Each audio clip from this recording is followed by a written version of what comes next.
Good afternoon, ladies and gentlemen, and welcome to another edition of A Game Designer Plays here in the lab where normally we stream the niche games you might have loved if you ever played them, but today we're playing the top seller on Steam because the original was a personal favorite of mine, and I have vested interest in disassembling the game as the original also has influence on my current personal project. So I'm very interested in poking at Slay the Spire 2 a little bit, taking it apart, seeing what makes it tick, and seeing what they've done with the formula, what they felt needed improving, what they've maybe left alone. And I gotta admit, I'm hella curious about the co-op, but Daimyo has thankfully agreed to handle that with me next Friday.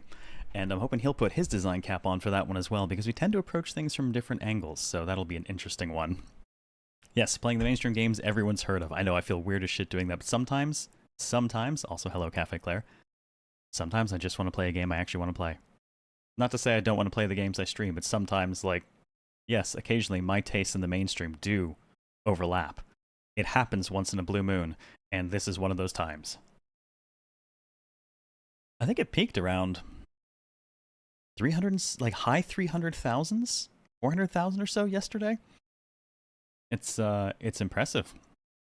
I think the studio pointed out that when Slay the Spire 1, its first day in early access had like a peak of 193 players. So, talk about success stories. That thing has grown significantly over time, and it's kind of created its very own subgenre in roguelites. Oh man, it is nice to be on a Saturday. It's actually bright out. It is, unfortunately, 80 degrees in my office. It has been raining, but it's also humid as hell in here now. Yes, it's good to see them getting rewarded. I'm glad that Slay the Spire gave them sufficient runway to take as long as they did to make the sequel, because it means they can actually focus on making what they want to make, as opposed to, damn, we really need to get this next thing out. Slay the Spire had a long, long tail. I mean, I got to it late. Shit, I think I played it mostly on Switch, and I think by the time I got to it, the Watcher was already a thing, and it hasn't really been patched much ever since I bought it. Hey Otter, how was stream last night? Well, we finished the game. We went a little bit overtime, but we managed to pull off a narrow win in the end. It was a fun one. Oreshka is now done on Virtual Couch. We'll do Slay the Spire this coming Friday together, and I guess Reactive 428 after that, so I better start brushing off the voices while I can still remember how to do them at all. So, well, I mean schedule, but it's the end of the schedule for the week, so whatever. Next week, I will be on Thursday and Friday, as opposed to Friday, Saturday. We're going to start the Fatal Frame 2 remake next week, and I'm very much looking forward to that as well. Now, I hope you'll bear with me. I'm running a experiment of sorts today, as so this is not running on my computer right now. The usual Unreal stuff is, but the game is not. It is actually running on my laptop, which I have piping in through my system, so we are actually doing this for real in the UE5 setup, which, as you can see, that it's not doing the no green screen trick today. That is actually a PC game running in my Unreal setup, but it's piping in from my laptop. So I have not done this before. I only set it up and got it working, like an hour ago. And apparently I have not connected that yet, so sorry about that, Otter. Remember, check the lights. If they're not bleeding purple, it's not on. Let me refund you that. You might have to wait a minute to reactivate it, though. I actually don't have a button to activate that one on my test side yet. Oh, there we go. That clearly works now. Thank you. Okay, so in order to do this and make this not awkward, I thought maybe I'd use a controller, but my controller absolutely refused to work with the game at all. So instead, I'm going to, well, not that you can really see with the silhouette on. This is mouse number 1. This is mouse number 2. One of these controls my main PC, the other one controls the laptop. So, at any given point in time, there may in fact be 2 mice on the screen now. We'll see how that works. Oh, there you go. Alright, let's get our audio balance set. Roll that, and let's take a look. What's up, Kekun? How you doing? Now I can show the mic. This is true. Now I can. Yeah. So, for the laptop, my computer. Akimbo mice, I am not going to play the game left-handed. I could possibly run my computer left-handed because there's not a whole lot going on there, but... And in case you need the keyboard for anything, I actually have a small Bluetooth one that pairs to multiple devices at once, so it can actually switch between them. Oh no, Twitch be twitching? What's Twitch doing?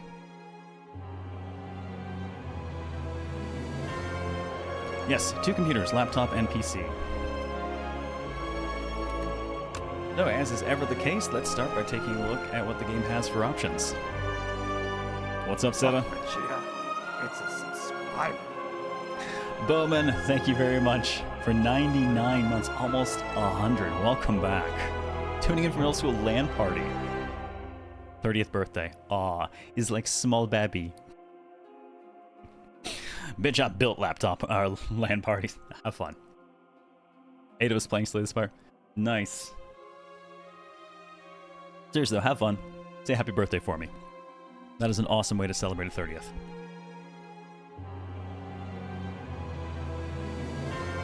No weird going directly to people's channels and not getting sound. Have to go to the front page and then to the channel. Oh, weird. I'd say bug, but on the other hand, the front page is awful and no one wants to go there, so I wouldn't be surprised if someone was trying to funnel traffic through it.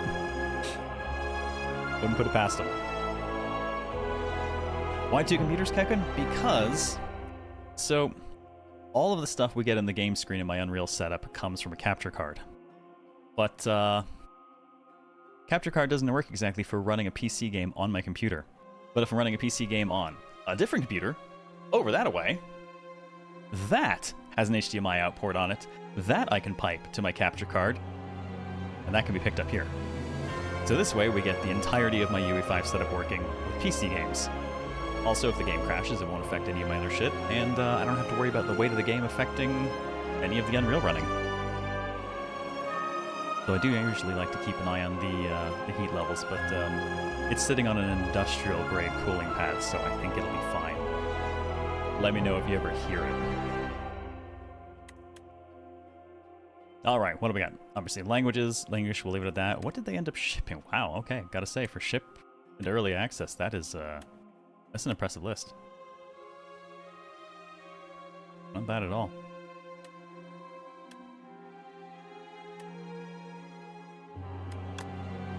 Alright, screen shake. What do we got? Some, none. Caca!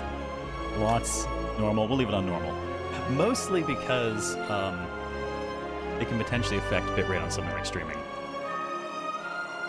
The only time I'll have a 2 PC setup. I mean, we used to do a 2 PC streaming setup, but then I built a computer so strong it didn't give a shit. I'm gonna go fast mode, which I will eventually turn on for sure, but for the moment, I don't think we're gonna need it. I'll show the timer. I'm not speedrunning, I don't really care at the moment.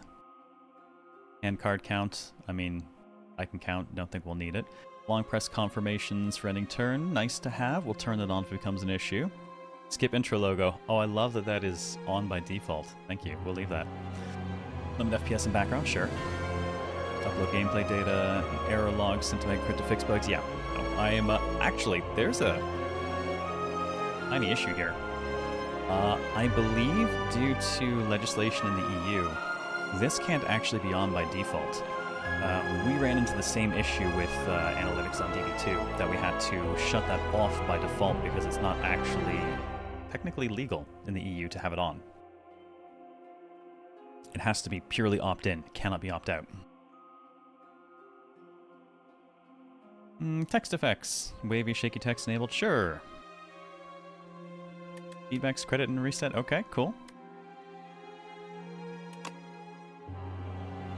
Graphics I'm going to leave alone right now, mostly because it's working correctly, and I am going to limit it to 60 frames a second because the stream is set to output at 60 frames a second, so there's really no value for me whatsoever in having it be any other number.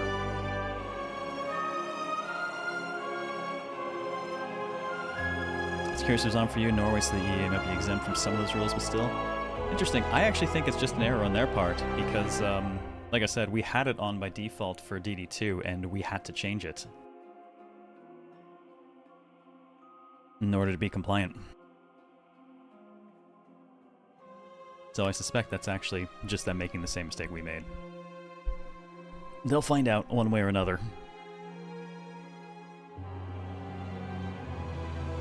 My friend thanks you very confusedly for the happy birthday wishes. Oh no, strangers celebrate your birthday, it's normal. Hey Shivlin, good morning.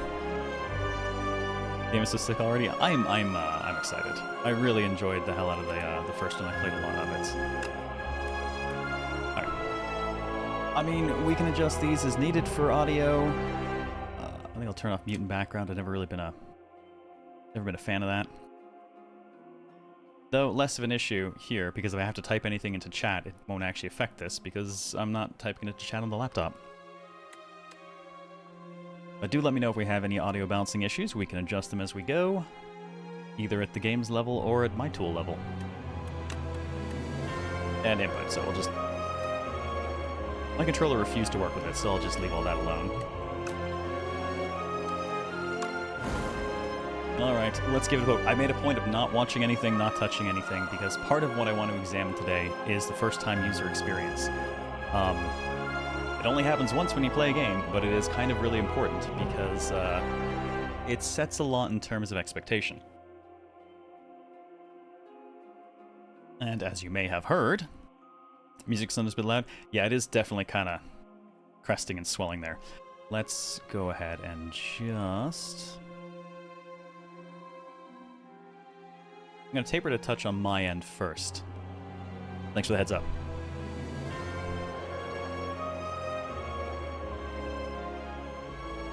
Because I have a couple of global sliders for my tools that actually affect all of the audio coming in.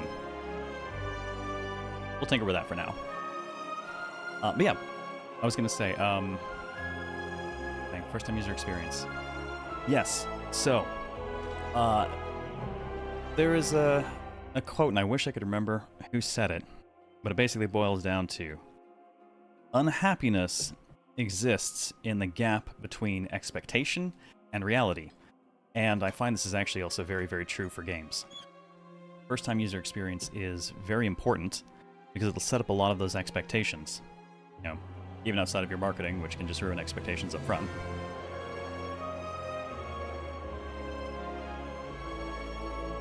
But helping to set those expectations can also go a long way towards your early reviews not being terrible. Unhappy people are more likely to leave reviews, and people get unhappy if they don't get what they expect to get. Like I said, expectation and reality. So, I mean, I'm expecting Slay the Spire. That's kind of the baseline for my expectations, and we'll just go from there. And since the Ironclad's the only one available, we will just go ahead and start with that. That is the wrong mouse. This is the mouse I need. Now I have two. 99 bucks to start, 80 health, and a combat heal 6 HP, so still seems like our dude from 1. Surely get more reviews, games you love? Honestly, yes. It is hugely important and useful. There is a game in my backlog I kind of want to cover because I think the last time I looked, it had 5 reviews. Not for months. 5 reviews. And that is unfortunately more and more often the case with Steam. Stuff just gets buried. It's an endless stream. What game? You know what? I was going to hold it until I stream it, but for obvious reasons, I think I would rather just people know and maybe go looking themselves. It's called Nomia. It looked like an interesting take on rogue-lite tactics, and it has like no fucking reviews at all. It's been out since I think October.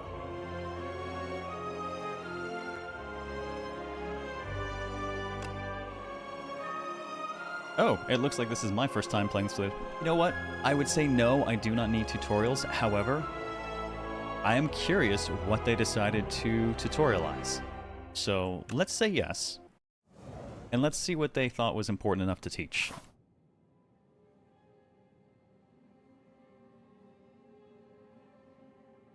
Okay, select room to travel to. Move up in the spire, pick room to enter. Once you complete the room, pick an adjacent room above to keep climbing. Alright, nice and simple.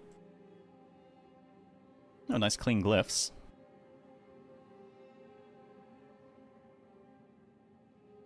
Oh good, mouse scroll works for this too. I'm probably going to stop and talk about a lot of things during today's show because the my mech builder project draws from kind of the subgenre that this laid the foundation for, or well, the first one laid the foundation for. So it's had me thinking a lot about various elements of it, things I would want to do differently, how things work, what they really do. These maps obviously start to turn up in quite a few roguelites, and I actually think they're a really interesting way to do a couple of things. One, as a small team, it radically reduces a chunk of your work, right? You don't need anything for the moments between moments anymore. You basically have to click from moment to moment. If anything, your moments between moments are actually usually more the mystery nodes, right? When you don't know what you're getting until the next thing you know you're getting. You can do these programmatically. You can do these, honestly, if you want to keep them really balanced, you can do a reasonable handful of these, and I don't think, for the most part, people will know that it's not just programmatic generation. Gives you a little bit more control over the overall layout of things. You can definitely do them programmatically as well. I'm curious which one would overall leave the best results. That also might just come down to personal choices and development. Did I ever try Ring of Pain? Rings a bell. I don't think I played it. Now I'm wondering though, did I pick it up?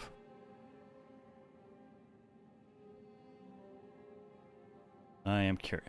Oh, I have it. I have not played it. Very recognizable art style. Yeah, okay, I definitely have that. You sent it to me? I have not played it. It's in my research list though. Which, to be fair, more games get out of my backlog through the research list than anything else. Far better chance of not just rotting that way. Have a good one, idiot. Good luck. Good luck with work. Alright, so part of what I actually really like about the general structure of stuff like this is the kind of macro level decision making you get to make. Alright, it's a mix of...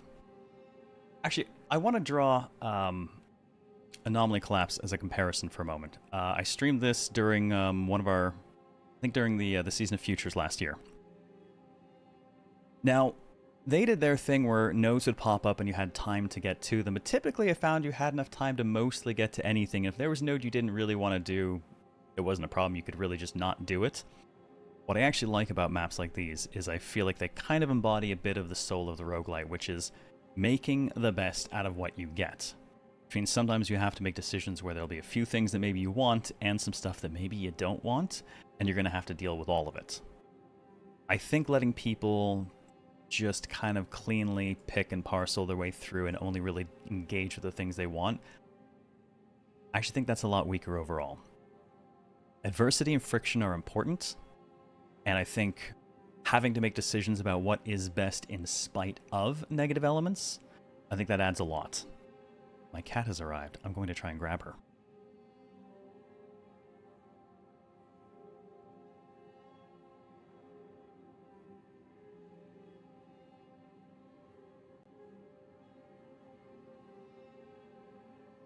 Surprise cat. Also surprised cat. Hello, so what are you doing? She looks so happy.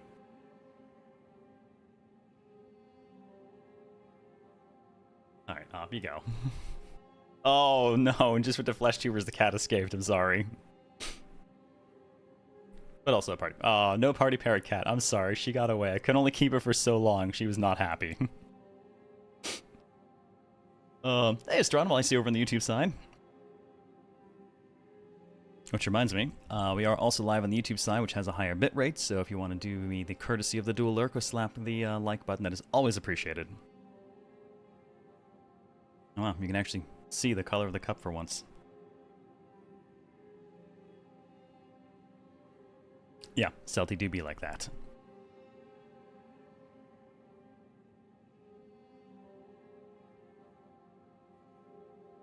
Just noticing now watching your stream is that note-taking features the bottom left. Let's see, what do we got here?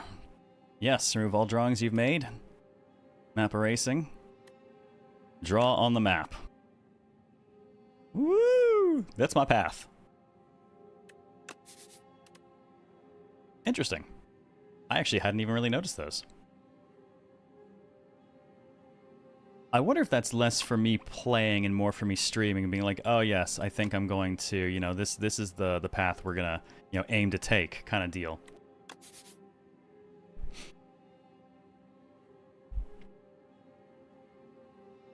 Anyways. I feel like I'm gonna need a lot of coffee today. Not sure why you need to draw on the map. I have a feeling this is more of a streamer feature. It probably... Yeah, I was going to say there's multiplayer now. And it probably actually... I could see it factoring a lot more into multiplayer, because if we can each draw in our own color, then I can absolutely see competing paths for like, okay, yeah, I think we should do this, I think we should do this. So just as a method of communication, that's actually a really slick addition.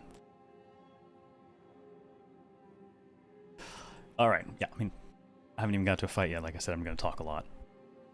Every character's own in-card. Yeah, I figure ours is red because we're the Ironclads, so... That is a really cool feature. Good catch, Bowman. I did not even notice it there. Yeah, and the co-op is, I think, 4-player? Anyways, so yeah. Long story short, big fan of the style of mapping. There's a huge time savings there in terms of the kind of overall art assets and things you have to do. Your maps are a lot more updatable if you feel you need to patch and adjust them for, you know, balance and fairness. Like I said, the fact that you get a mix of positive and negative choices rolled up together so that you actually have to think a little bit more than just like, yes, I will take all the things I want to do and none of the things I don't want to do. I like that mix. I think friction is important in most games, and particularly in this genre.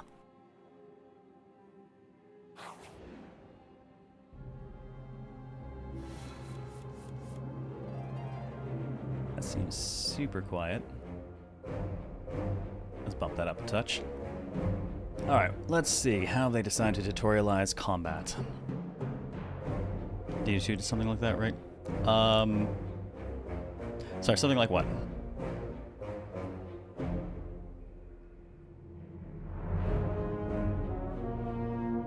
Actually, I had the map. We did, however, our map was 2D abstraction of 3D space. So yes, we definitely do the map, and you're gonna have to take your good and your bad. However, we also used 3D space for the actual travel process, which means using the map really does not save us anything on art assets whatsoever. I did love the diorama vibe of traveling through stuff in DD2 like that, but it was also a notable point of contention.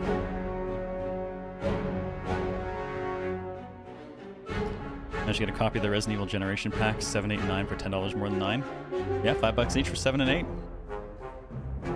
Haven Ocean, Solo CLZ, whatever rare treat. Yeah, I'm doing that today and next Thursday for Fatal Frame 2 Remake. Alright, so let's see what they've decided to tutorialize. Defeat enemies by playing cards from your hand. Cards require energy to play. Once you're out, end your turn. Start your turn, new cards are drawn and energy is replenished. Simple, clean. Always appreciate picture. Like it more when they're animated, because animation, just video provides typically more context overall. Nice, Astronal made to Ascension 2 with the group. Very cool. I actually had a feeling this might come out with co-op a while back, because the board game. I had a suspicion that maybe that was them kind of feeling it out. So it's very cool to hear that people are enjoying it, because it's a genre that really doesn't historically lend itself to it. So I'm definitely looking forward to sinking my teeth in with Daimyo. Alright, defensive cards to gain block when enemies are about to attack you. Reduces incoming attack damage or wears off at the start of your next turn. Alright, that's clean again. During your turn, you can observe an enemy's intent above them. An enemy is intent on attacking you, be sure to block. This is actually something I've found really interesting overall, because I don't think this was really a thing that I can think of anywhere outside of Slay the Spire originally. like telling people exactly what creatures we're going to do was not super common.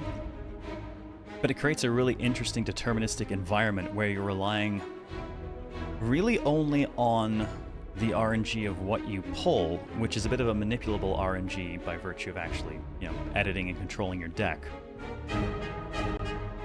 Which means you're mostly dealing with deterministic math at all times, right? You know what a thing is going to do, and if you have cards available to deal with it, you know it will deal with it. There's no randomization to it of, this attack will do 6 to 9, maybe I'll kill him, maybe I won't. Oh god, what did Quatorius give us? Well, that's one way to finish off an old lady, yeah. You heard that as looking forward to sinking my teeth into Daimyo, and you accept it? It's a good way to get hairballs.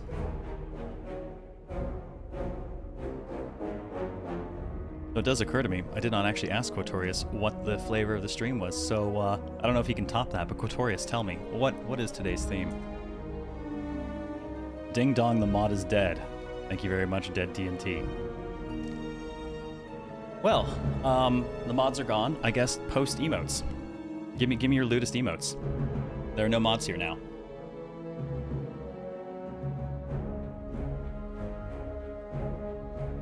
I'm just gonna assume Reaper killed them. Oh my god, Brett, the lootest emote of them all.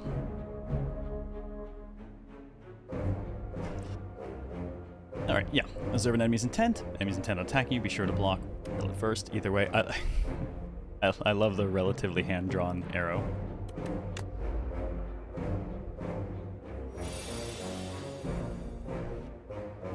Alright, so first glance, it's an interesting, interesting style. I would never have called the original Slay the Spire, pretty. I think the term I would use for most of their art is serviceable, but at the same time, you can't argue that it didn't have a distinct recognizability to it. If you saw a screenshot of Slay the Spire, you knew it was Slay the Spire. And it's nice to see that they appear to have kind of evolved on that a little bit while maintaining that that look that was distinctly them. They'll be hard-pressed. I don't think I have the artistic language to explain what I think their style is. Other than maybe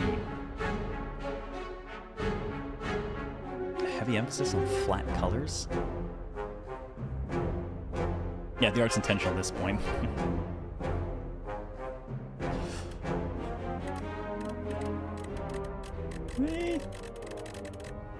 I saw some funky flickering and I was trying to figure out what it might be doing with my mouse that was causing it to do that. I'm also curious if it's doing that. You know what? It might actually only be doing that in this window. I'm looking over at the laptop and I actually don't think it's doing it there. So I think it's just fucking with it enough to muck the signal a tiny bit for the capture. Yes, no mod, spam the chat, Astronomal. Stylex to simplicity. I mean, kind of, though they've definitely got more detail now than they used to. Also, clearly a little bit more animation going on. High contrast character and UI guys, relatively smooth background. Smooth is definitely the word for the background. The colors are very, very flat overall. Minimal shading use.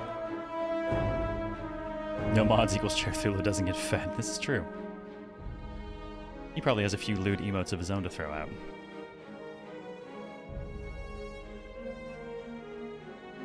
Claymore, classic. The eggplant. I'm so glad someone threw the thighs out, thank you. Haha, Cafe Claire's got some nice ones there too. Oh, sorry, I love seeing the emotes. It's a wonderful art, being able to make tiny images that actually read. I feel like I've lost my my skill over the years for it, sadly. Alright, so obviously we've got our energy, which again, this is a thing that has been adopted by pretty much everything engaging the subgenre. It's a solid system, it's understandable. It also provides a really interesting inverse to stuff like games where the... I'm gone now. So, traditional card games, and I mostly draw on stuff like Magic for this comparison, are about building up your reserves of things like energy, right? You build up your mana, you build up play over time. It's really interesting that this subgenre created an environment where the energy is a foregone conclusion. You know exactly, typically, how much you will have at any given point in time. And then it's more about not knowing what you're going to draw and not being able to keep the cards that you did draw between rounds. It's a very different environment, but I really appreciate that it also takes a chunk of the build-up out of the start of a fight. Keeps things a little bit snappier, keeps things going along at a faster pace. Though I do sometimes miss ridiculous mana antics in Magic. I got very much back into it recently. In fact, with the release of the TMNT block, they released a weird set which has a few pre-constructed decks and a PvE mode, which is the first time I've seen them do straight PvE I can think of in Magic. The closest was like Arch Enemy in the past, which was still PvPvE. So, not gonna lie, bought it as an old viewer of the Turtles from way, way back in the like nearly 40 fucking years ago days. And as a fan of Magic, I'm super curious. Alright. So we got 43, Nibbit. Yeah, alright, let's just go ahead. We know, since we have recovery at the end of combat, that we can eat a few points of damage and it'll be fine. I'm gonna do this speed up stuff. Using a mouse to control another computer feels very weird, because I'm used to my mouse moving at 240 hertz. And this one is not. Even though I've dialed the sensitivity way up, it still feels a little bit sluggish.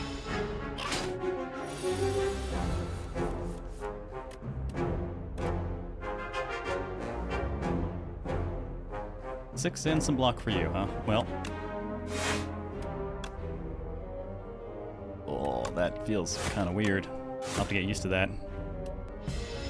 Never played on a different computer like this.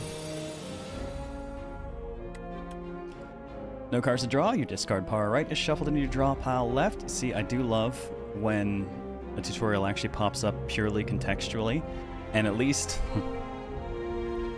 this is something you can guarantee will happen very early into someone's run. Obvious reasons.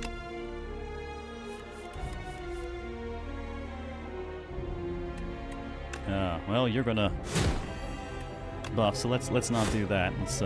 Let's dish a bit.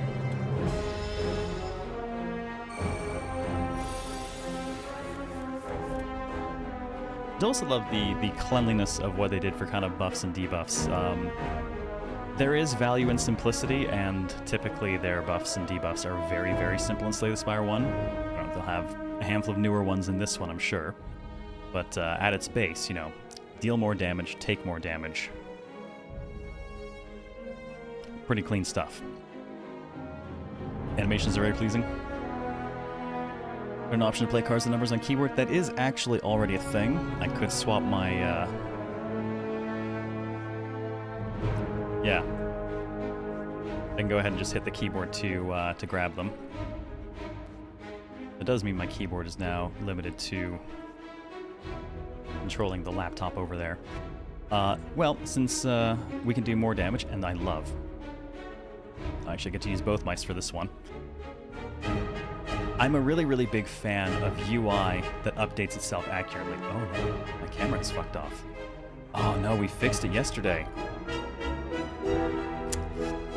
That timecode issue is still something I'm trying to solve. It's been really weird. Hardcore Casual, what's up? Anyways, cleanliness of information. Alright? This thing says deal 6 damage. I highlight a target, it's telling me exactly how much it's going to do to him as modified by things that are on it. Again, nice, clean, deterministic math. You know exactly what you're getting out of it. You have no mischance, you know if it's going to block, you know all of the outcomes before you ever actually play the card. Which means there's a really nice strategy layer that you can focus on as opposed to kind of getting sideswiped by any of the RNG. I'm not talking shit about Darkest Dungeon here. RNG is kind of our thing, and we're very clear about that. You will occasionally get exploded. That's just life. So we'll just go ahead and kill that thing instead of letting it do anything. Hooray, loot! Yeah, I can see my camera's messing up a lot more than yesterday, so my timecode fix is not sticking. I'm gonna try something. We're gonna breach the veil for a second here.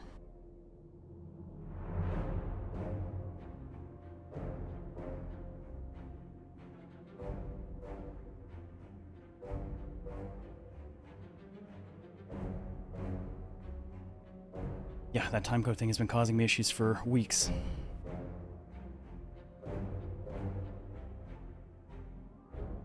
Oh, recovering from dialysis, damn, okay, well. Cover well. Alright, take your cash. And of course, the quintessential part of the entire subgenre. The I want to fight, I get a card. What card do I actually want, or do I want a card at all? Alright, some damage. Strength for the turn, increasing other attacks. Love that. Balm is always fun. Bit of HP to get a lot of block. Alright, well, I'm generally offensively minded, so we'll go ahead and take this. And what do we got of hits?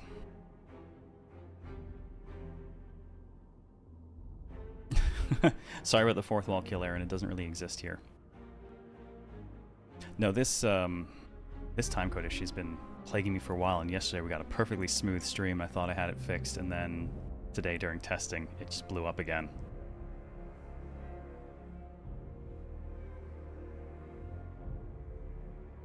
The weird thing is, it's not having it on or off that fixes it. It's like toggling it several times until it works. It's really weird.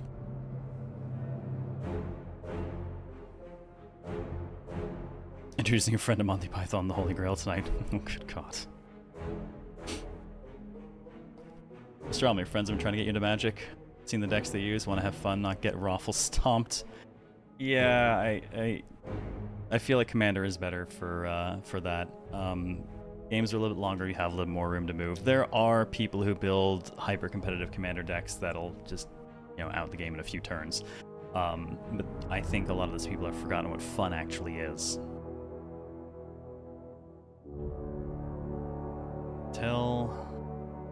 Yeah, my camera's gonna be a fight today, apparently. Alright, where do I want to go? I see a shop, I see rest. Let's see if... I could have an option to pull a bunch of unknowns. Maybe we'll do that route.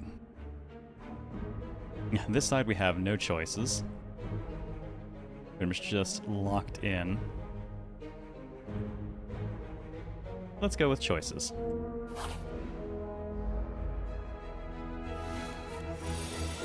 Bugs like that are always fun when it works. You don't know what yeah. And it's taken me weeks to get it functional again, and then for like one night it was awesome. And then it stopped being awesome. In fact, I might reboot the tools. No, I think if I reboot the tools, I think OBS will attempt to jump my camera. Yeah, and then I'll have Unreal and OBS fighting over camera control, which will cause just a whole slew of other issues.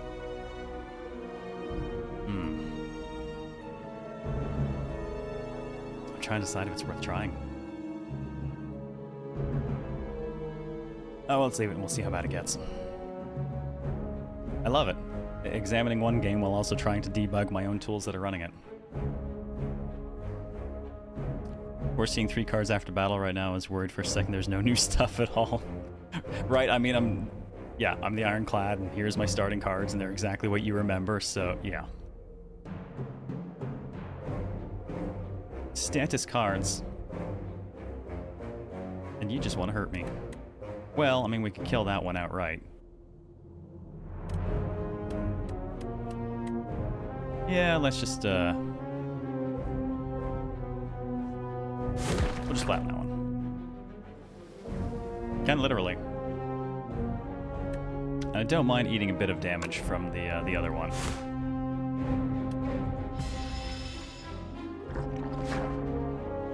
Oh goody, slime. Always a favorite.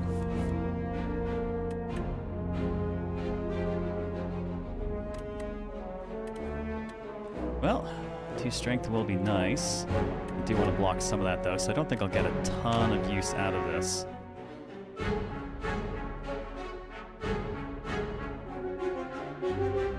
Yeah, sadly I won't get a ton of use out of this because I want to kill this one. And mitigate some of the incoming.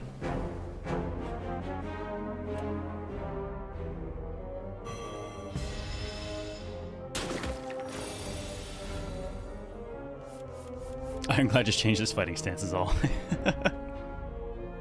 little bits. Oh goody, more slime incoming. Well, I don't need to block, so I might as well go ahead and take out some of the status. I do love that you've got a whole mechanic here of basically just flooding people's decks with garbage, useless cards. Actually, I should have done the patch on that. That was my bad. Because what you draw is so critically important. Right, now we can get some use out of this one. Shame we can't quite get it all the way down. So, I'm going to mitigate a little bit of that since we're already going to pass the 6 HP we'll recover.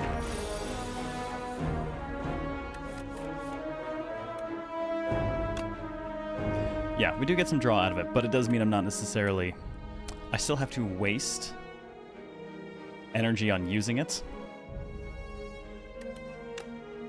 I'll just go ahead and pop you.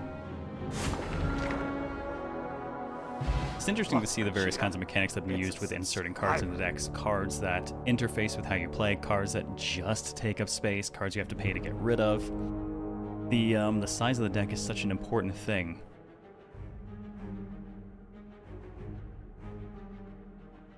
Otter, thank you for 50 months. Welcome back, man. Over 4 years already. Take our money. Ooh, power cards. Apply a buff when used. Buffs remain for the duration of a single combat. I do... Let's see. 1 HP, 9 damage to everyone. Okay, yeah. Trade HP for damage. 6 damage, add a copy to discard. Oh, classic anger's back. And that way you can fill your own deck with 0 cost cards over time. I'm going to go with Inflame because I do like just a perpetual bonus. Just realized the ending's going to drive them crazy. I honestly don't remember the ending to that. Alright, let's roll a few questions, see what kind of random stuff we get. So we have just a clear... Oh, that's interesting. Okay, cool. Covering the legend also highlights every instance of it. That's nice.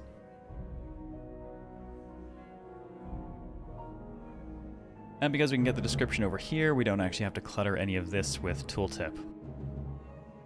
Solid pick.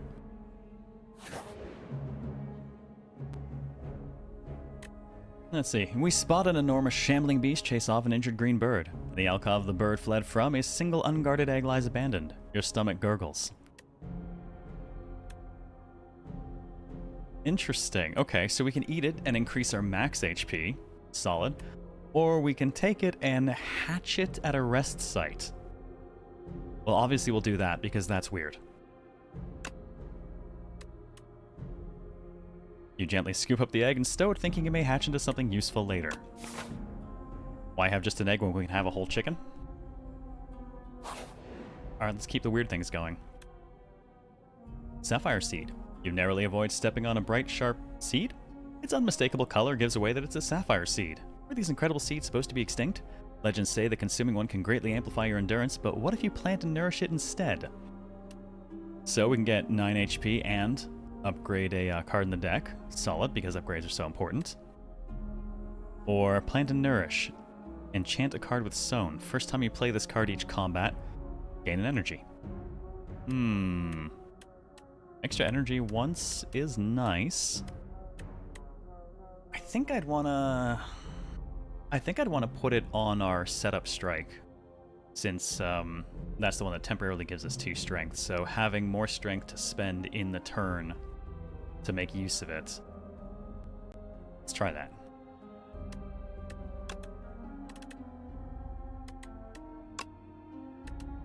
There we go. So the first time we play that, we'll get a bit of extra energy, so we can hopefully capitalize on that with an extra hit for more bonuses.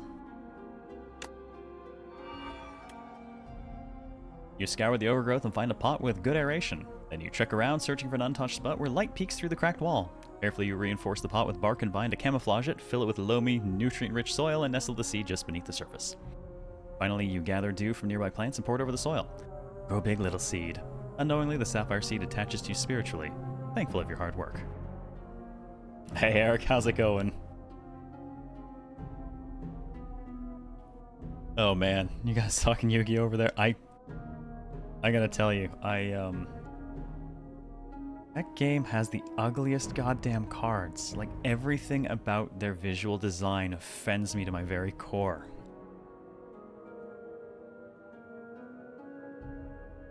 Hey Numeric, how you doing? Alright, I'm loving hitting all the unknowns in a row here. And then we'll go to a campsite and we can hatch our thing. How convenient. Oh. On the other hand, we could just get a fight. Thank you. Whenever I see Yu-Gi-Oh's cards or Warcry players glare at me, they're so ugly! They're hideous! I hate their design so much. Oh, that's to say nothing of the, just the unbelievably atrocious wall of text I see from time to time. Just the overall look of them is like, man. I think even MS Paint is offended. Not saying anything against the game. I honestly do not know enough about the game to say anything about the game. It's just, it's hideous to look at. Yu-Gi-Oh, not Slay the Spire. I realize given the earlier conversation, I should probably clarify.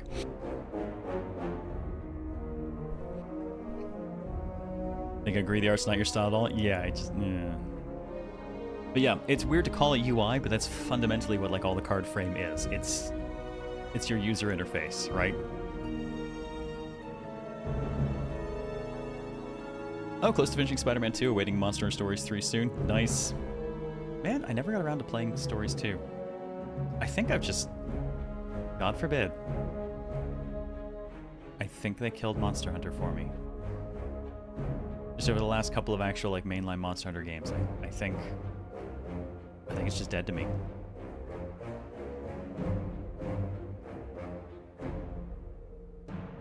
The wall of text is horrifying. Don't even read it anymore. Just let it happen and get KO'd.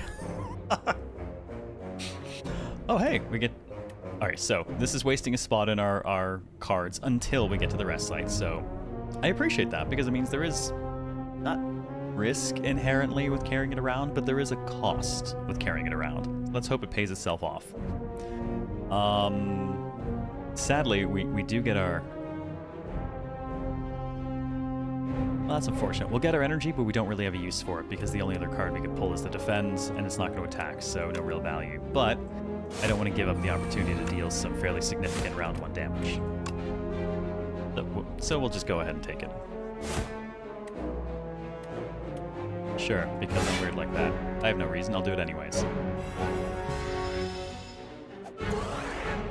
No!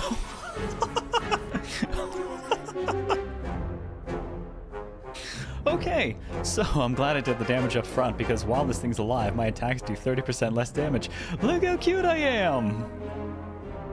I'm so tiny.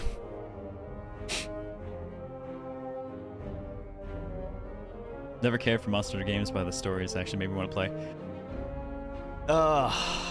Honestly, if you like the idea of what Monster Hunter is without like a lot of what Monster Hunter is, stories is a good way to play. Then you get a lot of the cool and the creatures and those fun designs.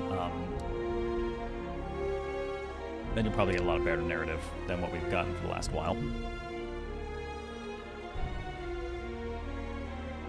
Well, there's my Inflame. How much damage do I actually do? 4!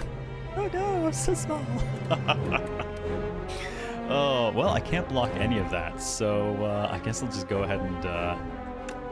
I'll get my Inflame. And we'll get vulnerable for the next round. Yes. When we'll draw nothing but blocks. Oh, but you know what? Thanks to that Vuln, even with the penalty we're suffering between Vuln and Flame, we've got it. God, that's so cute. Set up strikes on my new favorite cards. Oh yeah, I dig the idea. Temporary bonuses. It's actually, that's something I want to talk about. A big difference here and then similar roguelikes. Like I'm gonna draw a lot of comparisons to Darkest Dungeon 2 because we're not the same subgenre, but we do at the same time exist in similar spaces. Something I really, really enjoy, and I think is a good high point for the card-like roguelite, this kind of setup, is actually the setup part of it. The fact that when you have a handful of the right cards in your hand, you can play them all out rapid fire, boom, boom, boom, and get like a nice combination of effects going at once, and that feels like a really big win when you get to do it. Versus, say, Darkest Dungeon 2, where you're building your combo across a team. But if your combo is mostly coming from one person, you get to do one part one round, another part the next round, and it doesn't have the same feeling. It still feels good when you pull it off, but that just rapid fire chaining of events you can do in this genre, I think is a big part of what makes it feel really good. Oh good god, why are we talking about Sid Timeless Artificer? Which is a friggin' hilarious card. Especially since they made 14 or 15 different art versions of it. Same card, same text, but a different one for every Sid.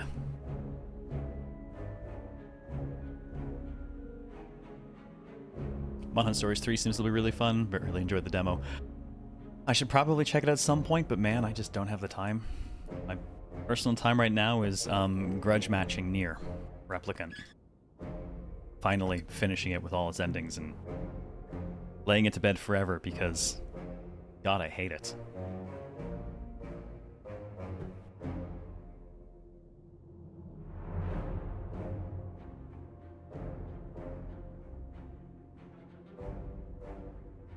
Yeah, no, Eric, yeah, they draw off each other. They're great to discard, because if they're in the graveyard, they're still actually applying. As long as one of them is on the field to trigger the overall effect, and then you have a bunch in the graveyard. But because they're also legendary and the legendary rule applies, usually, it does mean you can also recast them over each other to force other ones into the graveyard if you can't just get them discarded normally.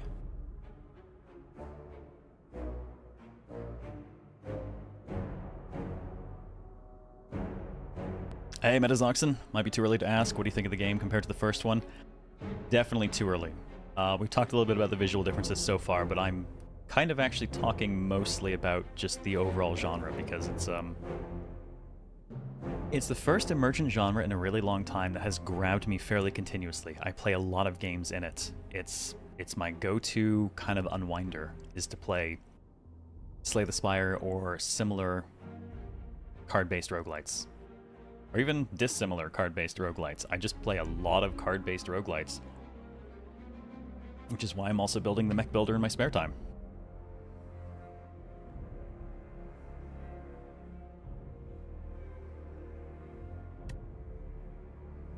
Still think Gestalt is the superior story. Near Dad is definitely a very different experience. It's interesting though, because playing as the younger version does make one thing in the game make infinitely more sense. Your pathetic, subservient life doing odd jobs for everyone else. It makes so much more sense when you're the kid, as opposed to Dad Nier.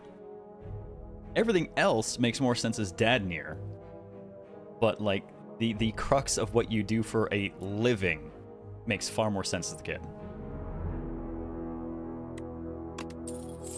Hooray, potions!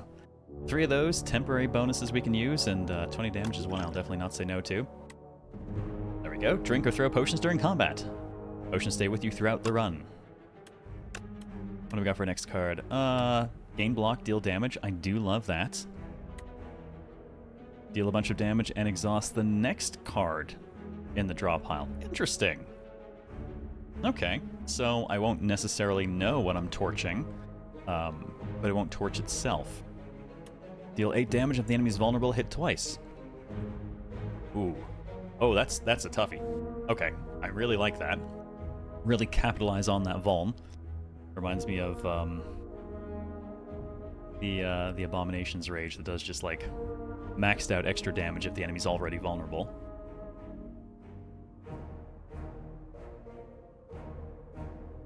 Arcane Trigger's an interesting card-based roguelite. Well, I just open a window to make a note. And helps if I got my keyboard pointed to the right computer. I have so many to go through, but I will definitely make a note. Pop that one up on Steam. I play so many weird card-based roguelites. Anyone here played... What was it called? Battle Train? Was it just called Battle Train? I think it was just called Battle Train. Card-based roguelite involving smashing trains into things. I'm going to take Iron Wave because I do like just the general value expenditure of block and damage together. No, not Monster Train, which I do love the shit out of, and I platinumed Monster Train 2 while I was in Japan this past year. Alright, we are going to go ahead and... Well, you know, you know what? I've only got 140 cash. I think I'd rather hold on to cash and hit a merchant higher up. So for the moment, we'll go ahead and hit a campfire, because now we can hatch the thing. At a rest site, you can stop and take a breather. After selecting one of the options, you must move on. Choose wisely. See, again, it's... I love the division of choices in these kinds of games. Now, granted, I don't need to rest right now, so that makes this a much easier choice. Don't rest, woodsmith. But we have this thing to hatch, so I'm going to focus on that instead, so it's no longer hanging around in our deck. Plus, I'm just really curious what it'll do. Also, that looks much nicer than the old rest screen. Very nice. Their art has dramatically improved. I definitely feel like it had its own style originally, but now it's definitely refining into it. Bird Swoop. Oh, hello. Come back here. Nice, a 0-cost card for 14 damage. Alright, we've made a friend. I like it. A room full of cheese. This room is full of cheese. You look around to see if there are any traps. Above you is more cheese. The candles in this room appear to be made of cheese. The furniture is also cheese. Suddenly, the door behind you slams shut. It's made of cheese. Gorge. We can choose 2 of 8 random common cards to add to our deck, or we can lose 14 HP and obtain the Chosen Cheese. At the end of combat, gain 1 max HP.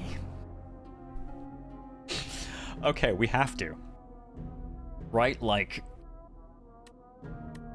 Let's just do it. We will find the Chosen Cheese. And, I really feel had in DD2. I really do. It's something I felt was missing from the traveling. Alright, we eat some damage, and now we have the cheese. You scrounge about for hours and hours. Time slips by as your mind travels to strange places from the sheer presence of all this cheese, and you fade into a stupor. You snap awake and realize you're holding something. The Chosen Cheese.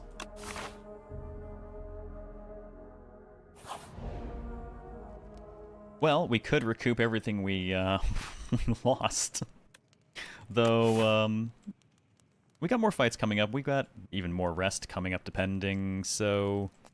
I kind of actually want to, I want a smith, and I really want to know how good do you get? Let's see. 18 damage for free, I dig. 7 blocks, 7 damage, good, and flame at 3 strength is nice. 9 damage and 3 strength, plus we still got our energy. Ooh, tempting, tempting, tempting. I think I want to make our bird friend better, though. We can upgrade the enchanted card that gives energy, but that part of it won't improve. Like, the energy part of it won't improve.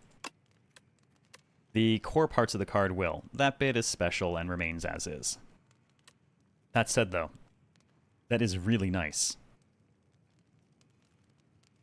Actually, you know what? I will take that over the bird. It's just strong potential. Let's extract maximum value. Good God, apparently I'm just not getting any fights this...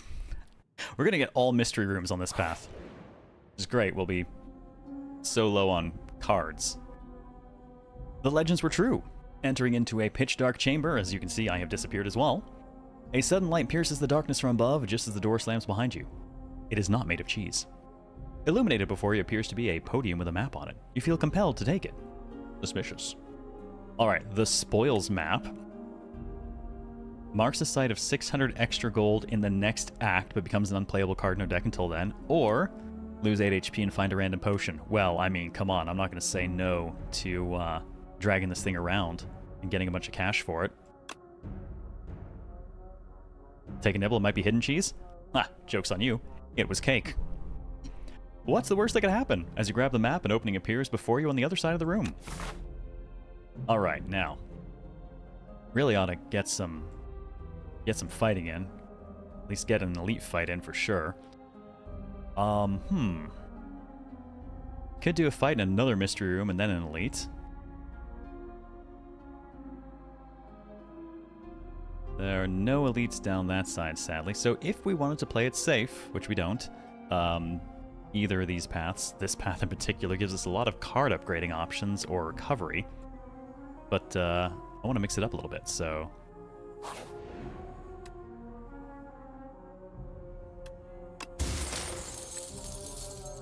Relics. Relics found throughout the Spire grant unique bonuses and remain throughout your run. They can be found at treasure rooms, random events, or by defeating elites. Gotta say, the tutorializing has been solid so far. Pops up as necessary, there is not much of it. Though I am curious. This part's hard for me to gauge, because I have played the hell out of both Slay the Spire 1 and other games in the genre. It's harder for me to tell what possibly should be tutorialized but is not being tutorialized. I'm probably filling in a lot of blanks and information automatically without thinking about it. What do we get? Alright, at the start of each combat, gain 4 plating. At the start of your turn, gain block. Plating reduced by 1 at the start of your turn. Hey, cool. I'll take it. Early combat defense.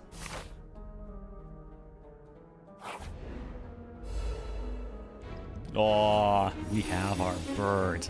And trying to decide, ninjas or creepy frogs? Next time it loses HP, only loses 1 instead. Oh, good place for AoEs. Which we sadly do not have. But now it'll take full damage at least. Should have done that to that one. That one's got less health. Actually, I'm going to do that anyways. It's going to do more damage, it has less health. We can have the bird go ahead and just, you know... eat it. Thank you, bird. Now we can make sure we've just got no damage, because we kind of need to recover some health on this fight.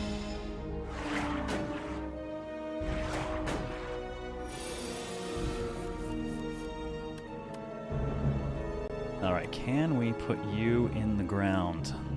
Oh good, they don't recover this. Alright, we can kill that one, but we'll definitely still have that one. We'll get our block from that, but only a little bit.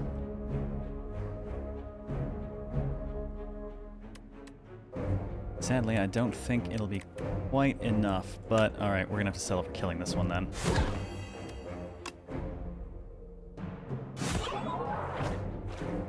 And we'll still eat a partial loss on that one.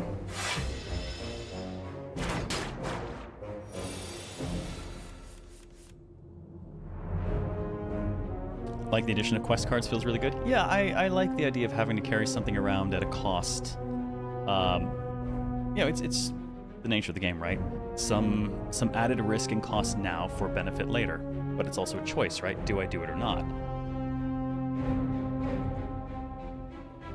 And I really feel like this genre boils down to a lot of interesting moment-to-moment decisions. Some that are at the macro level affecting your run overall, and others that are at the micro level just within a round. But there's never a lack of interesting decisions to be made. I've never played the first game, but I've played enough games inspired by it that maybe I'll have to get this one. I mean, if you've enjoyed the genre, yeah, I mean, it's kind of where the subgenre rooted from, right?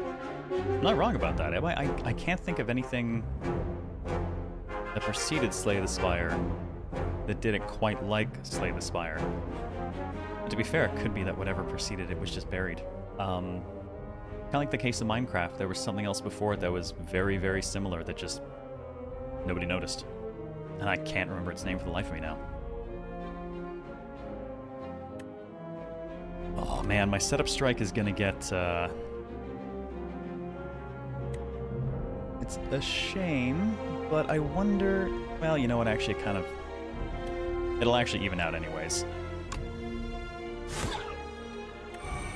Whether we attack with this or with that first, it still has the same random result of the next hit does 9, and we get to clean it out.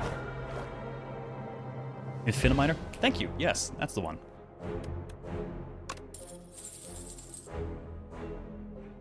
Oh, okay. I didn't actually notice this. It has told us what we're fighting at the end. Not that the name means anything to me yet. Alright, stop. 12 damage to all enemies. Costs 1 less for each attack played this turn. Pairs well with free cards for sure. Shrug it off. 8 block and a draw. I mean, 8 block for 1 is nice. Gain 5 block and upgrade a card in your hand. Oh, I do love the temporary random upgrading. Hey Calminus, how's it going? Yes, if hell has not frozen over, but I am here. I was originally going to do this actually on Thursday with the launch of Slay the Spire 2, but we had that unbelievable insurance blowout like Wednesday night, and by Thursday night I was still like, nope, you know what, I'm too busy dealing with this.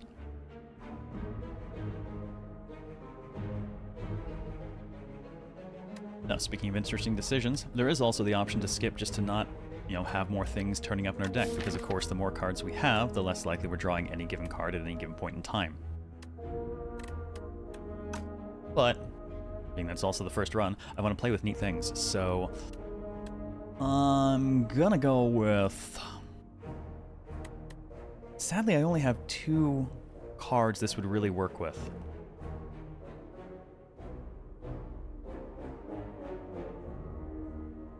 No, actually, that's not true. No, actually, I just realized, no. If it's 1 less for each attack I play this turn, then technically I could play a hand full of attacks and then play that for free. So that would actually end up fitting in anyways. Interesting. I don't need the zeros for it, I just need anything, really. Well, you know what? It's new. Let's play with it. Plus, it'll give us a little bit of needed AoE.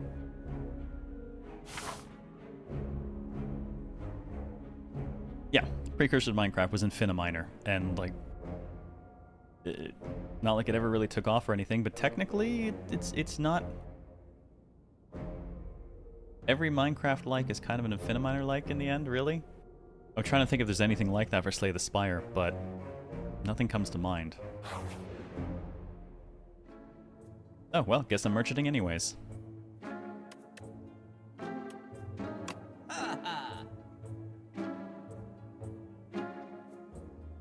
Eeny, meeny, miny, mo. What do we got here? Okay, so we have another setup strike option. Admittedly, not a fan of 2 mouse time. I am not the biggest fan of any time that tooltip pop-ups obscure other elements. In this case, the card next to it at all times. Alright, so we have an extra setup strike. Howl from Beyond, 16 to all enemies, start of turn, plays from the exhaust pile. Oh. Interesting.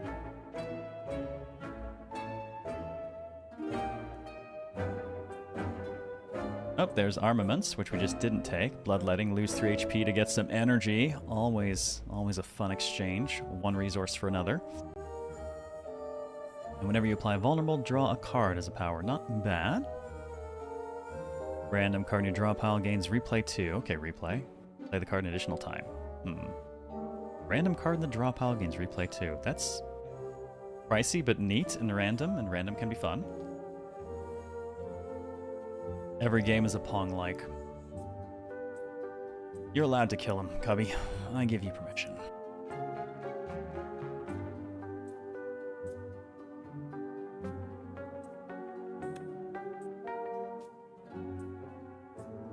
Akabeko, start of each combat, gain 8 vigor, next attack deals more damage. Good opening punch. First time I lose HP each combat, draw cards. Strikes and defends gain ethereal. If cards in your end of... Oh. If it's in your hand at the end of the turn, it's exhausted. Interesting way to kind of get rid of them mid-play, since those are the very basic cards. Interesting idea. Strength potion. Retain your hand for 2 turns. Just straight up energy. And card removal. Man, oh, I am torn. I kind of want to get the hidden gem just for the randomness of it.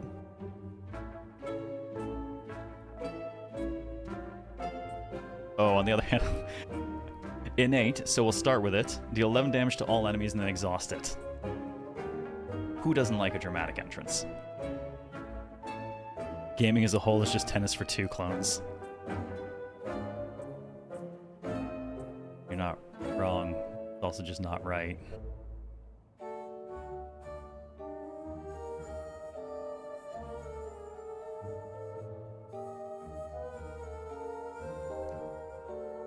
Oh, weird. And Gem sounds like it'd be fun if it rolls in a card like Howl, but yeah, right? And this doesn't exhaust itself, so it is replayable, which means in a lengthy fight we could potentially get a chunk of replay happening. Dangerous though if it happens with something like that and you wind up just sacking a ton of your health. I want to try it. Let's play random. I also have Blooded Lightning.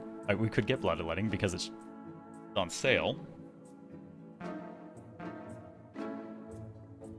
But having just bought the other one, I feel we're asking for trouble. Risk it? Ah, what the hell. There was a game called Dream Quest in 2014 that's considered the first of this style of game. Really? I have never heard of that. I need to pull a window up for that. I'm gonna have to look into that. Oh my god, it's hideous.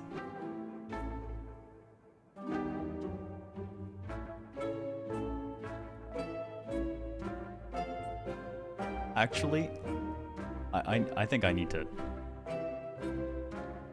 You know what? I need to share this. Let's see if I just... See if I can swap the other computer over to it.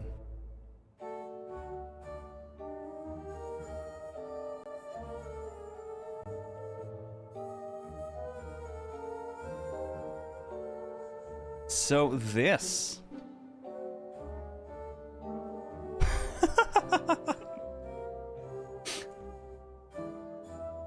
Wow, okay.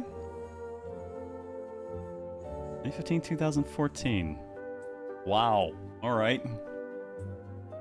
That's a Newgrounds looking ass game. That is a way to put it. Interesting.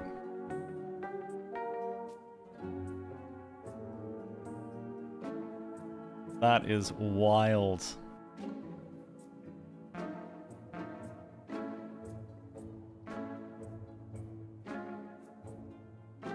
Oh man, okay.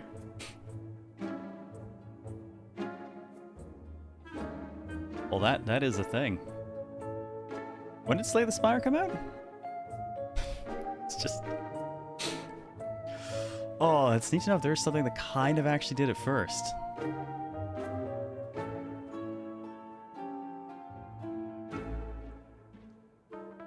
Alright, we spent out our cash, so let's just get a move on. Just in time to fight something big. Look, it's your mommy! At the end of his turn, gains 1 strength. Okay, so we do not want the fight to progress too long. 5 years or more later. God, has it really been since 2019? Really? Somehow that seems more recent than I expected. Slay the Spire feels like it's been around for so long.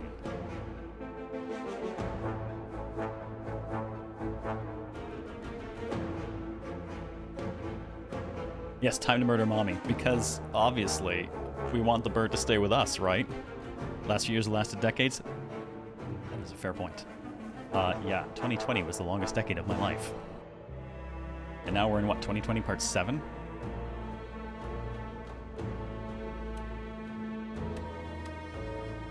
Well, I just can't make use of that. We got a lot of incomings, so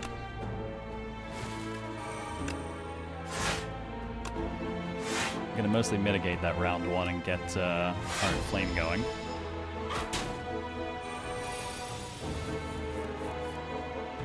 Oh, and it does multi-strike.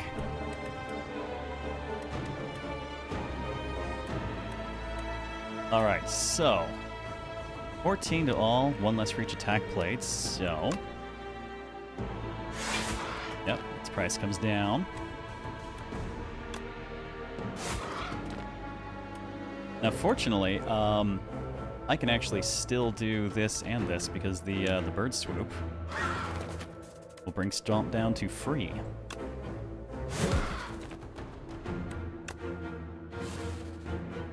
Alright, so we have a replay 2 on our strike.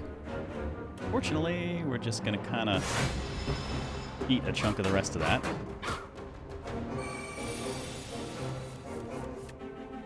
Oh, there's our setup strike. And the replay 1. Oh, perfect. Alright.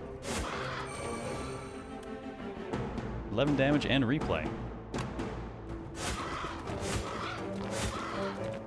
Oh, I like that card.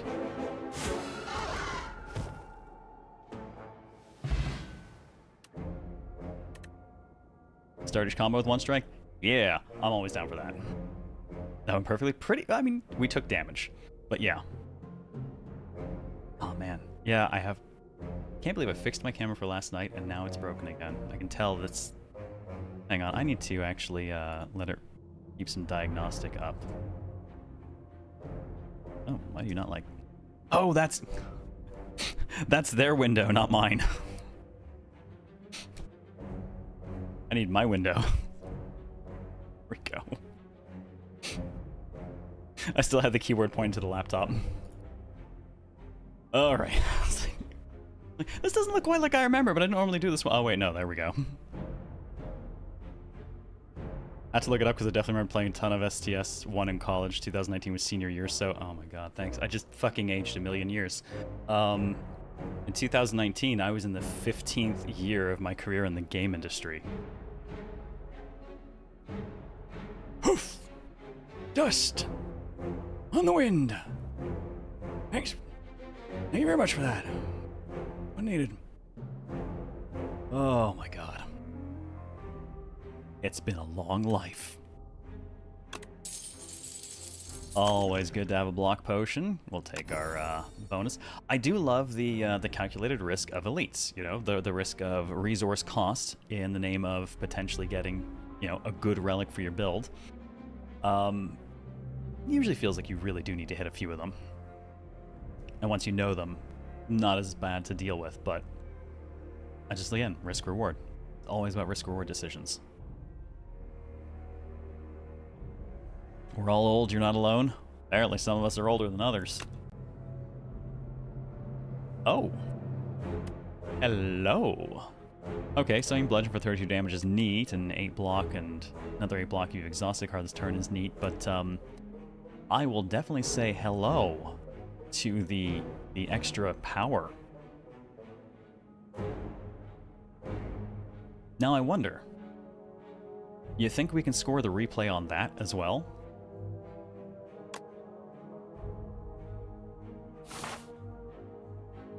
And now we have to go see the merchant again, but we don't have anything. Hey, Mash Sheedy. Didn't feel old, then I started working back-end software. Oh god. I'm sorry.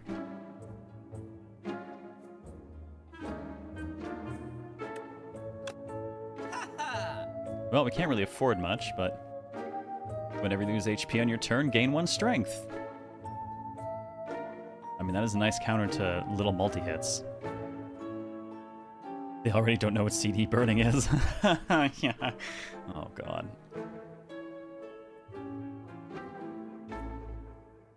Gain 5 block, 50% less damage from vulnerable enemies this turn. Neat.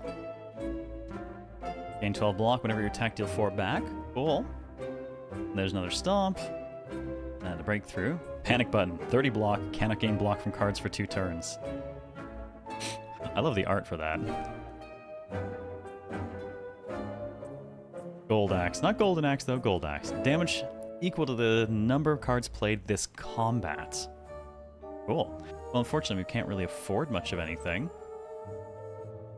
But I could be down for Rupture, I think. I'm going to take hits. I might as well benefit from it. And at least powers, when used, are out of your deck for the remainder of the fight.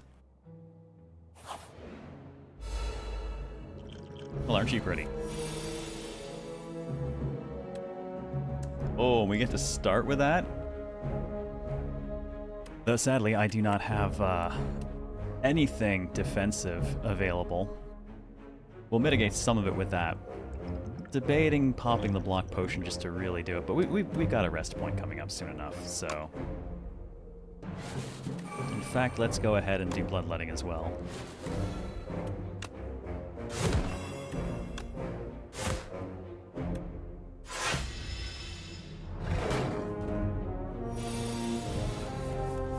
Gotten used to by now? 3 most senior devs on the team are affectionately known as the grumpy old men. Among those 3, and I'm in my early 30s. I'm... Shit, I guess as of January, I am officially mid-40s. How about that?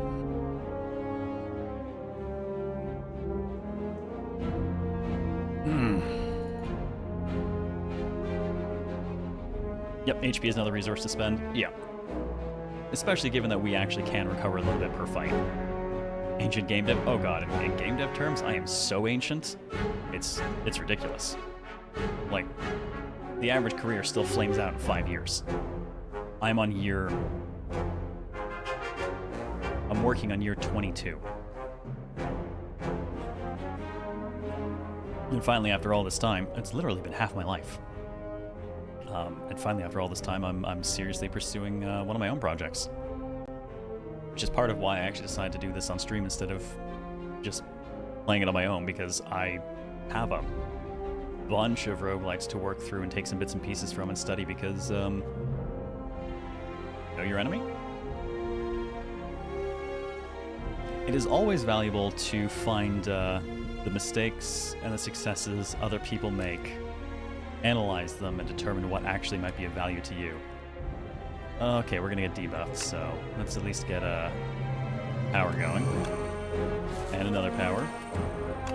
Get him, Birdie. Good, Birdie. Actually, can't even spend the remaining energy we got.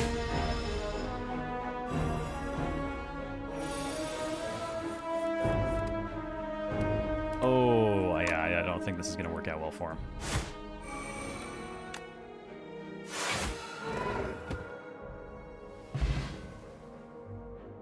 Hey, Zaddy. I ain't your daddy. Strength potion, very nice, especially since we have boss fight coming up. Oh, 4 damage and 1 vul to all enemies. You'll love to see it. Whenever you play an attack this turn, gain 3 block. Ooh, you'll love to see that too, but also an extra setup strike. All solid picks. All solid picks. I think I'm going to go with the Thunderclap, though, for a cheap AoE option. And we only have one other AoE option in the thing right now. So I kind of want a Thunderclap in there. I'm going to have to start removing some cards from our deck, too. We have too many. No, 21's not a ton, but it is... It's getting there. Alright.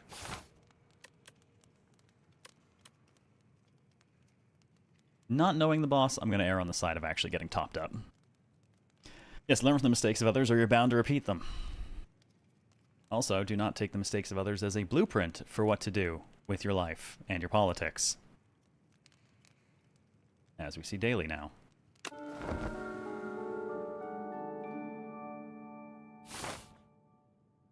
Alright, what the hell are you? Cool. Oh, okay. So we're not going to be doing any real damage for a while. Fair.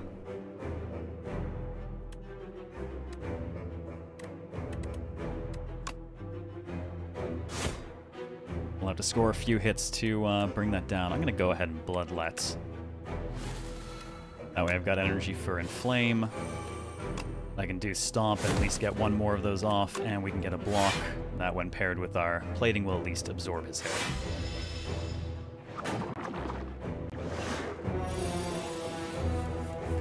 Okay, that's getting closer. Daily this generous, minute to minute. I'm trying not to be entirely doom and gloom. Solid boss music. Nice and ominous. Curious to see what his mechanics are exactly. Is that Blade and Taylor, you're just happy to see me? Well, it's a little from column A and a little from column B.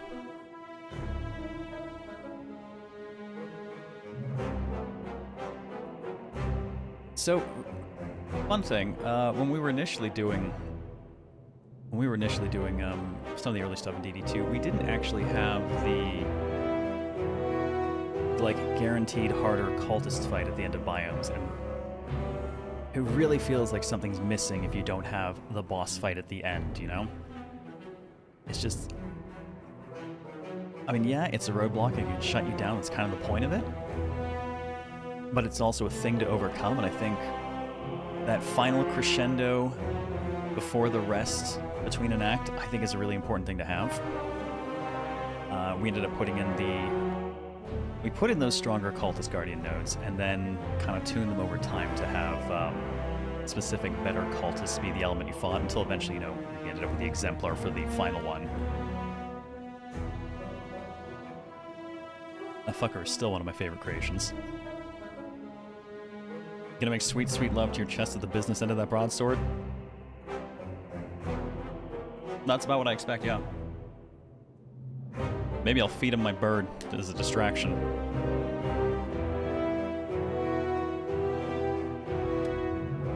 Well, Thunderclap is a quick starter. It gets us the vulnerable, which doesn't really help us for the moment, but, you know. Let's get everything off of that we can. Well, I'll have some block at the end of this at least. Enough to absorb most of that. Man, I hit the strength potion, but it doesn't even matter here, because we can't do more than 1 damage at the moment.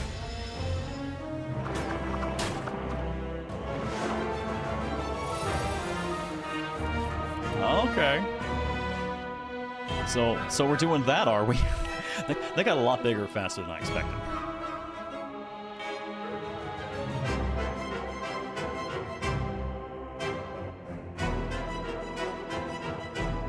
Hey, look at distraction. Sling's been shouted multiple times this LAN party and it worked.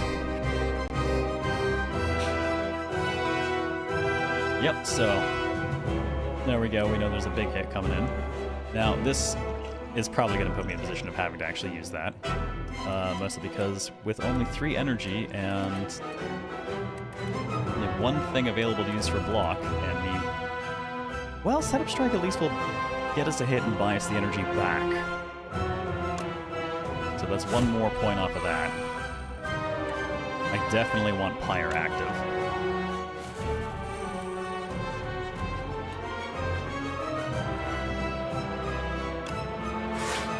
We'll take our block for that. And I think I'm going to go ahead and do this because even if we're taking a heavier hit, I want whatever weird... Actually, what is left? Yeah, I mean, any of those are beneficial to have Hidden Gem go active on, so... Cool, we got a really big block card coming up now.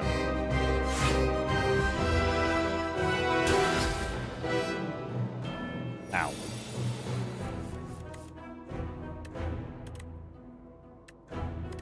Oh god, we got the replayable one and he's not here.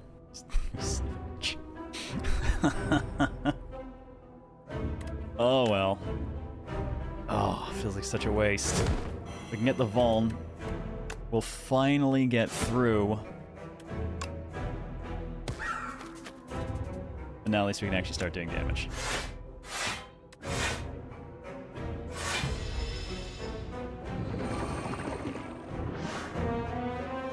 Alright, rinse, repeat.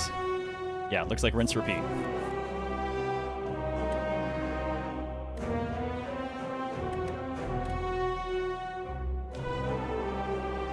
Well, I'll definitely get Rupture going.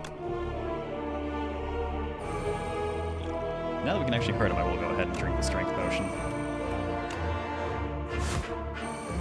There we go, solid hit from Setup Strike, though we only have one to follow it up with.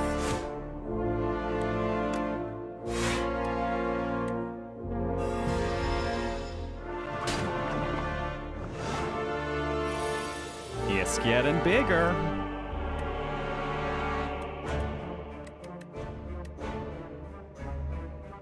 Okay, we've got enough that we can basically play the entire hand out, so... Damage and a block. More damage from our birdie friend. Oh, we got the replay one, cool.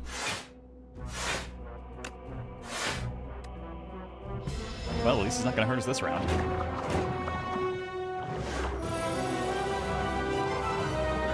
And now the Hovering Horn. Well, we have the Unplayable Wound. And go figure, we did not draw any defenses this round at all.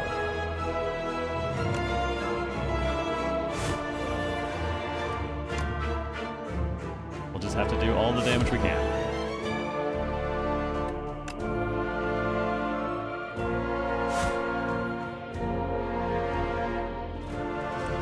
Well, that's gonna hurt. I mean, we could throw the potion, but there's really kind of not a ton of points.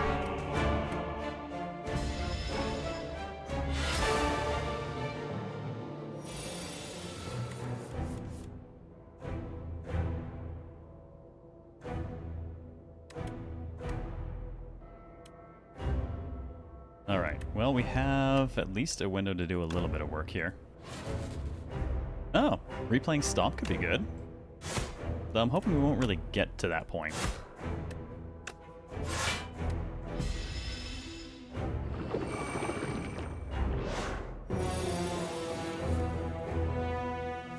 Ooh, on the other hand, I kind of want to just hit just because it has the replay. My face is my shield. Yes, that wonderful achievement.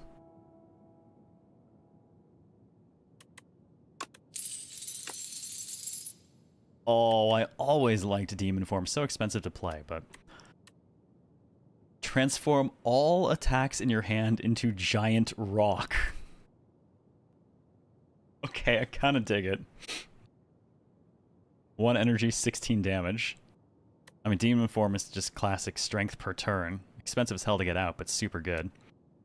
Thrash, 4 damage twice. Exhaust a random card in your hand and add its damage to the card. Okay. That's interesting. Good way to potentially get rid of cards at the same time. Oh man, I am torn. I kind of want the rock just because this is goofy as hell. I think we have to. We gotta. Power of Rock. Opinion on Demon Form? Oh, I fucking love it in most of my runs. Absolutely great. If you can get that out early and just generate power, especially in multi-hit decks, really, really good stuff. That price is a pain in the ass, but let's go with Primal Force. And now we're just never going to draw it with attack cards. At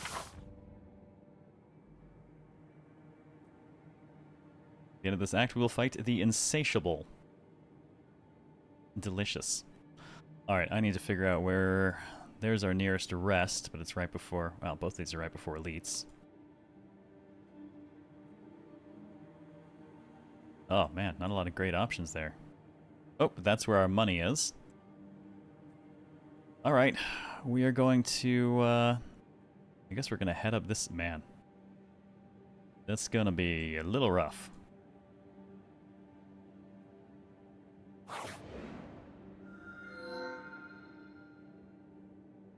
It which feeds the fire. Okay. So, start each combat with an additional 4 energy. Very hot cocoa. I don't feel like I have enough card draw to make good use of that. So every turn, spend 5 gold to gain energy. Gain energy at the start of each turn, extinguished at the start of Act 3. Oh, so this only lasts for the remainder of this act. That's a tough call. I'd be more inclined to have energy throughout as opposed to just at the start. If cocoa is hot enough, does it become lava? I feel like there might be other criteria there preventing it from becoming lava.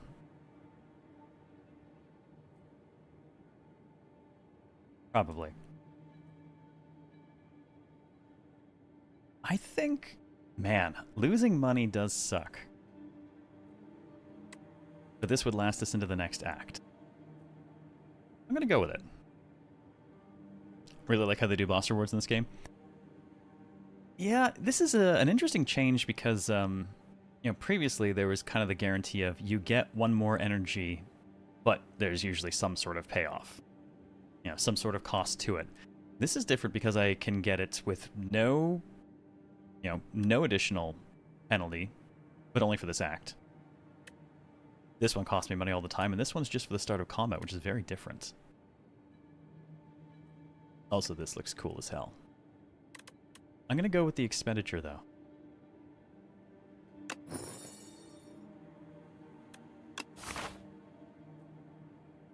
And then we are going to have to head up this way.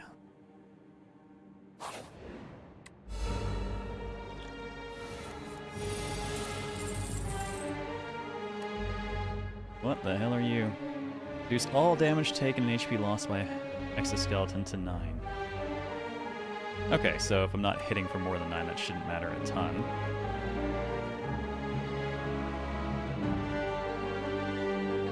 Gonna buff, and a few things gonna attack. Oh look, it's the Primal Force! The only attack in my hand is the Thunderclap, and I actually probably want to use the Thunderclap right now. Or, it'll be reduced to 9, so we'll lose a bunch of the effect of that anyways. Boo! So sad.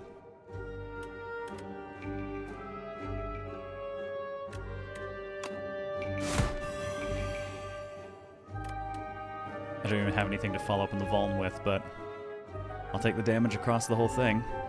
Let's get blow one of them up for fun.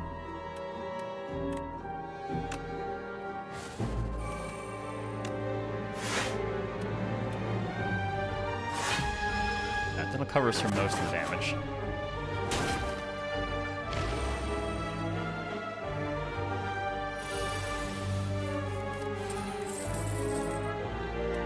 Alright, so Bird Swoop will be reduced to 9 on these guys, unfortunately. Got 817 coming in. Oof. Do not have 17 available. And I don't even have enough damage available because of the reduction. Might actually focus fire him because he's about to buff to get strength up. This one already has.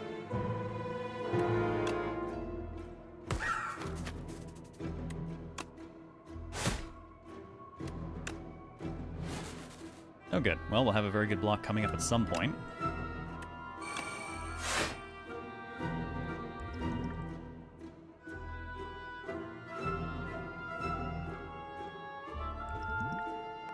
Don't want to bust the potion out yet, but maybe I should have. Jeremiah, what's up?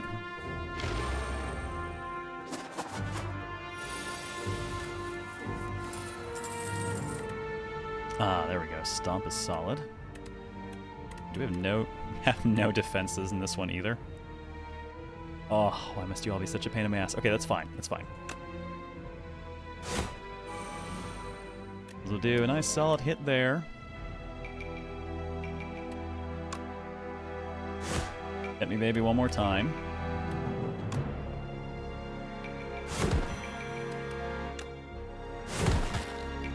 Alright, there. Stomp takes out everyone who's actually going to attack us.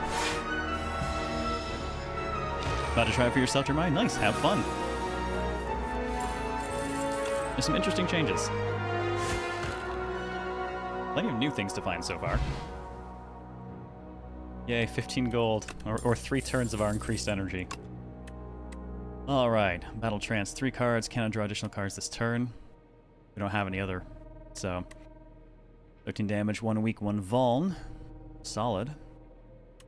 7 block, exhaust a card at random. I don't think so for the moment. I will take the trance, though. Free to cast, 3 more cards. We do generate a reasonable amount of energy right now, so the card draw is solid.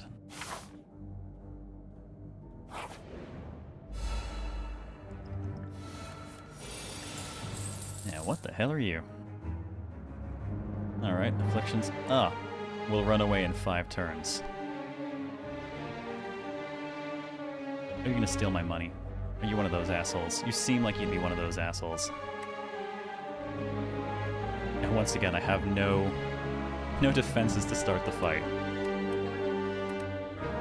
Well, gotta make sure we get our pyre in. Question is, do I want to do bash or the hidden gem?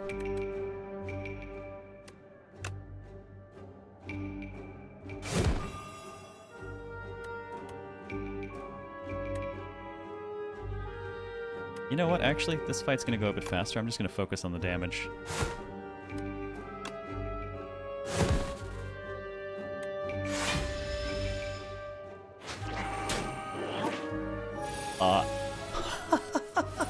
I stepped on an insect and it stole my boots. Well, isn't that just a thing?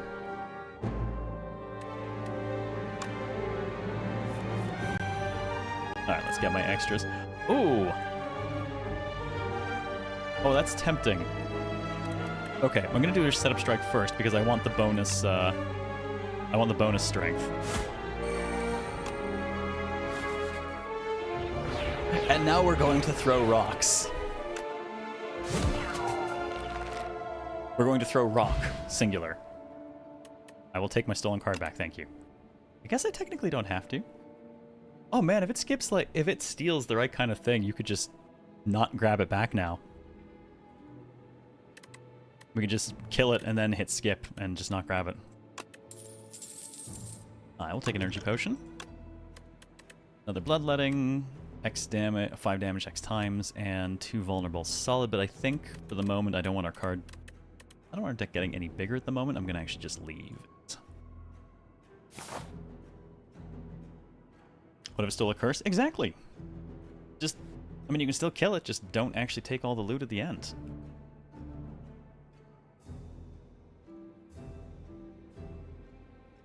I'm going to avoid the merchant right now because we kind of don't really want to... I'm using my money with Seal of Gold, which will be great when we get here and get 600 more. That'll fuel a bunch of turns. Whirlwind with a replay bloodletting. That would be... Whirlwind with the replay would be awesome. So far we've mostly gotten it on our blocks, which is also still nice. Ugh, these guys.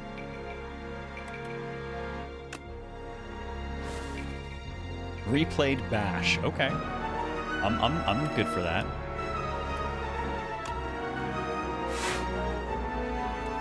Alright, that one's going to buff itself, so I'm going to start focusing on it first.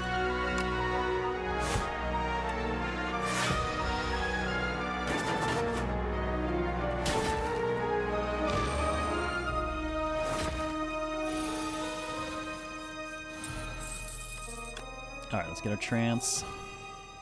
Ah, okay. Oh, this is interesting. So, I'm going to play Bash. It's going to replay. I wonder if that'll actually count for reducing the cost of Stomp. Or there's more giant rocks. Stomp will already get his damage reduced, but we're going to focus on one of these guys buffing.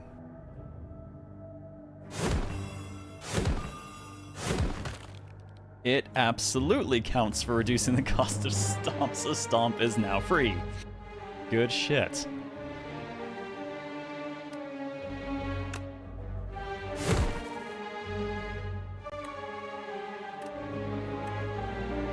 Man, I only have one thing to turn into a giant rock, but I'm gonna do it anyways, just for the fun of it.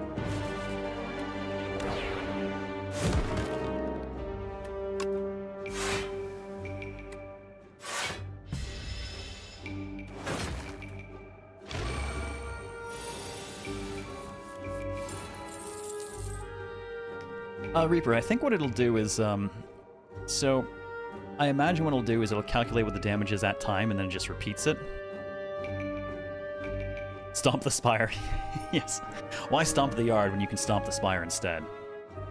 Alright, you're already buffed up and we need to put you in the ground, so that's a 1, and that's a 2.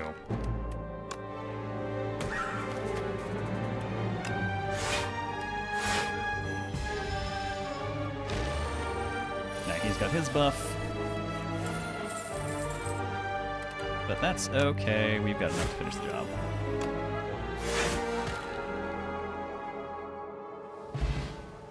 Man, Giant Rock is fun.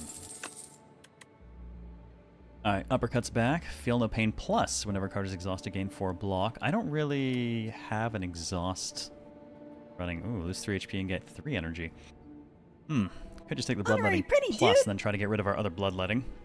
Oh, good God. Gifted. Okay, Sunbot's doing things it hasn't done for years because of whatever the recent... What? Oh, God. Whatever the recent update was. Oh, Jesus. Stop. Stop, bot. Oh, my lord.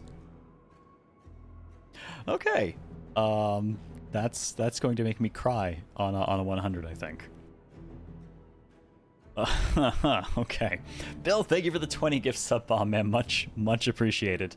I have to figure out what Sunbot's doing there because, like I said, we had to run a workaround to get it running again because deepbot.tv actually expired. So it has actually started doing things I haven't seen it do in literally years because of the workaround. Dude, thank you very much for the 20 gift sub bomb. Enjoy your mugs and moats, folks. Good lordy.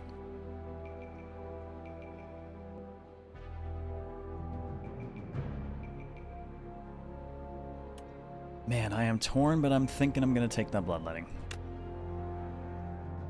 See if I can get rid of the other one. Bill, the sub-bomber strikes again. How you doing tonight, Bill? Today, this afternoon. It's not night yet, for once. Slumbering Beetle. Awakens upon taking turns or losing HP 3 times. Okay.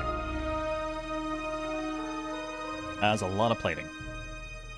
Also, small babby things.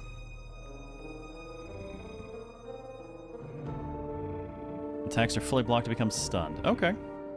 I don't think I have enough, yeah, I don't have enough energy to do that.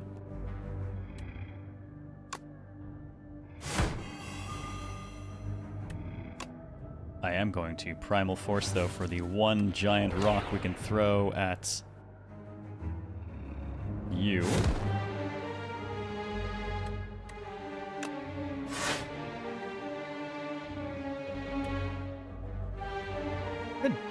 Yeah, I could blow it up, but I don't think I'll bother.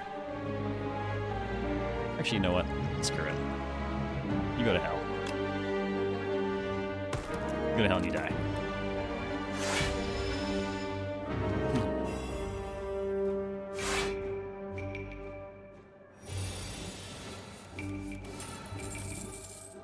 Alright, let's get our trance. Do love me a good setup strike. Even if we are currently weak.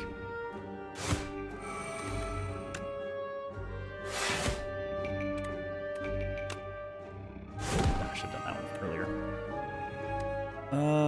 Do I want extra energy? Probably... Actually, you know what? I will go ahead and bloodlet myself for the extra strength we'll get out of that.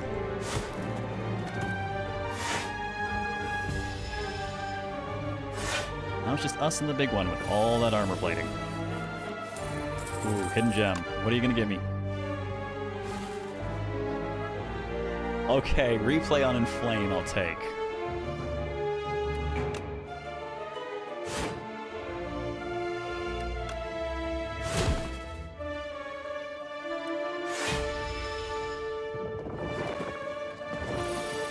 Alright, it has awoken.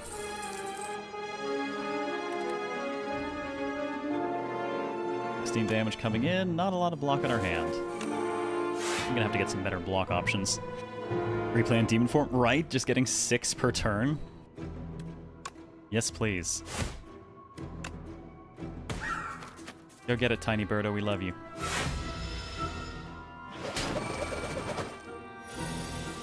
Oh, is it just going to keep attacking and getting stronger?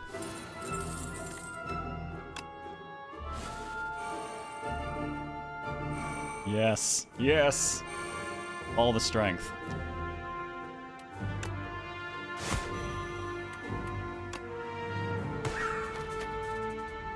Oh my god.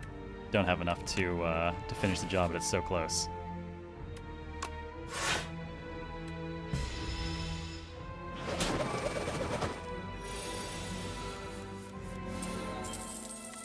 Oh, the giant rock change is permanent? Well, I mean, for the fight. Okay.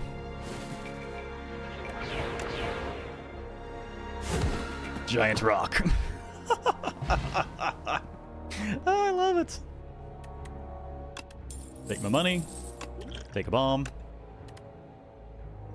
Gain 4 plating. You know what? Actually, I just said I wanted more block, and that's, yeah, I'll take that.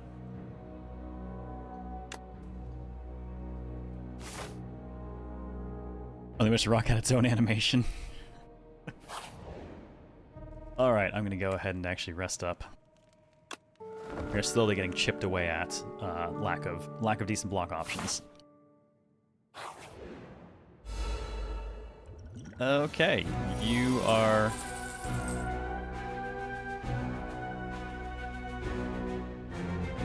Is this just the flesh from DD1? This feels like the flesh from DD1. Now, is it, I guess it's Decimillipede. Ah, if other segments are still alive, revive in 2 turns at 25 HP. Okay, so... Gonna be like that, huh?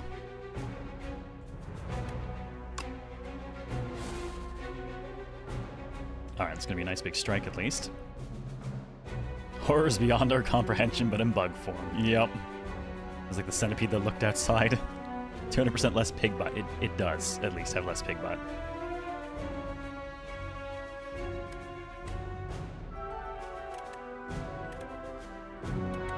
Sadly, not a lot of use for me to get that much extra energy.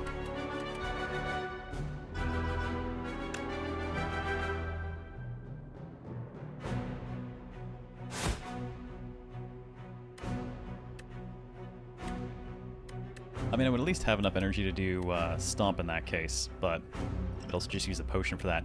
But I suppose, on the other hand, Bloodletting is actually in my hand.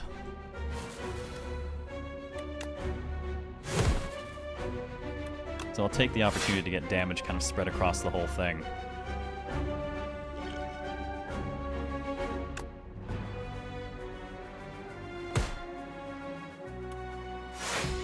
And good use of a bomb we got.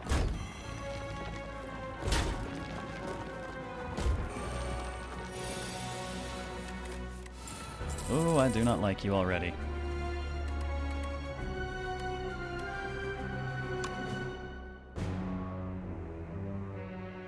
Man, I think I can... Actually,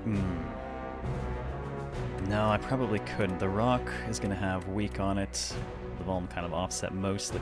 I might be able to put that one down, but I could definitely put down the one in the middle. I'll convert that into a rock.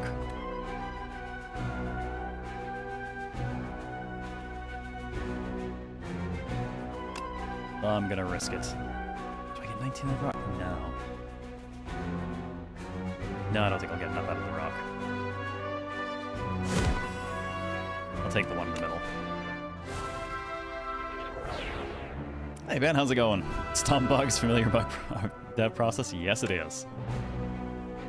Oh, I would have gotten to 19. Okay.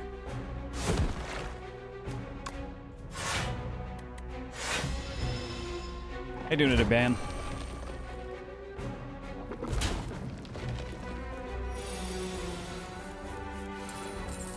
Alright, that thing will recover if we don't move fast.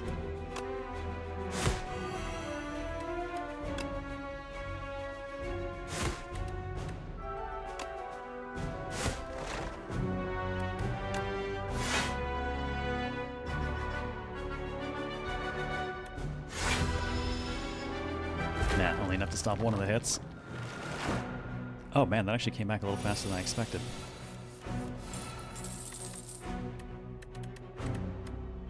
Their 2 turns is a little bit shorter than the 2 turns I expected it to be. Well, you're gonna be a pain in my ass.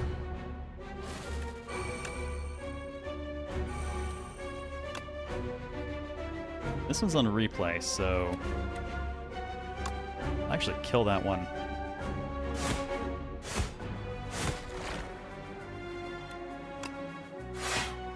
And that, at least with the plating, will be enough to stop the other one, but we're gonna get this one back in a moment.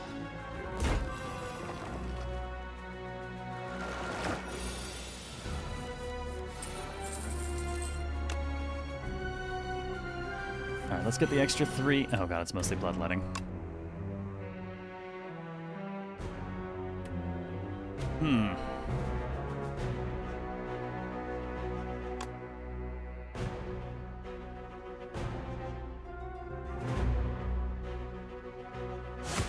Alright, let's see if we can get through.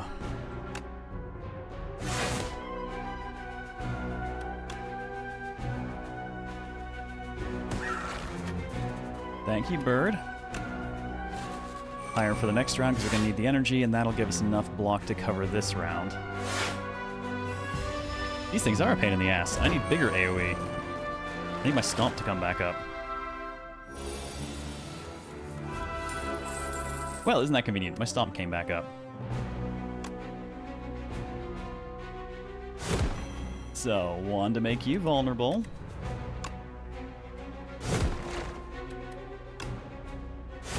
There we go. Hey, wait, how's it going? Yeah, I only do the 1 a week now, normally on a Friday night, because, you know, kid doing 7 weeks, but, hang on a second.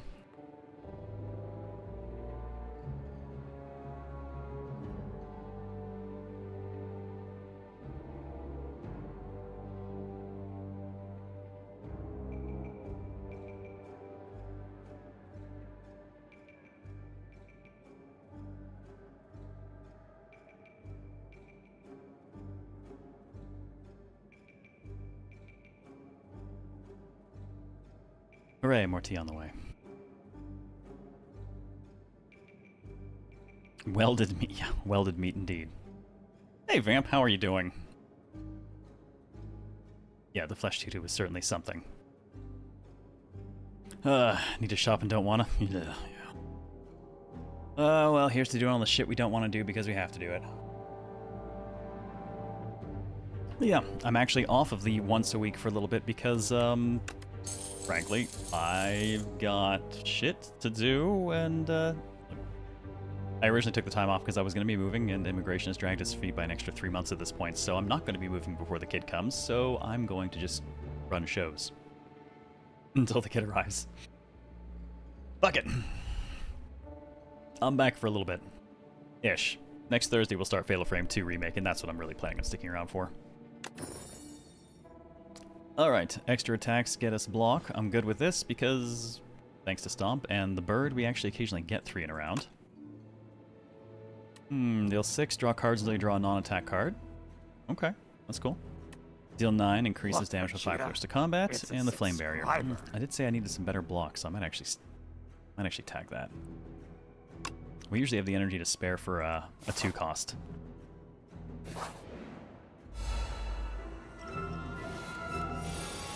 Oh damn, you are Vamp! I hope you're doing okay. But yeah, Fatal Frame 2 starts next Thursday, so I'm gonna do that. Oh good, summons. Loving all the animation on creatures now. Well, at Rupture at least we'll get this out of my inventory entirely, and then we can proceed to just do a little bit of stabbing.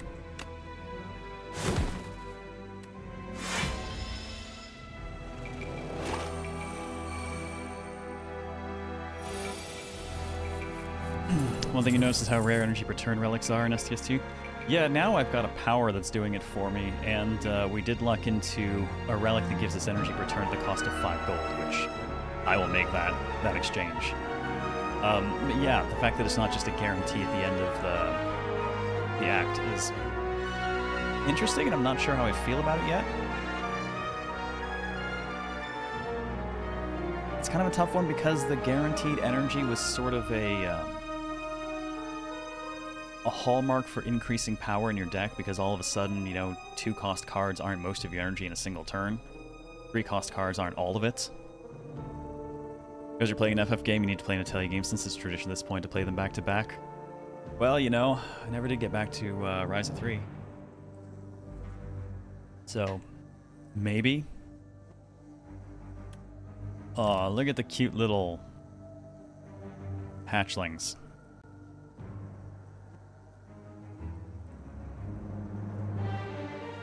I don't think I like you.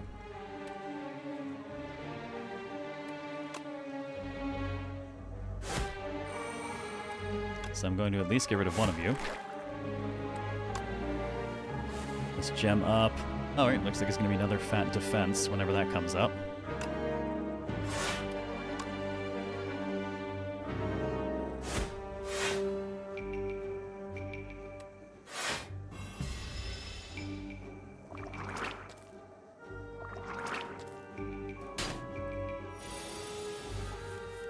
Little hatchlings. Alright, intending to do some damage and debuff me. Okay, well this is a solid hand for powers at least. Let's get our stone armor going for more iron plating. More strength. And as much as I'd love to do that, I think I'm probably going to want the block this round. Because that's not the replay one.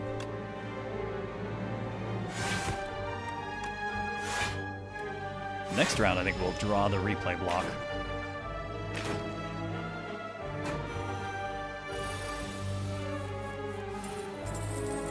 Ooh, Primal Force and Battle Trance? Okay. What do we got? Well, there's extra energy at the start of the turn, which I will take. I don't think I want to Primal Force the Thunderclap, though. I actually think I'd rather... Actually... Well, Bloodletting will increase my strength. 4 strength means it's a 20-point rock. I could actually slug one of these out if I do Primal Force the Thunderclap. There's the repay block, though, so we're really covered for block. I think I'll actually stick to this then.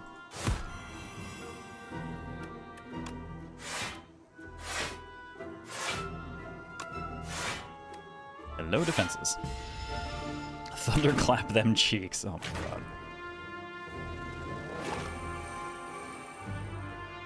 Okay, where's my stomp?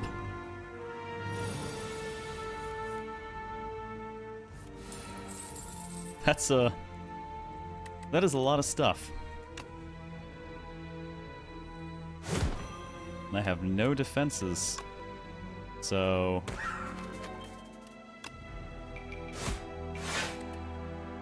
this round is going to hurt a little.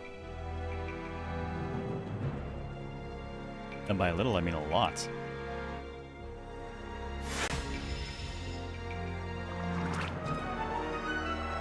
A lot of babies coming at you. Yeah, doesn't that feel appropriate right now? That's really gonna hurt.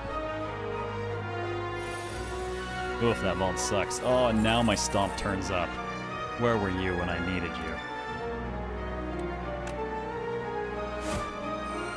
But on the bright side, at least now I can step on all your babies.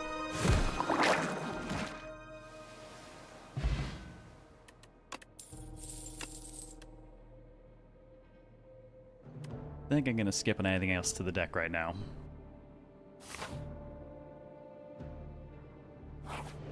Well, this should be our, there we go. 600 extra cash, and our first power gives us 6 block. I will take that, happily. And I will take this happily, too. Yes, rest. Rest is good. We don't rest nearly enough.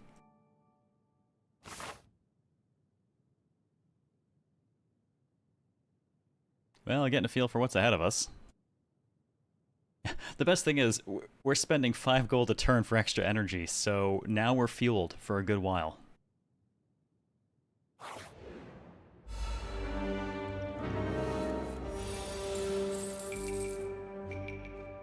Alright, gonna get debuffed. But... man, do I want to do Setup Strike and then just Primal everything else? I think I do.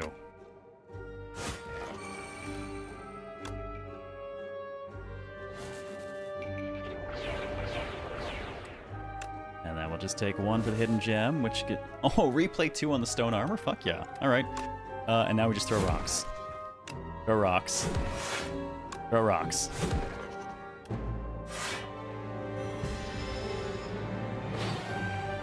Tender? Oh dear, what are you? Whenever you play a card, lose 1 strength and 1 dex this turn. Ew.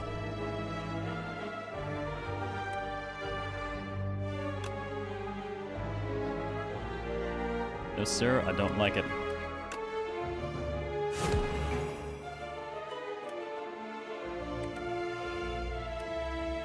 Ugh.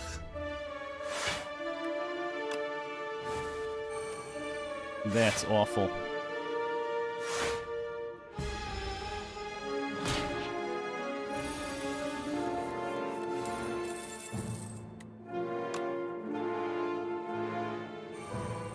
Okay, if he's going to attack multiple times, I can at least have all of that extra defense, plus defend, and that flame barrier.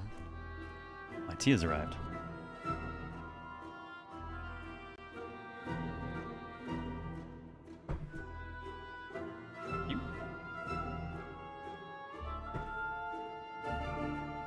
Evening, Throg. How you doing?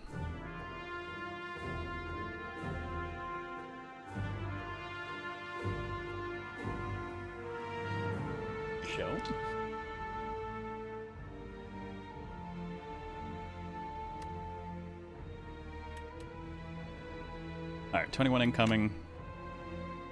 Flame barrier covers us from most of the rest, and we'll let him bounce some back at himself.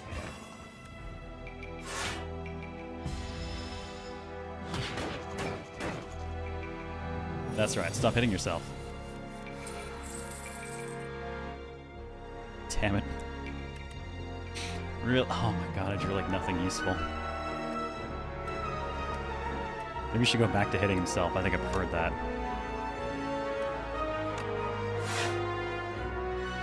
Well, that'll still give me enough to stop most of it.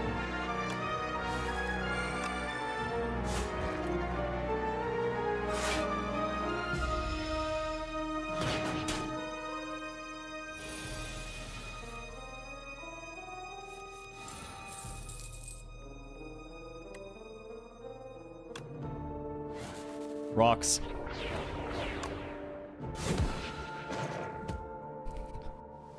I love the idiot rock button. Shrug it off. 11 block, draw card. Okay, I actually like you. 7 block and a vulnerable. Spite. 6 damage. If you lost HP this turn, draw a card. Spite. I like it. I think I will take Shrug it off, though. Card draw. We've got generally a lot of energy, and good block is solid. I will take that. So many bug enemies in STS2. Gotta stop them all, right? I'm gonna grab another rest, because we still... There we go. Our max HP has been slowly increasing thanks to the Chosen Cheese. Which is good, because that also means our rest restores more HP. Oh boy, the doll room. You enter a hidden room. It's packed with an array of dolls. Each are unique, their expressions ranging from joy to sorrow, their attire spanning centuries and realms beyond your own. A chorus of whispers grows louder and louder until the dolls are shouting over each other and calling for you. You must choose one to leave immediately. Okay, at random, a random doll relic. Take some time, lose 5 HP, choose one of 2. Examine each and make the best choice. Lose 15 and choose one of 3. You know what?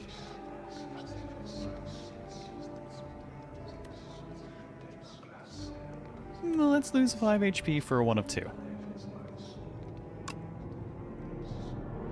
Daughter of the Wind. Whenever you play an attack, gain block. And Bing Bong. Whenever you add a card to your deck, add an additional copy. Oh god, no. I do not want to overload my deck like that. You should be happy I chose you, the doll proclaims triumphantly.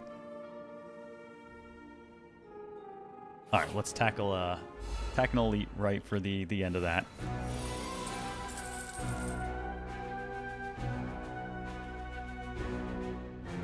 Infested Prism, huh? First time it takes attack damage each turn, the attacker gains energy. Energy is used to play. Wait. Oh, okay. So I get energy for hitting it once. And it's just gonna hit like a motherfucker. Cool.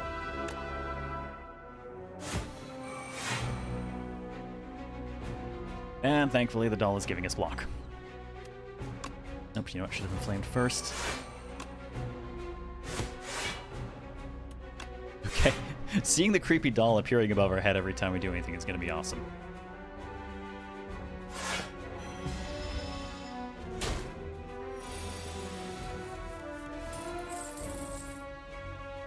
Going to get some block. Well, let's get our hidden gem in here. Oh. Okay. We got replay on the energy cards, so I'm really curious to see if this is going to be 6 bonus energy when it starts going off.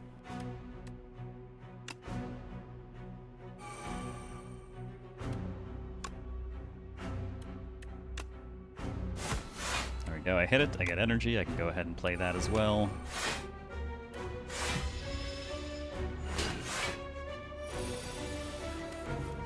Nine times 3, huh? Alright, get a little bit of block.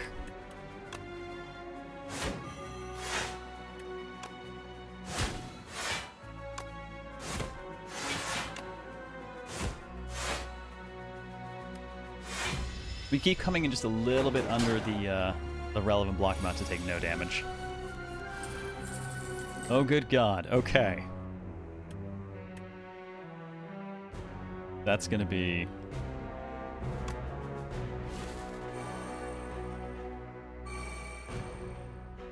Okay, well, we will have far more energy than we could ever do anything with now. I don't think Stomp's going to do me a ton of good here, so I might actually just go ahead and Primal Force it instead. And now we can throw rocks.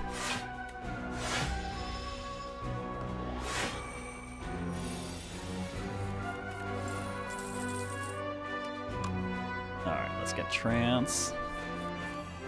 Okay, solid. We have 7 energy to work with.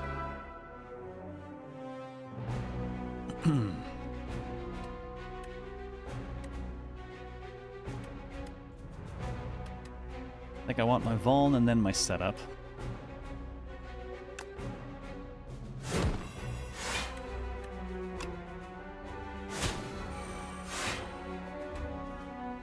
Gives us some more block and damage.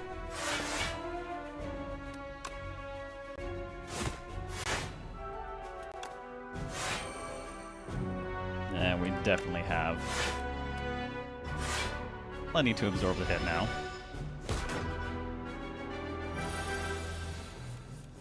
Totally not cursed, right? Typing on phone is hard. Yeah, I hate typing on my phone. Ooh, okay. Let's just swap all of these. Rocks. Rocks. Rocks. Getting 20% additional gold, thus fueling our continuous supply of energy. Works for me. And you know what? Ooh, Hemokinesis, lose 2 HP to deal 19. Solid. Anger, always fun. I think I want more stone armor, though. Block is still kind of... We keep coming in just a little bit under shit, so I'm more than happy to have another one of those to throw out. And let's just... Not getting many opportunities to upgrade because I keep having to rest, but this is the cost of experimenting and learning. Want to make sure we're as healthy as we can be before we fight whatever the hell that is.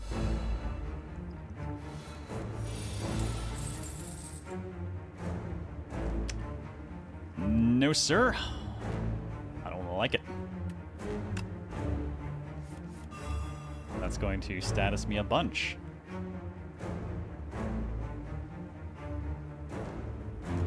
Ew. Well, get my plating going.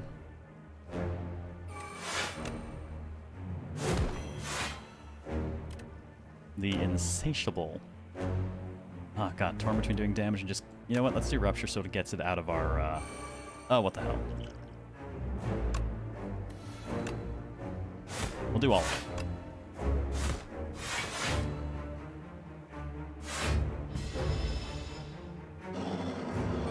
Oh, nice Mashini.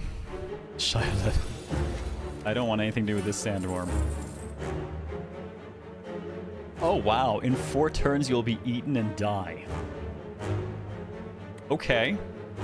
Get further away, increase Sandpit by 1, increase the cost of the card by 1. Oh, interesting. Okay. Alright, I kind of dig it. So that's what the 6 status were that were dropped in us. We have a few of these floating around. Neat. Big problem you have with STS2 is that you bloat your deck because whenever you see a new card, I want to take it. I know. I want to play with all the things. It's like my first run in a Souls game. I pick up and try out every weapon and my stats are screwed because of it.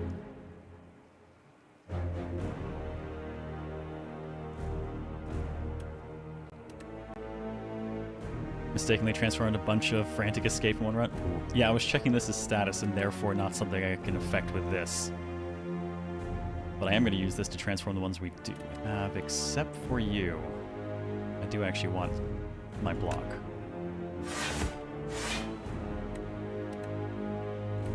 Actually, given the amount of energy I have, I will go ahead and play this one. And then we'll proceed to start throwing rocks.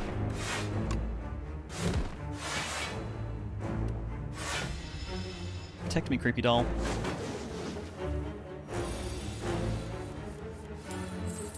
Oh, that is just... I love this mix of both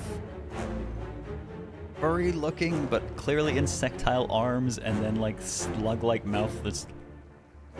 That is a whole lot of wrong bundled up into one thing. Ooh. I wonder if our gem can trigger on this. We get repeat on Frantic Escape, so we just get a bunch of them. I feel like the worm is asking for us to science what's on its inside. I'm not going to do that. Some cosmic horror bullshit.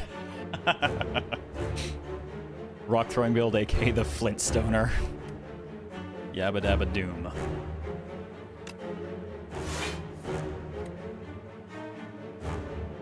Well, I will take the Flame Barrier because he is going to hit pretty hard. And then we'll inflame.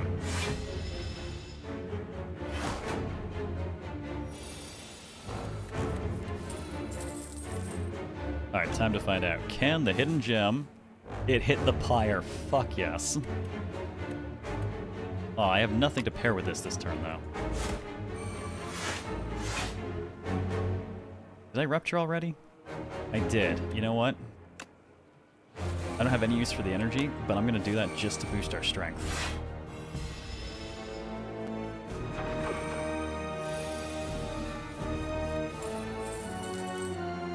I really need some of those cards to come back up so I can run.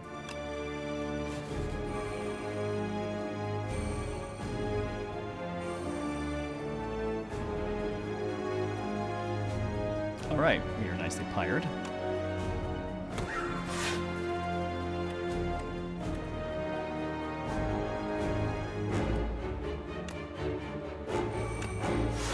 Okay, really need one of those retreats to come back up.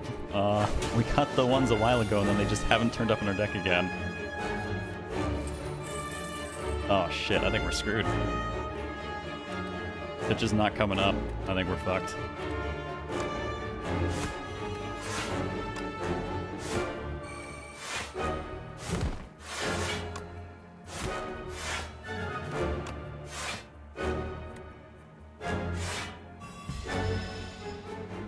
Yeah.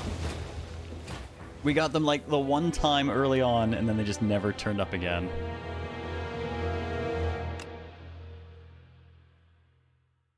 That was rough. I figured with the 6 we would have gotten one.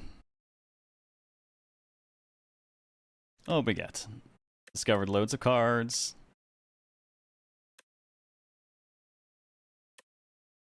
New relics. Yeah, the bird pipe was nice.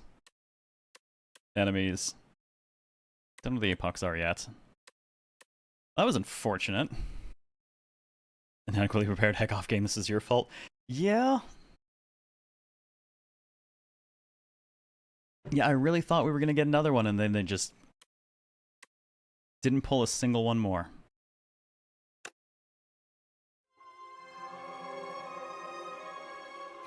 In the timeline, reveal Apox to unlock cards, relics, and much more. Oh, okay. Oh, yeah.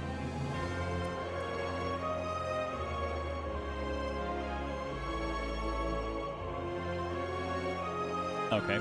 Something from Chapter 5, Mother Resurrection, Meow. Meow. Meow. As I said that my cat's making weird noises in the background now.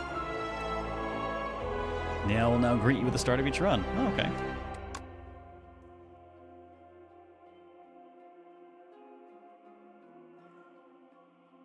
Play around with Ironclad to reveal this one. Well, we did that. News of the Spire's reopening made its way to the Silent. She ferries a boat to the capital. Oh, goody. Silent sneaks past the gate wards with ease and enters the Spire once more. Now we can play the Silent. I like the Silent a lot.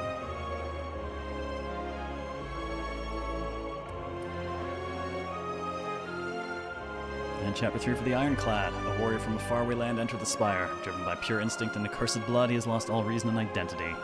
All who prevent his ascent shall perish. Except apparently for that worm. Oh, Molten Fist. Deal 10 damage. Double enemies are vulnerable. Nice. Vulnerable enemies take an additional 25% damage. Man, now that would be a fun one to score with the gem. 1 strength for each vulnerable on the enemy. Silent discard decks were my favorite. I was a big fan of... Shiv decks could be fun, but I really loved a good poison deck. Nothing quite like landing the massive triple catalyst twice in a row on something.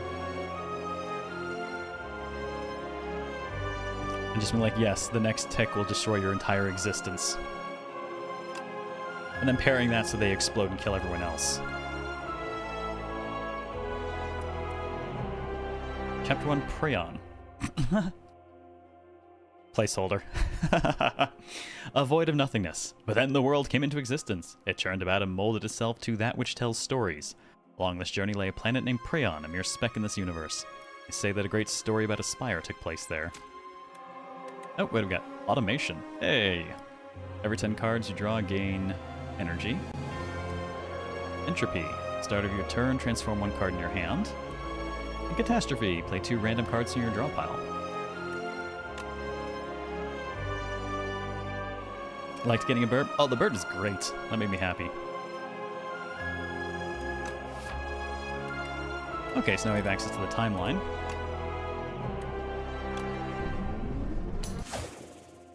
Well, now we're gonna have to poke around as the Silent. Hunters from outside the Spire, ready to stab and poison anything in her way.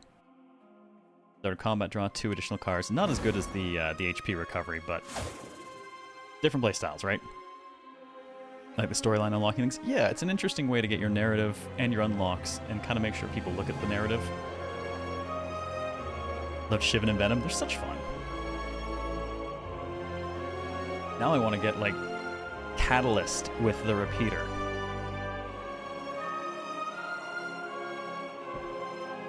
Because you're talking about a 27 times multiplier on the poison.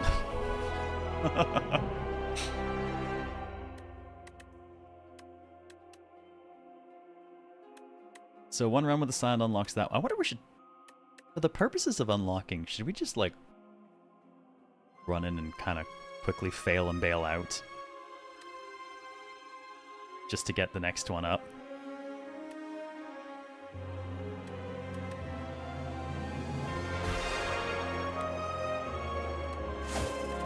Is that rude? Would that be rude to do? I feel bad for the Silent, but I kind of want to see what else you might be able to quickly unlock. With sound you can stab everything? There is a lot of stabbing. Hello, Niao. Guys, it's Moby Dick again. Alright, random relic. Transform 1 card. Lose all gold. Choose one of 2 packs of cards to add to your deck. Well, I'll take a random relic to start. Those are always fun. Got. Whetstone. Upon pickup, upgrade 2 random attacks. Well, I mean, that's... Sure. And we're fighting the Ceremonial Beast. My question is, how far do I have to go, do you think, to trigger the next unlock? I think we should science it to find out, right?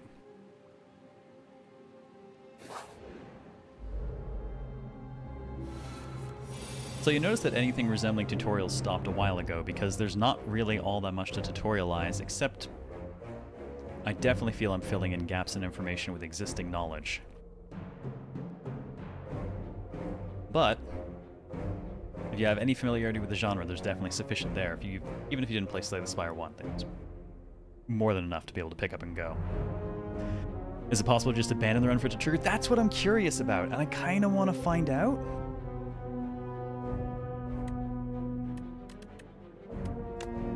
You have to restab a thing. For science? Yeah, shall we just? Let's science it. Oops. I hit escape on the wrong one. I just closed out my tools instead. Hang on. Let me just get rid of all that stuff. Okay, there we go. Oh, yeah, that was the wrong escape. Let's hit the right escape this time. This is the side effect of using the same keyboard for both computers. There we go, Epoch discovered. Let's see if that's enough. Floors climbed too. I like to think she just tripped on the way up the stairs and then fell back down them and died.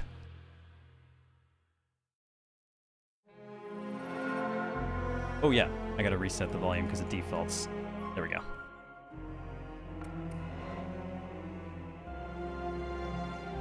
The Regent. His Majesty barely even looked anymore and swiped through the planet profiles in the current constellation. I demand to visit a more exciting planet. The Regent slammed his fist down the space console. Anomalous planet detected. Oh, you're right, I do need to reconnect the redeems. Because that is not purple anymore. And now it is, thank you. Particular edition of the Silent had a fragile neck. It's just... You know, it doesn't take much. It really doesn't. Alright, so let's try this dude instead.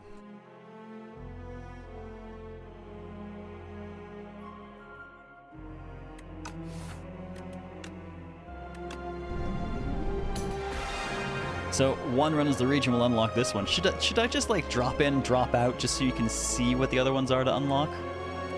At least we're on someone new though to play. Heir to the throne of the stars. Wields cosmic power but his minions do the work. Oh god. Okay, we're gonna be that kind of loser. I kinda like it. Oh, that's cute.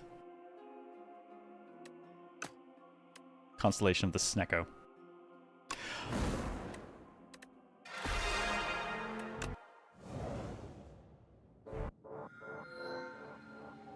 Oversized blue creature, I am the future king. What voice? I feel like this lovingly call the Regent Zim. Sadly, I don't have a Zim voice for that. But we can be incredibly VIP. Oversized blue creature, I am the future king. Cute. You'll see me again. Alright, let's start with Elite Comets. Draw 2 additional cards, remove a card from the deck, or receive Greed, which is unplayable and eternal, but gives me a ton of starting money. Okay.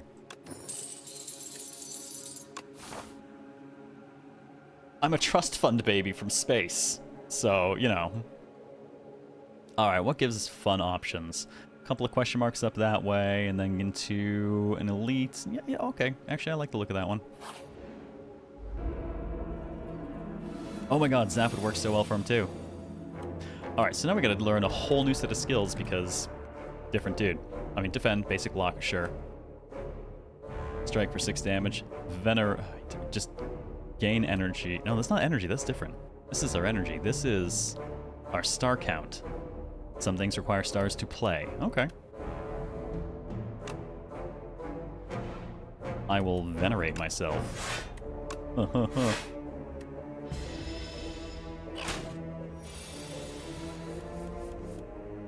There we go. No energy, but 2 stars. Applies weak and vulnerable.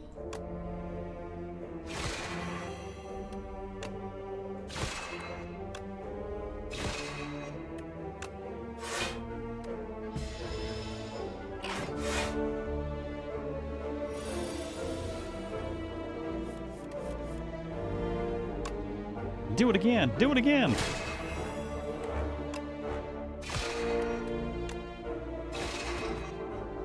Okay, I love his animations, just like, whatever. Do the thing. Alright, now I gotta pay attention because this is just completely new cards. Alright, deal 7, forge 5. First time you forge each combat, adds Sovereign Blade into your hand, adds additional damage to Sovereign Blade. Okay, so it's a retainable card with increasing damage. Black Hole Power, whenever you spend or gain stars, deal 3 damage to all enemies. I dig that. Deal 7 damage to all enemies lose 1 strength this turn. Neat, but I think I'm going to go with the power. Also, we died to being sucked last time, so, you know, this time we get to do the sucking.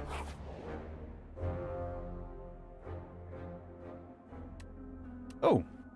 We get to do the stone thing. You know what? I actually really liked that, that setup. I don't know if we have a really appropriate card for it, though. Last time the setup strike was kind of perfect for it.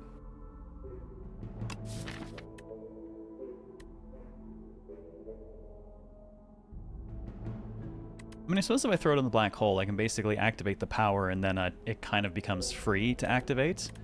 And it only does it the first use anyways in combat, so...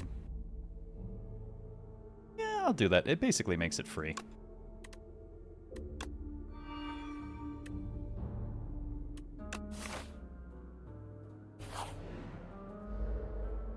Very intrigued by this character and style's great.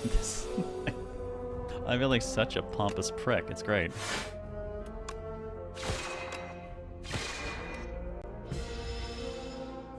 Also, look at the poor shaky legs of the dudes carrying my throne. Alright, so this will deal damage. Oh no, I didn't take that. I gotta have the power active, yeah, which I don't have yet. Pew pew. I kind of dig having an additional resource mechanic, but anyone who played my work in DD2, that should be obvious, given the Vestal and the Occultist and similar.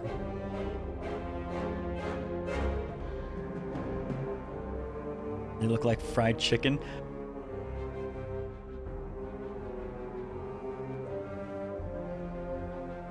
Look, I'm gonna be honest, Susagomi. You might want to talk to someone, because I'm fairly certain that's not been fried chicken you've been eating, and I'm concerned for you.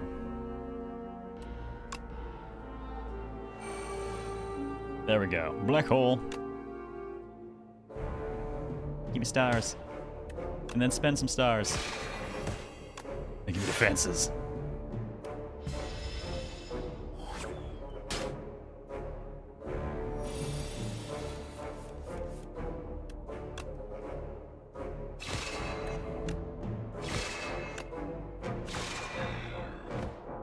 I love how much more animated this is than the original Slay the Spire, without really losing much of the speed. That's actually something, a lot of the games I've played, that's actually something I've noticed is a bit of an issue.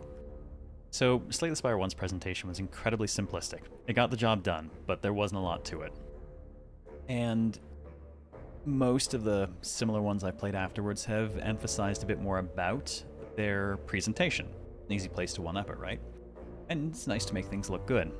However, the more presentation there was involved, the slower everything else also becomes. And one of the things that I think kind of helped keep Slay the Spire leading the pack is that you could play it at incredibly high speeds when you knew what you were doing, because there was no presentation really to slow you down. And that goes a long way, I think, towards keeping runs tight and compact. Admittedly, grew up in the rural South, could have been eating anything. Glitter Stream. Gain 11 block, and next turn get 4 block. Spectrum Shift. Start of your turn, add 1 random colorless card to your hand. That could be neat. And Monologue. I think Monster Train does a good job with speed too. Thank you for the bits, Bill. I agree. Partly because that one you can turn the speed up and down as you play it, and it does reach a point where you look at the prediction and then you leave it running at the absolute maximum speed.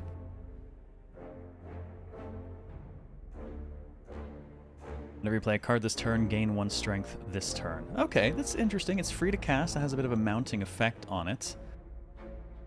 Random colorless card, though, means goofy fun. I like goofy fun. Let's see what happens. Why did you have a 30 gig mod? I actually never modded Slay the Spire, but that's because I played on Switch. Which I gotta admit, actually played it fantastically. Aroma of Chaos. Upon drudging through a thick underbrush, trudging, on the Regent, and making it into a clearing, you're hit with an unplaceable nostalgia. A mix of floral scents, putrid decay, and something else entirely. The scent grows stronger with each step, and you feel as though the world around you is warping and twisting. Overcome with the sense of shifting chaos, you begin to lose your sense of self. Okay. Let go to transform a card in your deck. Random card, any rarity. Or maintain control to upgrade a card. Well, out of curiosity, how do our upgrades look? More damage. Gets cheaper. More stars. More boom.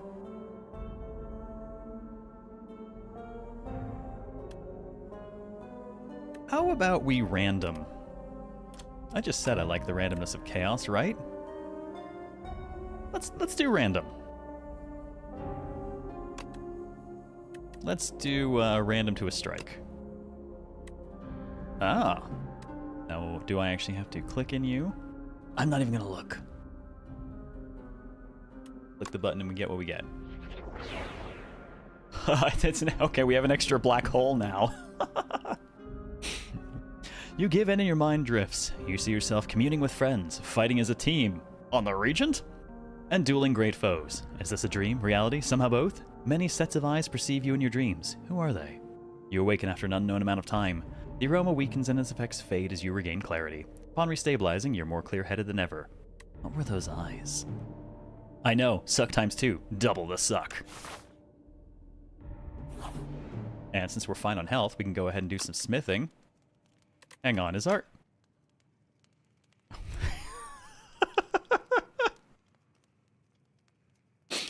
Oh, I'm sorry. I fucking love that. We're still seated on the bench, on our throne, and that poor dude has to hold it the fuck up.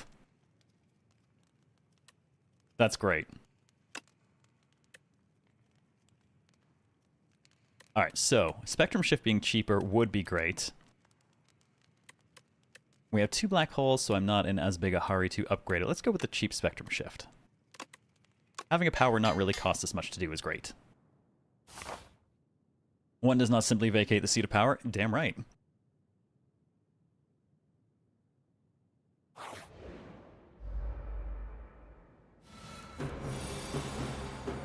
Whenever you play a card, enemy receives 10% more damage from attacks this turn. Ah, okay. So, chain them together.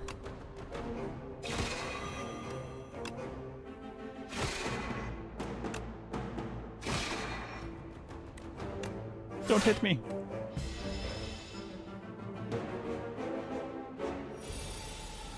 Alright, gonna buff itself. We'll activate a couple of our powers. Oh, that's a lot of strength. That's gonna leave a mark. Next turn, gain block equal to your current block. I have nothing to give me block right now.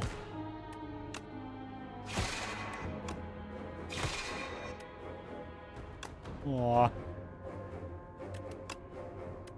Let's just not do that, I guess. Oh, good God. Okay, I love the animation of that thing just running off like that.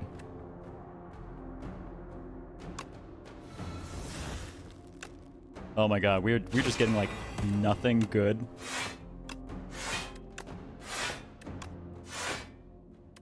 I mean, I guess I'll take all that because it at least protects us from him.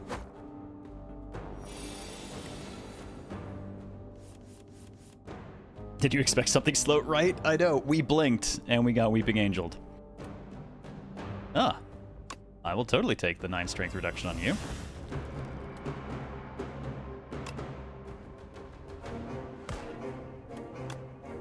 We'll also go ahead and reduce that damage. We have a few more stars to work with. Really hoping we get our, we got Panache. Every time you play 5 cards in a single turn, deal 10 damage to all enemies. Well, I don't know if we're going to do that right now, but it's free as a power, so I'll take it.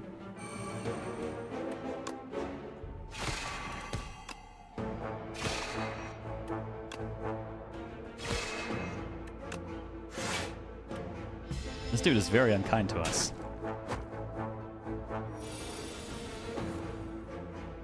The bomb.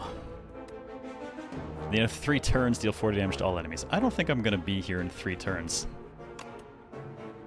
Oh no, I don't have enough. Well, I can at least use Prolong again. Jesus, am I going to be here in a few turns? Pretty sure I won't be. One way or another. Because this dude is hurting.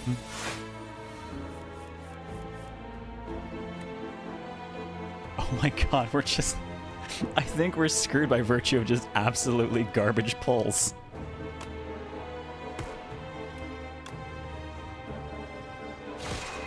Yeah, so close. But Lazy Region, I think, is already out. Because, like, we just got nothing. Fighting us for peasants? Well, he really should have been a peasant. We had such science. Well, you know, sometimes science loses in the face of overwhelming violence.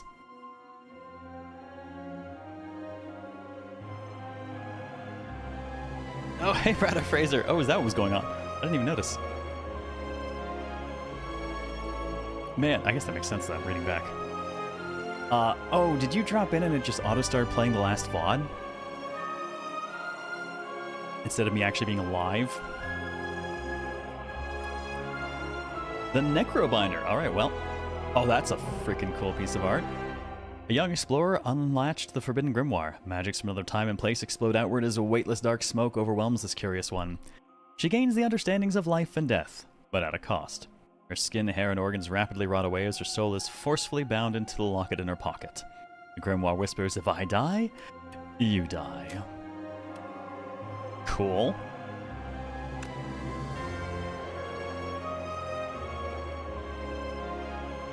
Well, hey. Might as well poke that one too.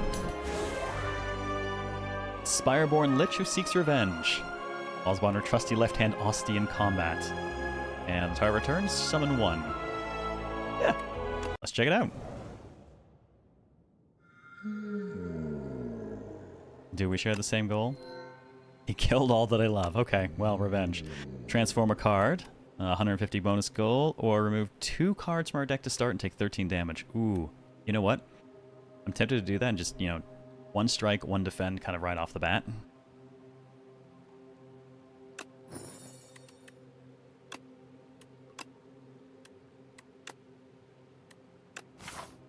Just a little bit of upfront reduction.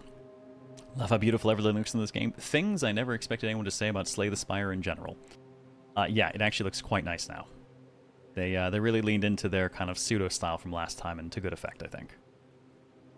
Alright, let's make sure we hit a few question marks on the way and try out... Huh. Osti absorbs all unblocked attack damage. But at 1 HP, it'll really only take 1. Alright, what do we got? Unleash. Osti does 7 additional damage and deals additional damage equal to its HP. Okay. Summon 5. Summons Osti with 5 HP. I've already summoned to raise its max HP for this combat. Okay.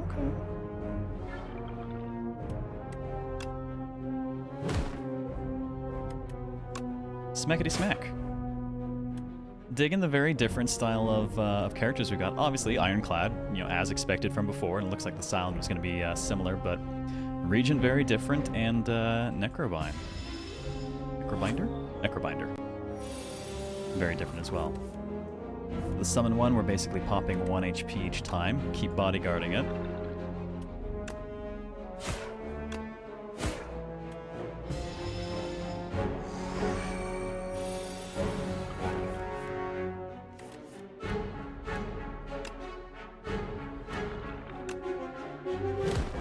Solid. Okay, it's interesting. So the more HP we get on that, the better it is for us overall.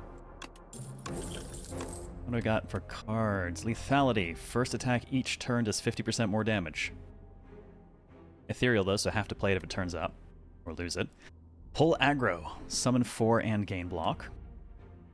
Page Storm. Whenever you draw an ethereal card, draw 1 card. I mean, I'll take lethality. I like violence. Necromancer's gone wild. Woohoo! Oh, last time we did let go and transform something. Let's see what does upgrading look like? Better base damage on Unleash. Lethality goes up to 75% more for the first hit. And Bodyguard gets up to summon 7. Let's just go ahead and upgrade Bodyguard. That seems like it seems a bit like a given.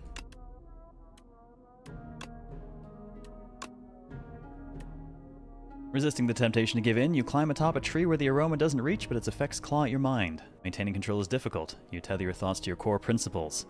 They will be avenged, I will not falter. The aroma subsides. Yeah, 75% for an opening hit sounds great, especially if you've already got a Vuln slotted on from the previous round. Note to self for next Karnath Bit Nebron live nude skeleton show. Live skeletons. Oh, there's our lethality.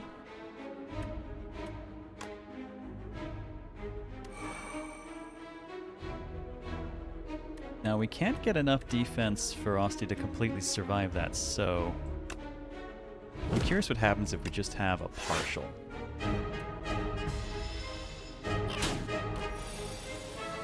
Okay.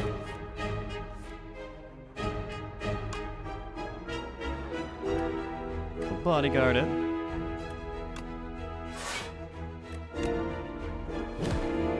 Solid hits. And so it should take, yeah, so we lose the block, it takes 1.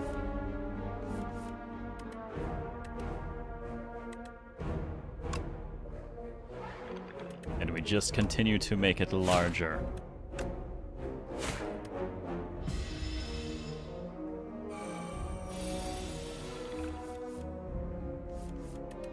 Okay, that opening lethality is nice.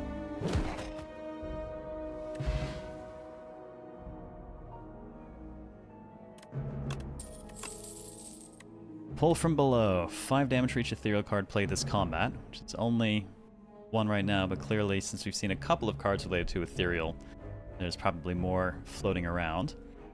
Gain 5 block, apply 7 doom to everyone. At the end of enemy turn, if it has at least as much doom as HP, it dies.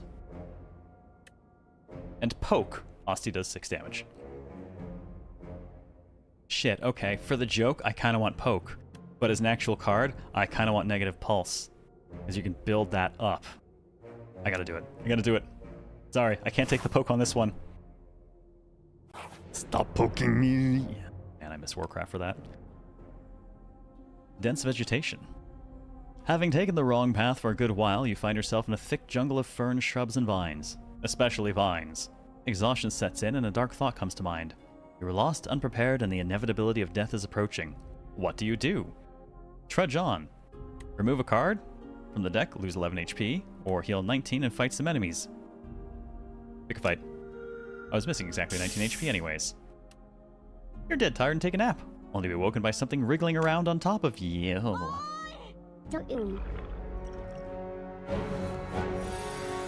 Oh well then. Thank you for the bit, Soul Survivor. Doom! Local liches seeking their soulmates. Do you want to touch phylactery with me? Buffs and status, huh?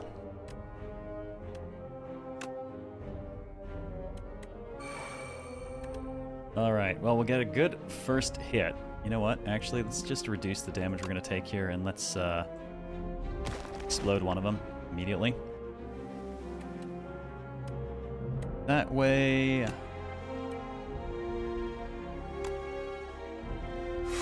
Well, we'll still lose Ostia and then regenerate Ostia immediately. Otherwise I'm going to go for the one of the ones that's buffing already.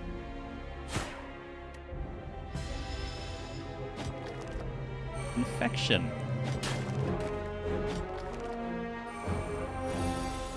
Well, that looks like an unbelievably pleasant card wriggling around like that.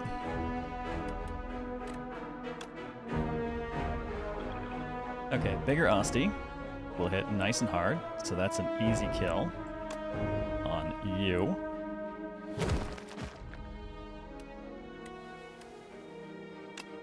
And now we can try this negative pulse.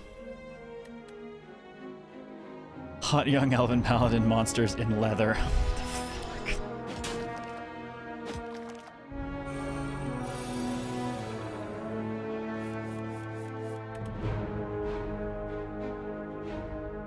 I love it. I love that the animated border really is just the right touch, isn't it?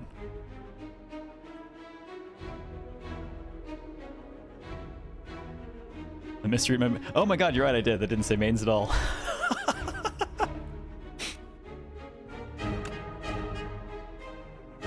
Oh, nice. So the amount of doom they have is kind of reflected on the bar, too.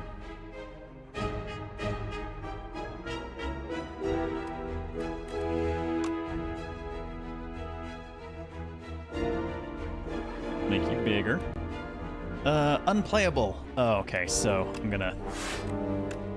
Let's see, is that damage subject to my block? Okay, good.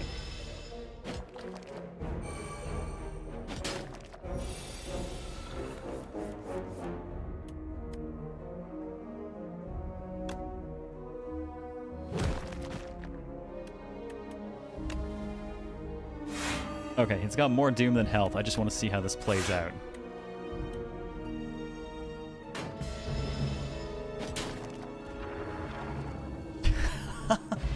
Bye! Just gets sucked down. Oh good, another option for the poke. Oh. Gain 6 block, and if you apply Doom this turn, gain block 2 additional times. Rattle. Osti does 7 damage, hit an additional time for each other time it has attacked this turn, or, you know, just do 6 damage with Osti poke poke.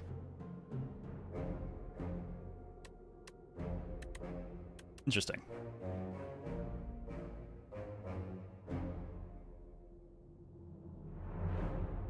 Game sure likes worms. Yeah, worms and insects in abundance this time, huh?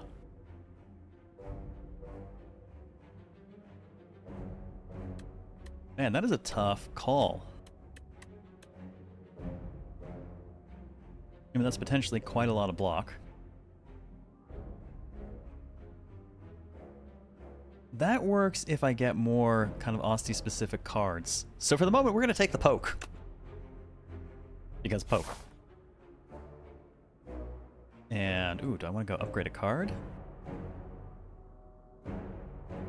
Got an elite up that way. Well, that leads into 2 elites with no rest. I think we'll do that. Let's do that. Let's go upgrade a card. Now, let's see. How good is the poke on upgrade? 9? Very nice. 11 Doom? Ooh, I think I like 11 Doom more. 11 Doom sounds fun. Man, I want to get repeat on that. 33 Doom.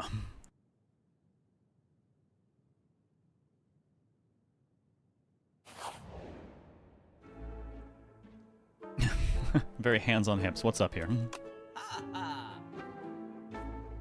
I am definitely liking how different the Necrobinder and what we got of the Regent has felt so far from the previous ones. Let's see. Okay, so what do we got this new? Eradicate. Retain and deal 11 damage X times. Cool. The Scythe. 13 damage. Permanently increase the card's damage by 3 and then exhaust it. Invoke. Next turn, summon 2 and gain energy. Oh, I do like that. Dirge. Summon 3 X times. Add X souls into your draw pile. What did the souls do? There may be only one way to... Oh wait, no, there we go. Draw 2 cards and exhaust... Ooh. Okay. I think I like that. Especially since drawing 2 cards for free and exhausting them means they're just increasing our capacity to get to cards. And Haunt, whenever you play a soul, a random enemy loses 6 HP. Really? Well, funny, because I have enough money for both of those things. I think I would like to buy and pair them together.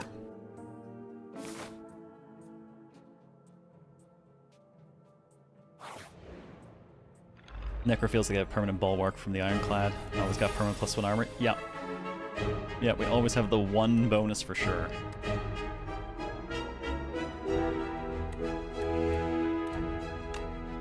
Poke it.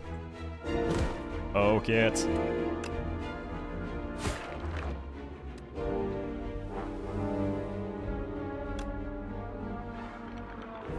There we go, and now we got a couple of souls floating around.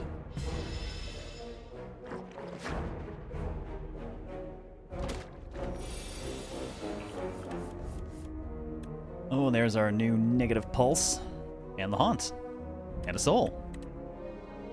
Well, first I will haunt. Then I will soul. Let's go ahead and get that negative pulse going. That thing is absolutely dead. And what have we got? 12 damage coming in. Well, let's just mitigate that, and that one will then explode on its own. Bye! That is fun. A tooltip under Osti, die for you. Osti absorbs all unblocked attack damage. So, right now, consider it as I have the equivalent of 4 block. They have to get through my block, then through Osti's HP, to get to my HP.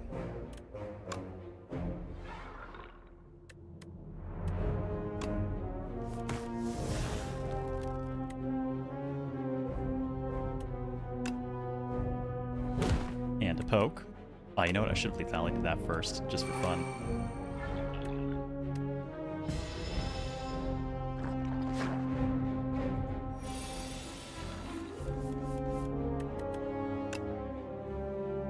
Oh yes. I'm doing that. I'm not even gonna fight it. I'm just gonna let it do its thing. Hello, Doom. Grave Blast. Deal 4 damage, put a card from your discard into your hand and exhaust it. Okay. Osti does 7, additional time for each other time he's attacked. Alright. Severance. 13 damage, add a soul in your draw pile, hand, and discard pile. Well, I do like our... Yeah, I'm taking that. I like our souls.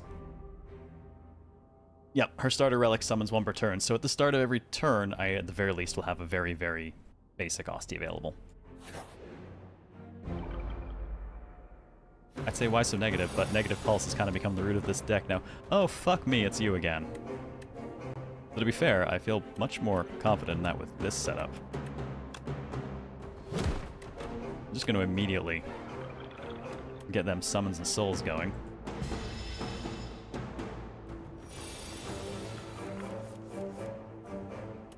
Oh, perfect. Now I can get my haunt.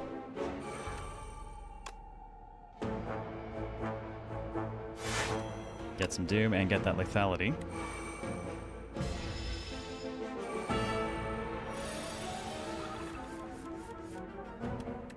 Okie dokie.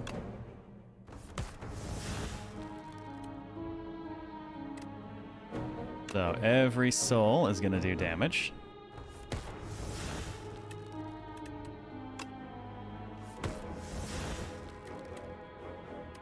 Severance will do 19 and we'll create some more souls.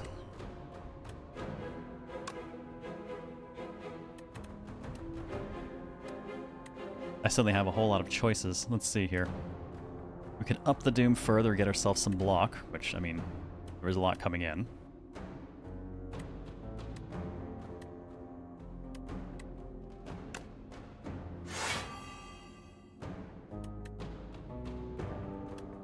Unleash would do some very solid damage. We'll bodyguard because that's basically more defense. It's gonna be enough to crack Osti, but that 56 goes a very long way. and then we'll poke it as well.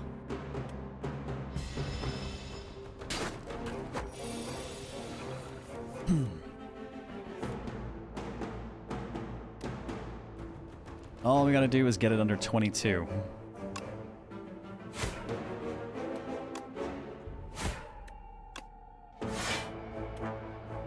Oh shit, it said under 22 and I wasn't paying attention. Son of a bitch.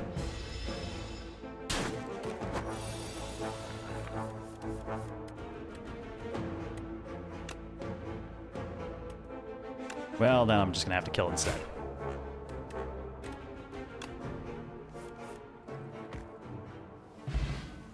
Yeah, those first couple turns of draws were just right. We'll take the bomb. Chandelier, start a third turn, gain 3 energy. What do we got? Bury, deal 52 damage, takes 4 energy. Reanimate, summon 20 and exhaust it. Or 5 damage for each ethereal card played this combat. Souls don't count as ethereal, do they? I don't think the souls are ethereal. No, they aren't. Shame. That would be awesome. Man, I am torn. I kind of want that in there, but the odds of having the necessary amount of energy, but 52 friggin' damage with lethality on as well. On the other hand, it is a huge boost to Asti. We'll take that. We'll keep our right hand happy. Yep, summon is also just block as well. Yep. And what do we get? Oh, is that a potion belt? Yes, 2 potion slots. Now we can be an alchemist. Isn't your hand supposed to do that for you? You know, this is a 2-way street.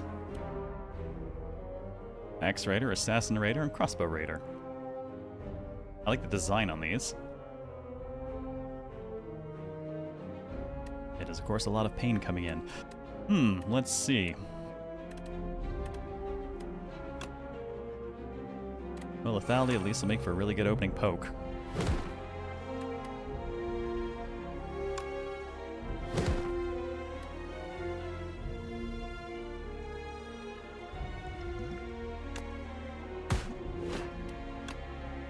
Also make sure I at least have some block available.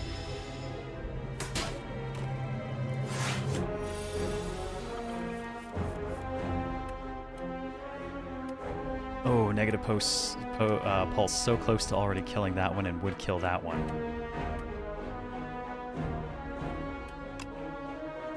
Take it because I need the block anyways.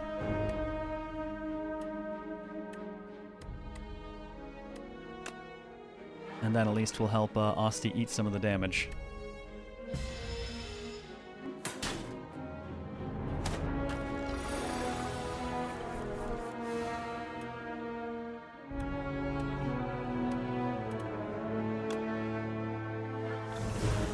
There we go, now Asti's very protected. Very protected.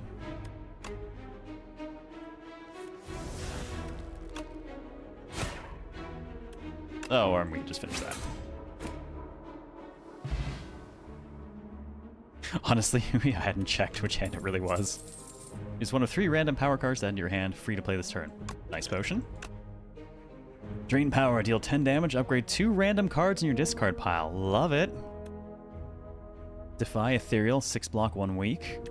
And the Page Storm, whenever you draw an Ethereal, draw 1 card. I'm going to go with Drain Power. Random mid-combat upgrades. Ooh. Oh, hey, it's the bird.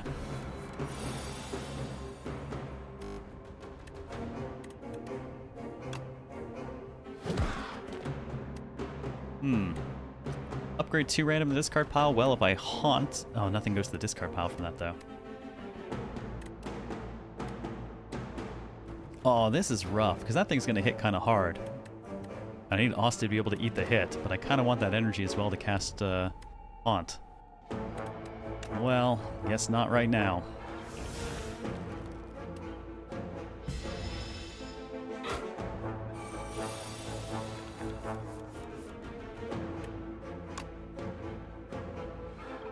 Alright, Bodyguard. Severance? Solid. Lethality, I think, more useful overall right now.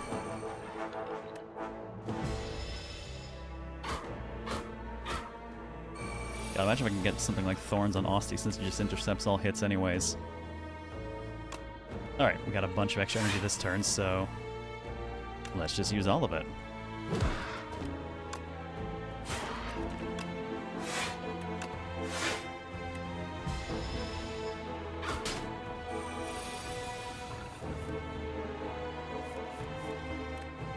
And there's my Haunt.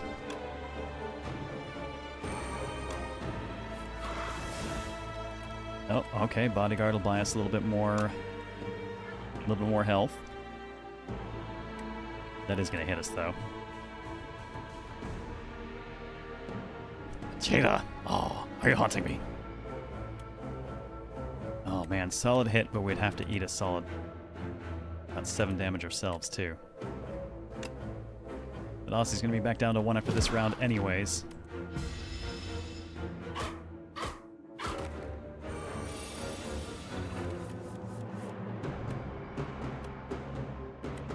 Drain power at 15. Oh, that's kind of rough, because I can definitely... Well, this is going to put one in my draw pile hand and discard, so we'll get one immediately. We can play.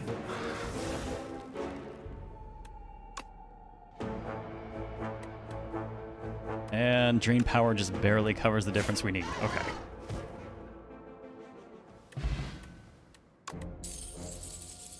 Five decks for the turn. Start a boss combats, upgrade 3 random cards in the draw pile for the rest of the fight. I dig it.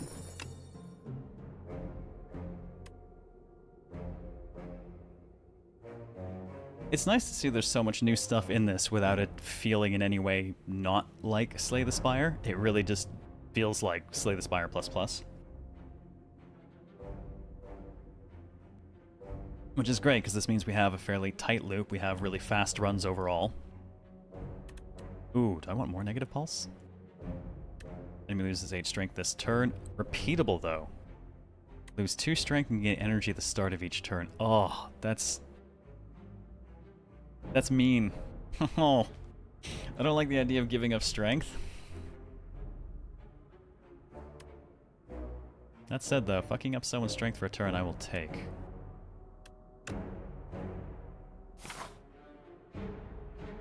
And I am going to go rest.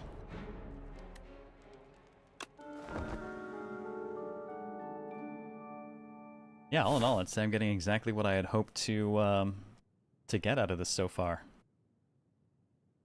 Yeah, don't fix what isn't broken.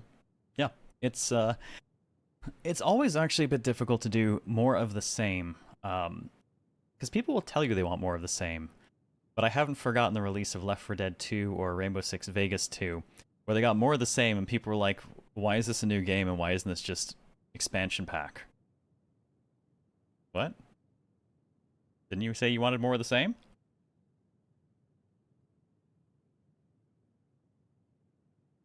Sometimes people don't, actually. Slide Charge, what's up?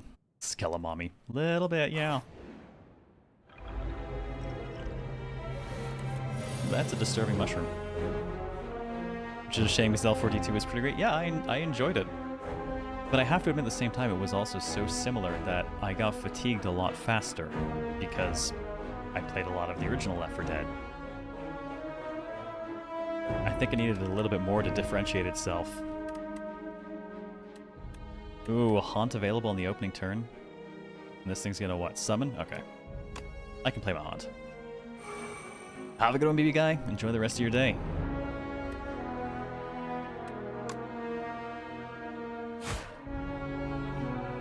Get some souls going.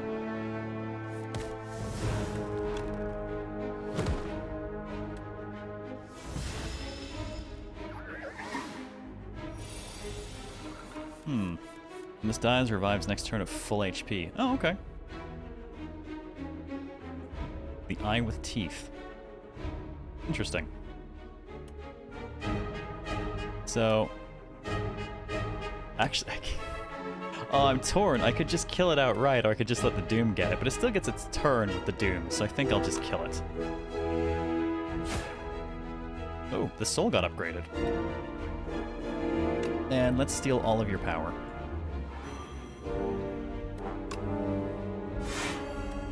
And everyone gets some doom.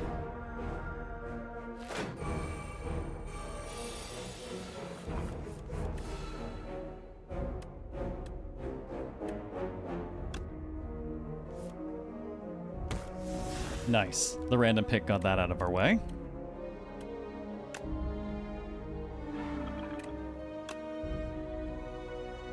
Fogmog, huh? Let's see. Yeah, let's go ahead and do... Oh, man. I want the Dirge, but I can't actually benefit from it for Unleash. Let's see. Do we want to take the rest of that? Yeah, let's get a whole bunch of souls. Just draw through all of those dealing damage.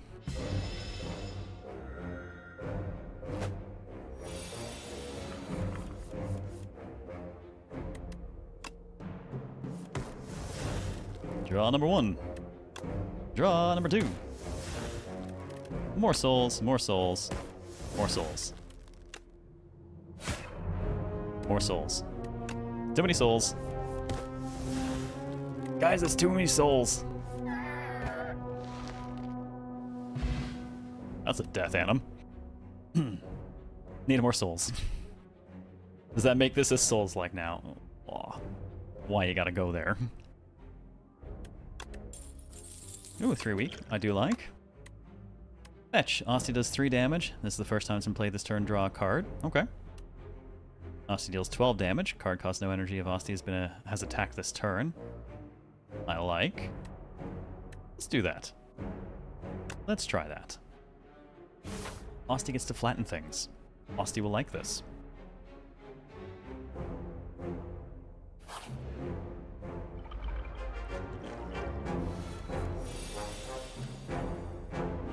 Fuzzy Worm Crawler.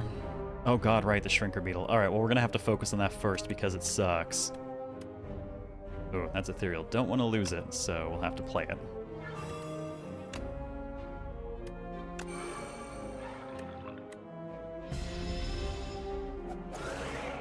And now we are shrunk. But Asti isn't.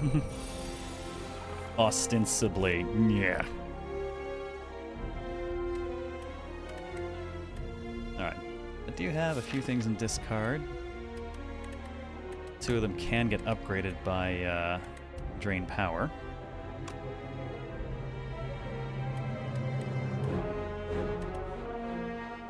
Oh man, Asti will hit nice and hard with that.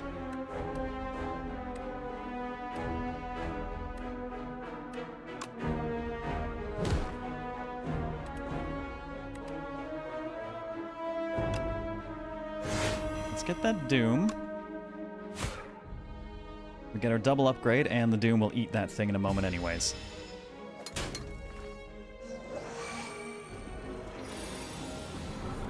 There we go. Oh, now we can poke and haunt.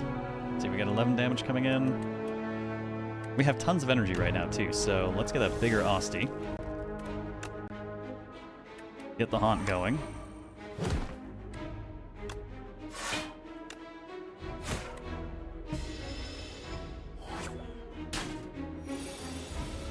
That's right, eat hits for us, Asti.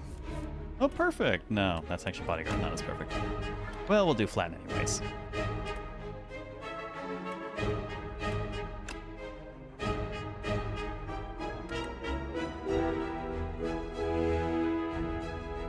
Yeah, what the hell, let's just do flatten.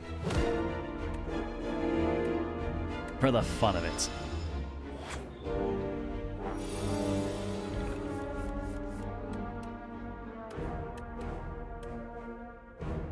Yeah, I think that'll cover it.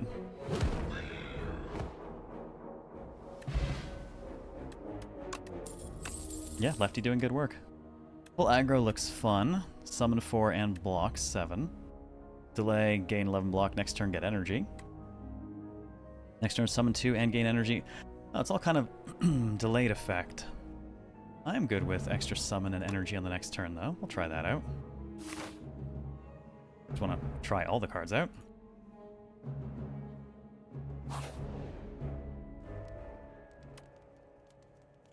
Yeah, might as well rest up.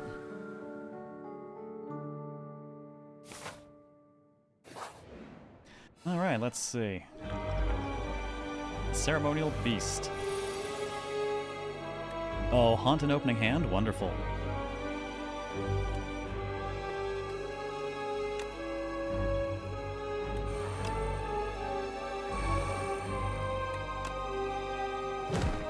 I'll just get one small dirge in there.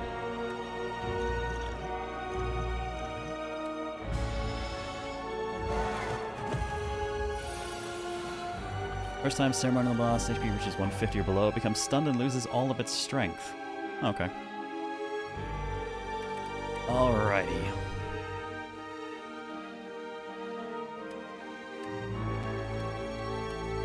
Oh my god, the the Enfeebling Touch apparently retained the upgrade. I really thought Drain Power would just upgrade for the rest of the fight. That is just upgraded. That's insane. So let's just steal a bunch of your power. Ha ha ha.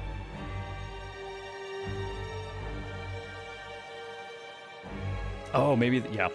3 random to drop out. That would be nice. There is that one card in Slay the Spire 1 that just upgraded like your whole hand when you used it. Love getting that. I've still got stuff in discard, so I'll go ahead and make sure that... Reanimate and Dirge Plus. Excellent.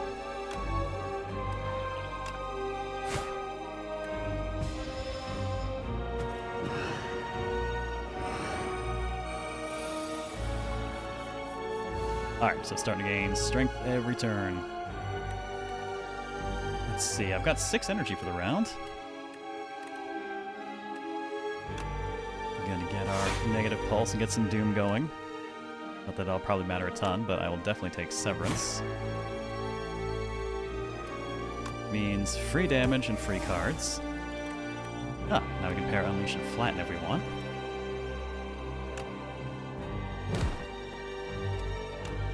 Three shots. Coming in with 20 though, that's going to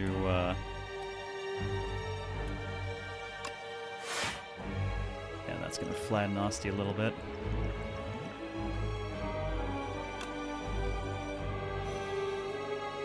That at least will keep Asti around. We should get her stun on the next turn, which will reset the strength.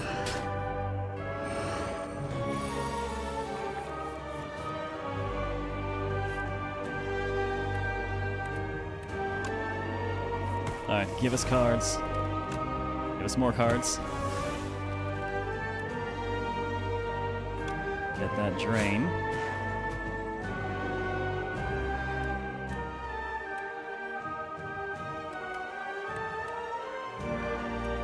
I'm gonna do Severance just so we have more souls in the wings.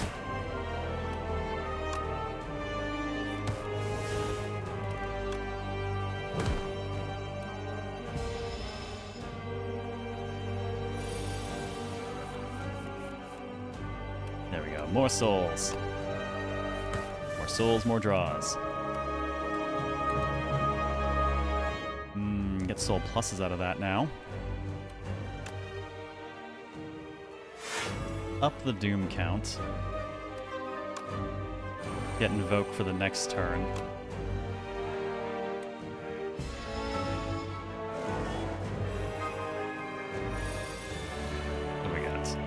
Oh, I can only play 1 card this turn.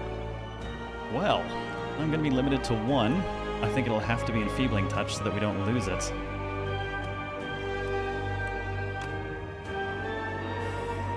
Which kind of mostly negates its turn anyways.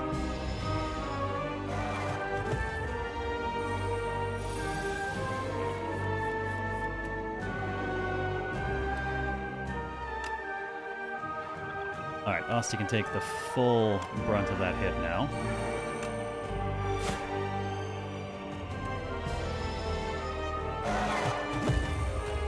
And we'll just have to put it back together.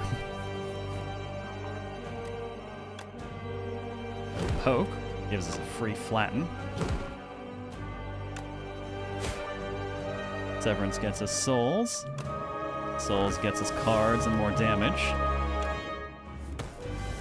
And more souls. It just keeps giving us more and more souls. More doom.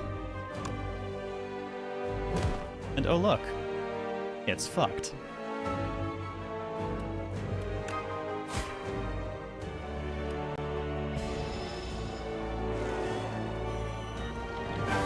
I got to doom a boss. Love that works.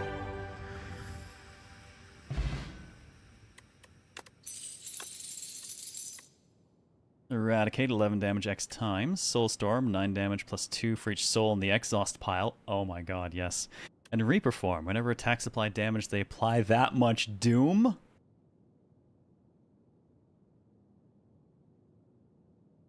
Man, I gotta tell you, I actually am not sure...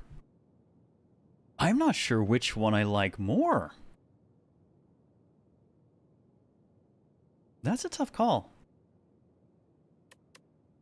Soulstorm has a lot of immediate playability. We're generating a ton of souls. That'll get us a lot of damage fast. Reaper Form is it's expensive to get it in play at 3 energy right now. So I think I'm actually... do a bunch of damage. Come on.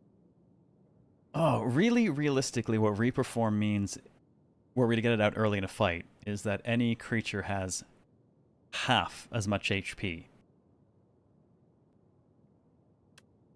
I think I'm going to err on the side of Soulstorm, though. Actually, see what this looks like upgraded?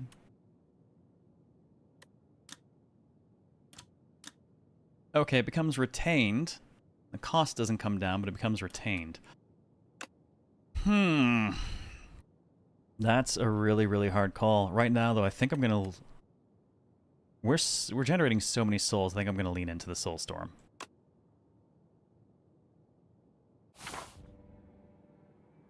Such a painful decision.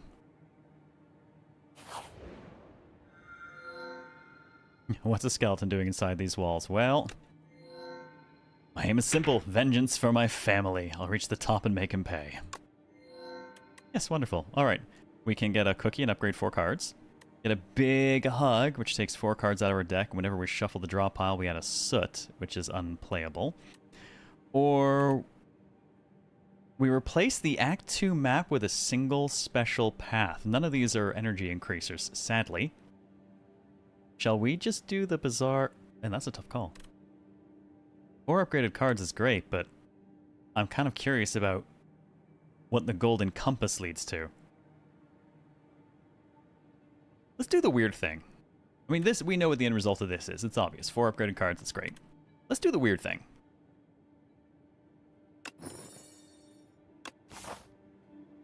Creature, unknown, rest, unknown treasure, unknown loot, elite, rest. Cool! I'm down for this. Oh, you things. I don't have like any AoE for this. I guess I'll just have to doom them all.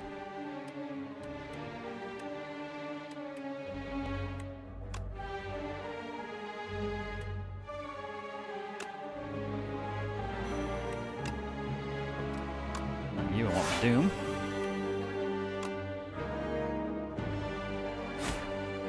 And that'll upgrade the enfeebling touch. Okay, and now we'll just let them go about their business.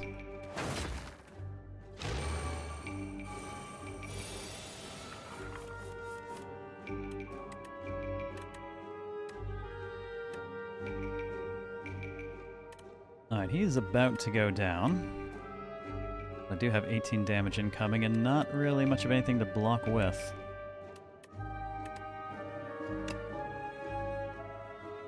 I need you to absorb some of that, buddy.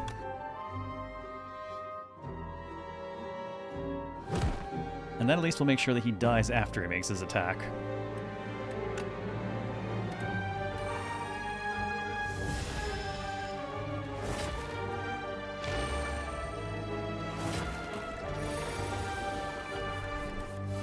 Yes, you go away now. Ooh, we have a lot of energy this turn. It's a lot of souls to trigger. And we can still poke anyways.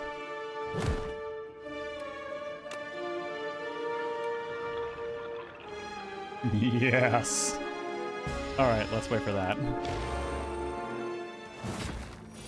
Spreading doom wherever we go. Yep.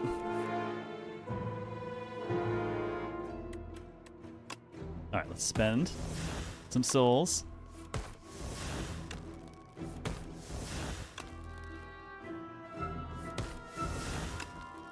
Soulstorm's back here. I'm just waiting to use it until I've used up all the souls here. Would do 21 damage, but sadly, it still gets dropped to 9 by these guys.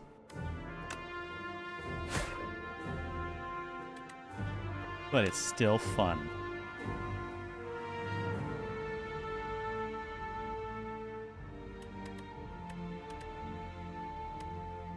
I guess we'll just stab it to death for the end.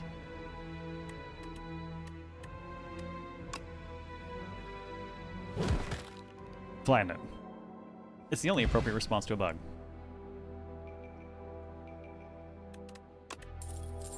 Oh, potion of 3 week, got one of those back, love it. Enemy loses 3 HP, add 3 souls to the draw pile. Apply 15 doom plus additional 5 doom for every 10 doom already on the enemy. And reap, retain, deal 27 damage. Okay, we'll take the massive doom jack.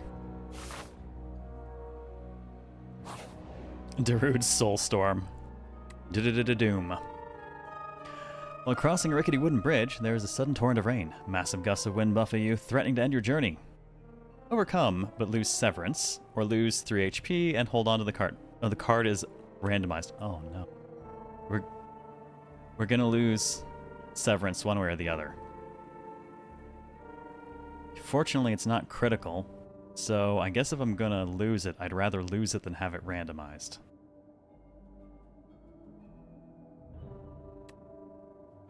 At least that reduces the overall... I hate bridges. Yep. The Tunneler. Well, I guess we'll start by enfeebling you. Haunting. Defending and poking.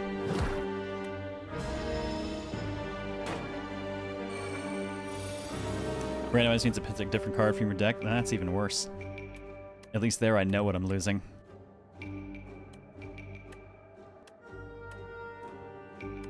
I got enough cards in that I can go ahead and do Drain Power. There, Enfeebling Touch and Strike are improved. Let's get some souls into the pile.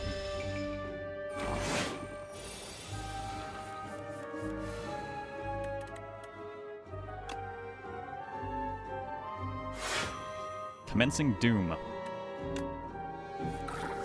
Also drawing cards. And drawing more cards. Oh hey, there's a Soulstorm.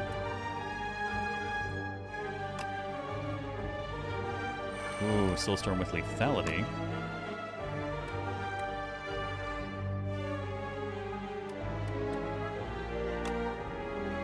Oh, they have no defenses to play this round.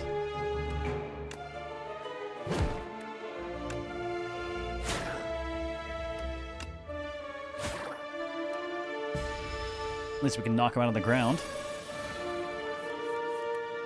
I hate bridges. Yeah, no, fuck that. Of all the cards we have right now, it's actually one of the more losable ones. Oh, we don't have any... Oh, we have a little bit of Doom. We could get a fair chunk of Doom doing that. Hey, buddy, how do you like Doom? 31 Doom. Alright. Oh, that would put us so close.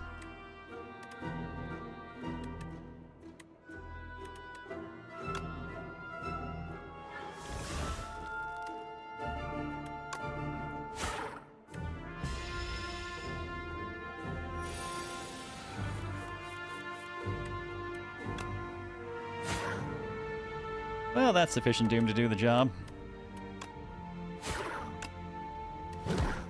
I'm still gonna kill it. Oh, no, I'm gonna leave 1 hit point and Doom. It went underground and never came back.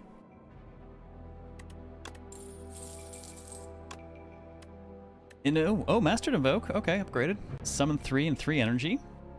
Delay damage, apply doom equal to damage dealt. Or just 1 energy for free and exhaust. I mean, I'm not against that. I'll try that. Get some bonus doom.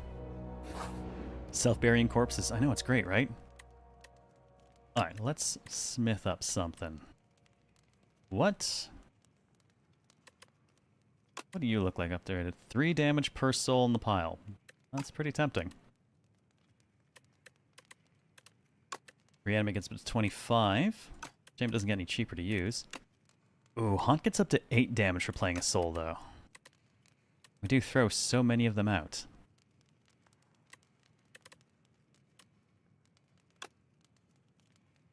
We go with Haunt Plus. Self-being corpses versus zombies. Environmentally conscious. Feed themselves back to the worms. Negate 2 debuffs. That'll probably fuck up my doom, I imagine.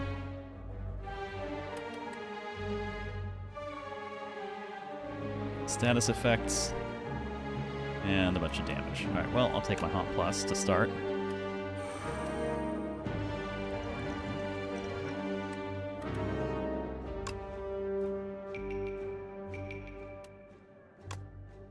Take my Invoke for the next round, and I guess I'll try to mitigate some of that damage.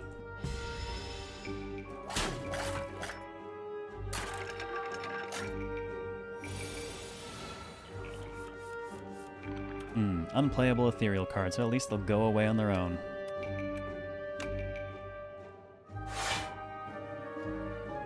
Okay, yep, the doom is blocked by that.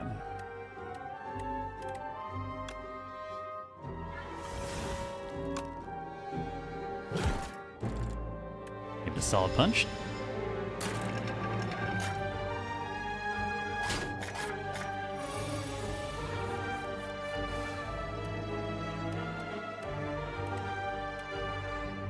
Let's see, Enfeebling Touch is solid. Oh, especially right now, that's just... you don't do anything. Oh, wait, no, right, gotta get through the debuff anyways. Alright, let's do some damage, get some bonus.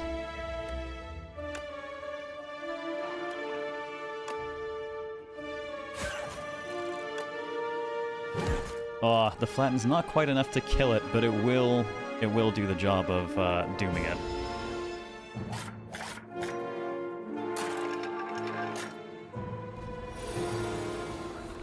And away it goes. Now you. I haven't managed to get any souls really rolling yet.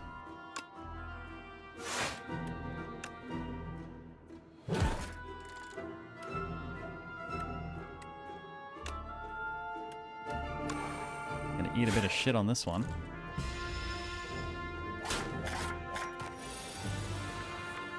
You broke my hand.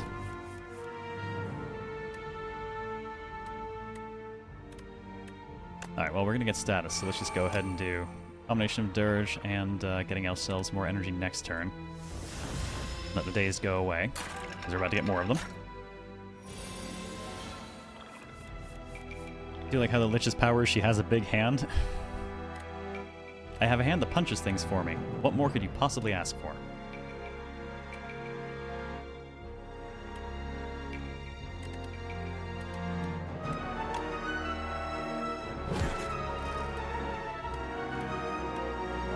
Man, I think we're just barely gonna get the damage we need.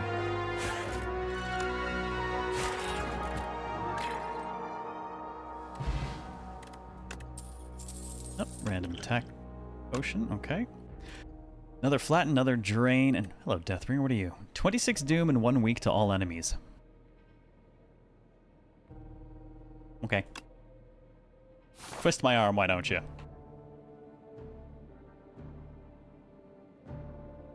Yeah, I'm actually going to rest at this one because the next fight is actually the elite.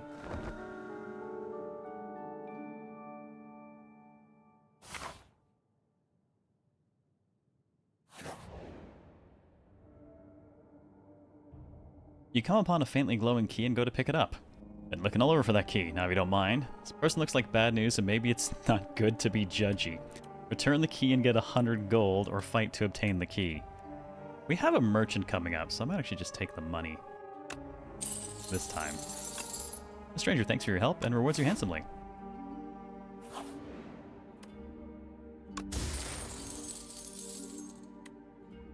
Ah, thorns, nice. Now our hand is thorny. Amalgamator, clang clang. You hear the echoes of metal upon metal on the other side of a wall. As you press your head against the wall to listen in, the wall opens up, revealing a hulking six-armed figure toiling away. Its face is a swirling vortex of glowing sigils that shift about. One with an ascending spirit has found my workshop? Let's get combining. Remove 2 strikes, add ultimate strike to your deck. Remove 2 defends, add ultimate defend to your deck. Ooh, I like the sound of both of those. Probably take the defends out. Or not the defends, the strikes. I have other ways to get damage. We've added other attack cards, so reducing the total count on those for a stronger one is fine by me.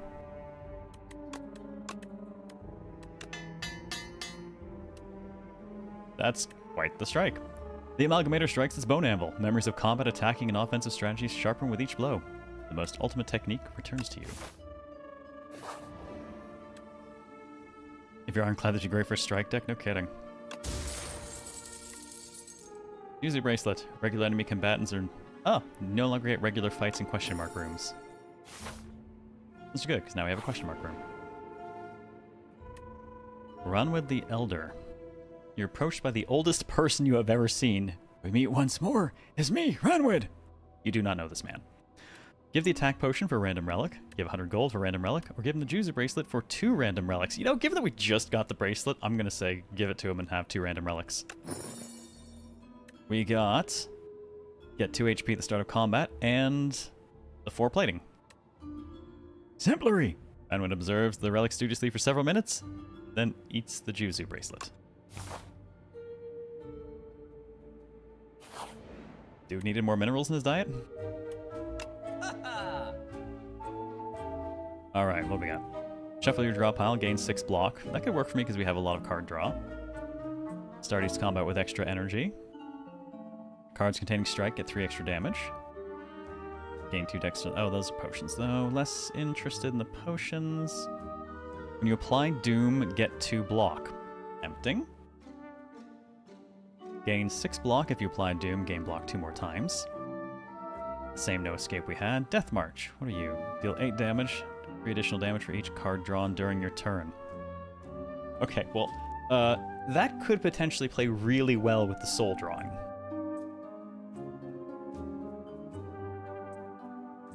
10 damage to a random enemy X times, and start your turn, transform 1 card in your hand. Oh, good lord. Death March sounds fun. Let's go with that.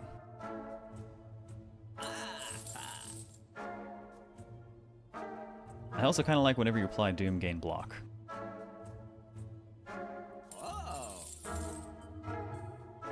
And when we shuffle, gain block. I'll take that as well, because we do have a lot of shuffle potential.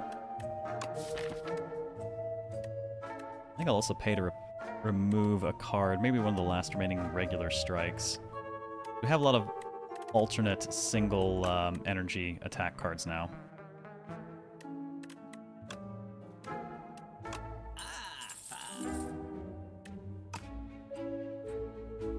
Death March of the Parade of Souls? Yeah.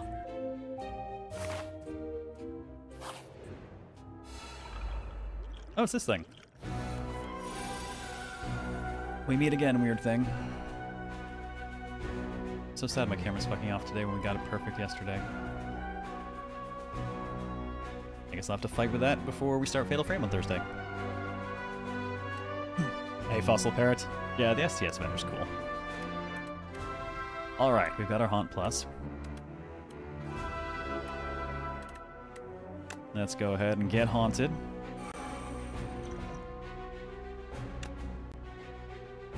I'm going to go ahead and weaken that.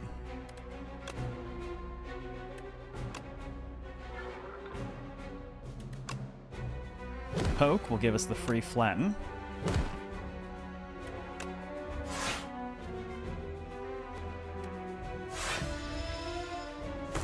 And Aussie will survive with 1 HP. There's our new ultimate strike.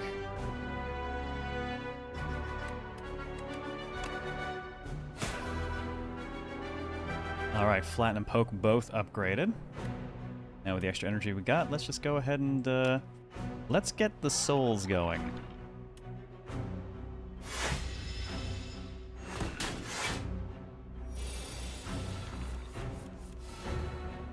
There we go. Get some souls. When we apply Doom, gain block. Apply Doom. Ooh, and Enfeebling Touch too. And add 26 Doom and a week. Okay, we're gonna throw in the Shroud. Ruin his offense. Apply 26 Doom.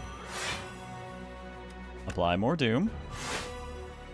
And slap at that block a bit. He now has 51 Doom. Draw more cards. Draw more cards. Ah, there we go. More damage per card drawn. Get lethality active. Do I want even more Doom? No, I think I want to play Soulstorm and Death March with what we got left. Actually, more Doom. 62 Doom. Yeah, sorry, the camera is annoying me. It's been a weird thing with the time code. But it being on and it being off are not the answer. It's weird. Like, I'll flip it back and forth a bunch and then everything will start working, but I don't know why. It's never consistently on or off. Who knows? Well, what do you got? Plenty of block left. 61 Doom, 26 attack incoming.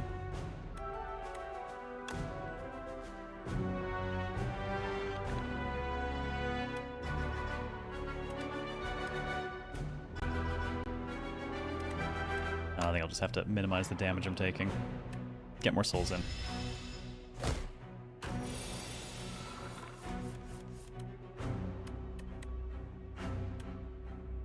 $26 more Doom and weak.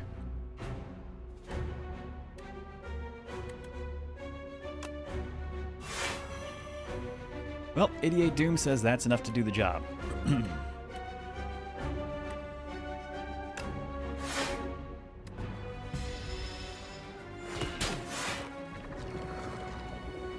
That's a lot of Doom. Oh goody, a regen potion. Every 10th attack you play deals double damage. I have to pay attention now. Another invoke, flatten, and you know what? I'll take another poke. Free card floating around in the deck for Osty Poke is good by me.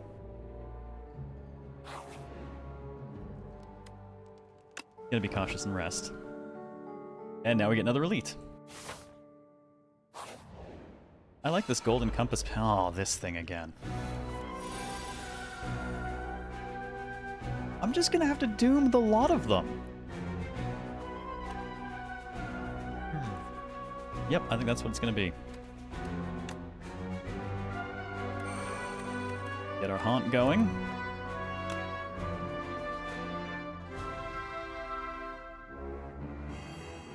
Get some Doom going. I will get this random attack card for free. Oh, 8 damage to all enemies. Solid.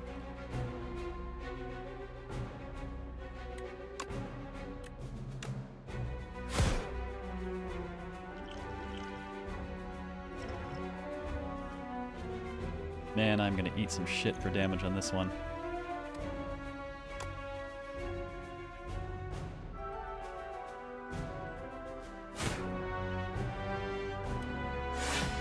Start kind of pulling everyone down, and then we'll hope to just doom the bunch.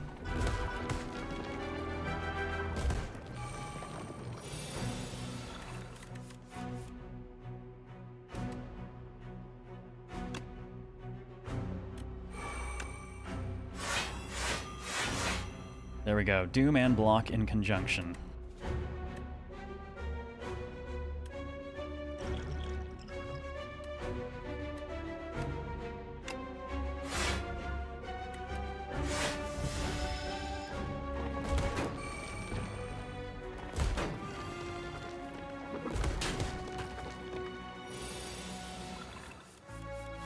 Come on, give me a bundle of doom.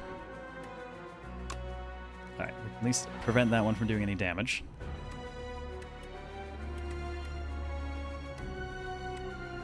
If we poke... You had 11 doom, 26 doom. I can make that one go away.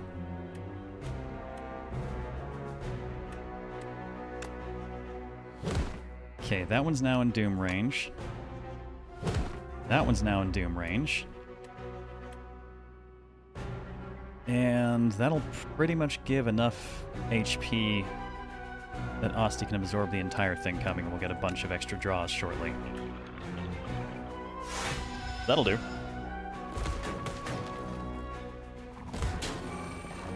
Now we'll doom work on them. Excellent. And now we just hit the draw. And everyone goes the fuck to hell. What's up, Jobo? How you doing, man? It's been a while. Retain hand for 2 turns, sure. Every 10 attacks gain energy, okay. And what do we got? Apply 3 doom to yourself and gain energy. Ooh. Oh, there's the Reaper form again. 8 damage and 2 vulnerable. We don't have any vuln, but that is nice. Kind of want to see if we can get Reaper form in. Make it work. Maybe. Maybe. It's expensive, but sometimes we have a lot of energy. And one last rest.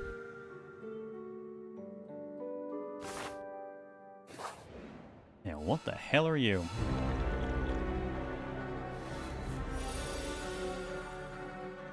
The Knowledge Demon. Okay, well I fear that because knowledge is power. I too am addicted to this. I've already put in 20 hours. I've only put in a handful. Just what I've done in the stream today. I don't think I'm going to let Slay the Spire eat me like the original did. I played way too much of that. But I needed to do research for my own stuff anyways, so I figured, what the hell, I'll do it on stream.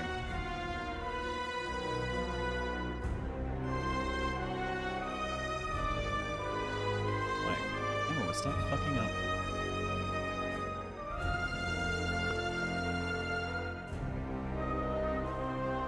Alright, well, first things first, I'm just going to go ahead and drink our regen in advance. And let's get our free power. Play a card that costs 2 or more energy, gain 3 block? No. Whenever you play an ethereal card, gain block? No. Don't have enough of those. Doom gives me block? I mean, sure. We are here to Doom. I could actually get Reaper form round 1. Oh.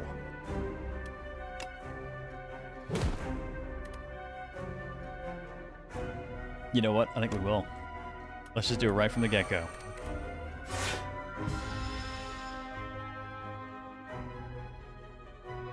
The enemy turn takes 6 damage or draw 1 fewer card each turn. Technically, we can do a lot of draw-through with our souls.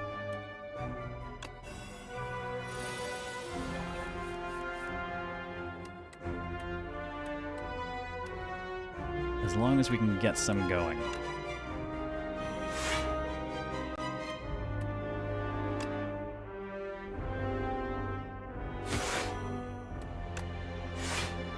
Alright, so now, since all of our attacks are also going to cause doom, all of our attacks are going to give us block.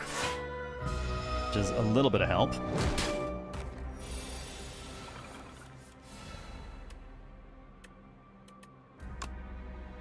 Oh, actually, before we do that, let's get Shroud.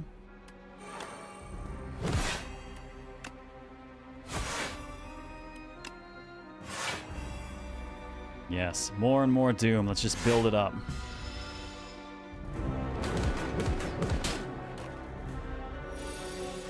What's up, Tondrin? This is not the couch and it's not a Friday, no.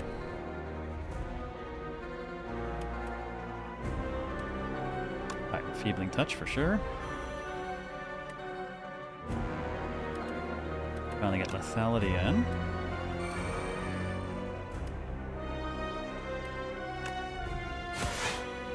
More Doom. There's more block.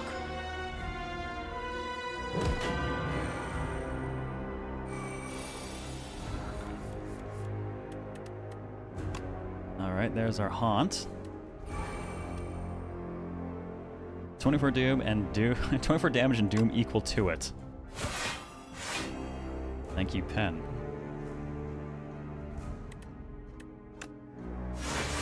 More doom. More doom. More doom. More doom. Okay, I love the temporary art. Cannot play more than 3 cards each turn. Enemy turn takes 7 damage. Oof. Alright, slow us down with that.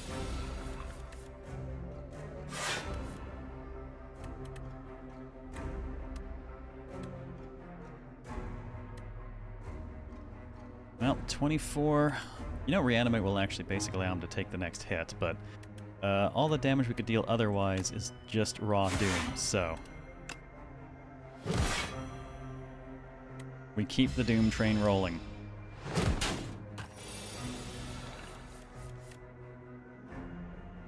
Oh, 5 doom for every 10 doom on the enemy?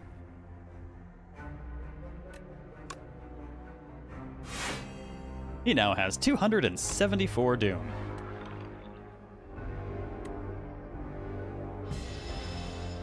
This round's gonna hurt a little bit, but he is now a stone's throw from death.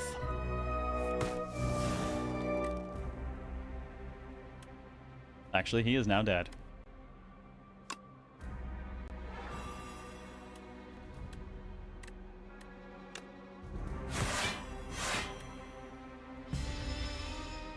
Alright, bye-bye. Oh, didn't count. Heal didn't count, he's gone. Very effective Doom build we got there. First time putting it to use quite like this. We've been a soul build to this point, and we just didn't really draw the souls during that.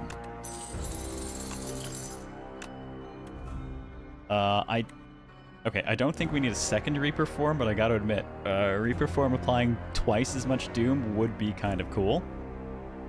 Lose 2 strength, enemy loses 2 strength. Interesting. Ostia deals 25, deal 5 additional damage for all your other Ostia attacks. Kinda pricey to cast though, especially with the lack of much in the way of energy increasers. Maybe I will just do a second Reaper form. How many Ostia attacks do I have?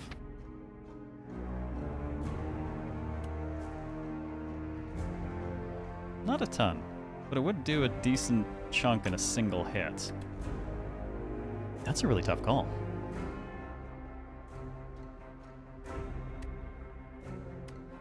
I think I'm gonna go with double Reaper after all.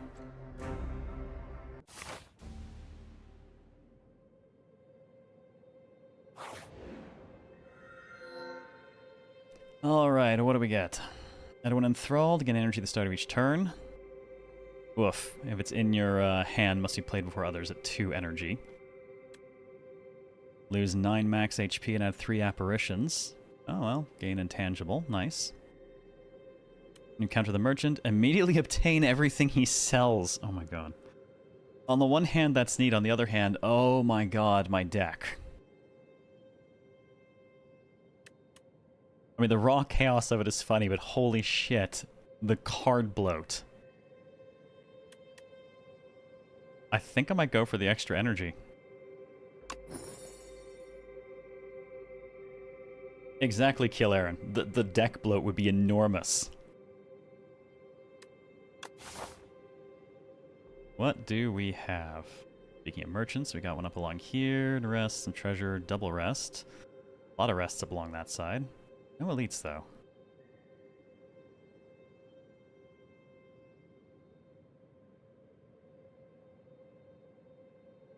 That goes into a triple before the elite. That's not the healthiest. That might be the better angle to take. Yeah, we can get a bunch of question mark ones along the way, too. Alright, let's take this side.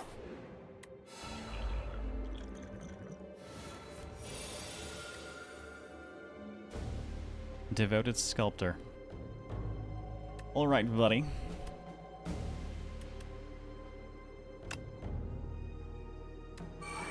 For the Doom.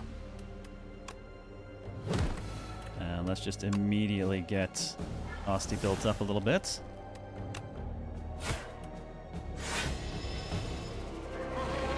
Yes, you can draw on the map.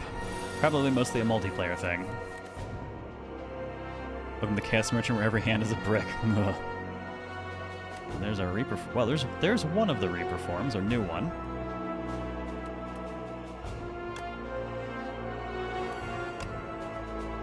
Let's get that going.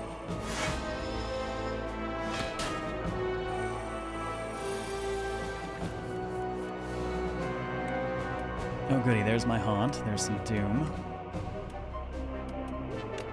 Alright, Osti goes first. Let's make flat and free.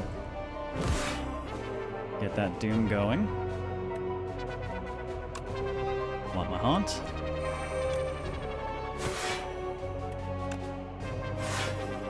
Alright, up to 52 doom. Ugh, that constantly growing strength. 9 strength. Oh, good lord. Cannot let that run on long then. Alright, we're definitely going to need lethality.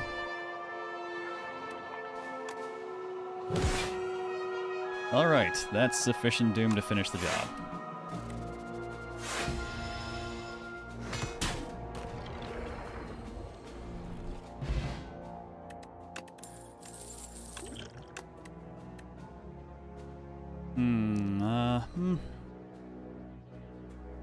I think I'm gonna skip, given the size of the deck right now, and there's nothing hugely interesting to me in that.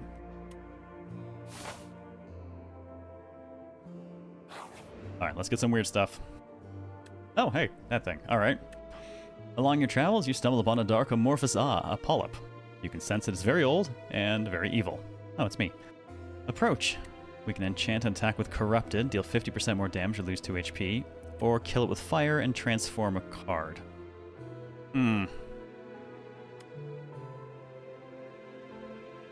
What would I want? 50% more damage.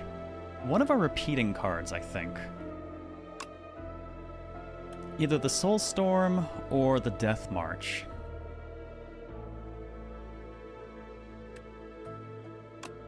Let's buff the Soul Storm. I think that'll pay dividends. It suddenly jumps onto you. You feel a searing pain as it latches onto your arm, but in an instant it is gone. Where did it go? Aw, we're friends now. Battle-worn dummy. As you approach, it begins to rumble and fizzle and lights up brilliantly. Time to train. You have 3 turns to defeat me. Choose a setting or face lethal humiliation. Here are the options. After the terrifying message, the dummy carefully reads out detailed instructions. You choose. Alright, 75 HP, we get 1 potion. 150 HP, we get 2 random cards, and 300, we get a random relic. The lethal humiliation part is somewhat troubling to me. I think I'll go with the upgrade 2 random. We're not always the fastest deck since we have to build up Doom.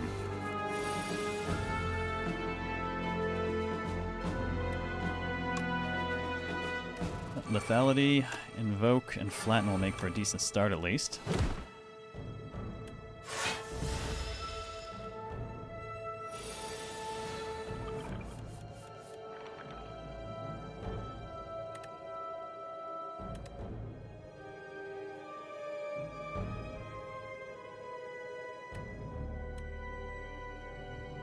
Is it all free? Oh, right, enthralled. Let's say. Why are you blocked? But that's why. Let's see. 26 Doom, 1 week. 6 Doom. Drain power in the Soul Storm. Okay, well, let's get the Doom going.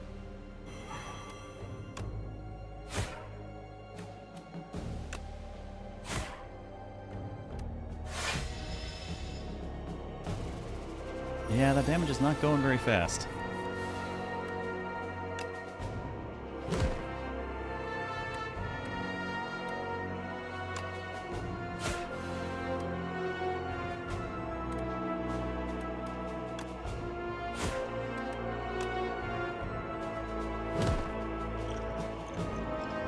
Alright, I need more cards. Give me more cards. Oh, come on, that's not... You mean more cards than that? You motherfucker.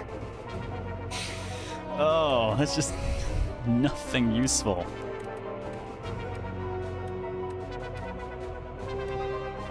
Oh. Yeah, six card draw and like nothing that actually does any good for me.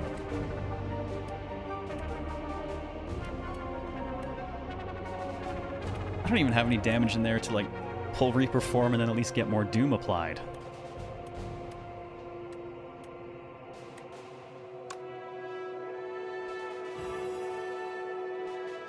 Hopefully that'll do the job.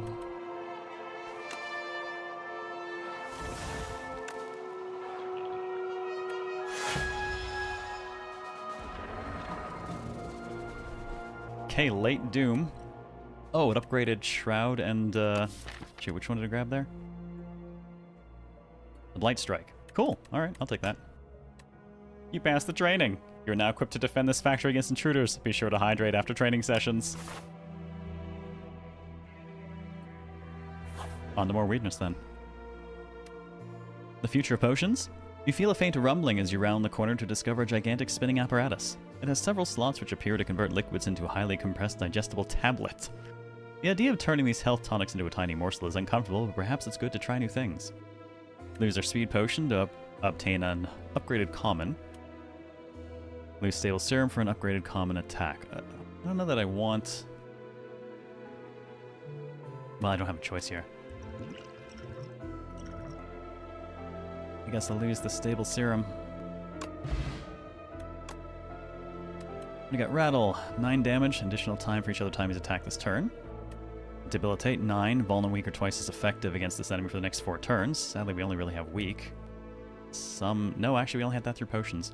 Bone Shards, if Osti is alive, it deals 12 damage to all enemies and you gain 12 block and Osti dies. Oh.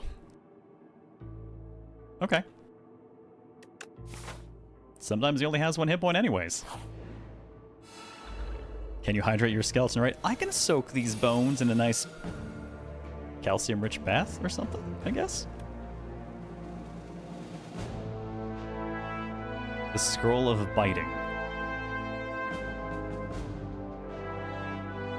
Oh, fuck me. That thing hits my max HP? That's fucked up.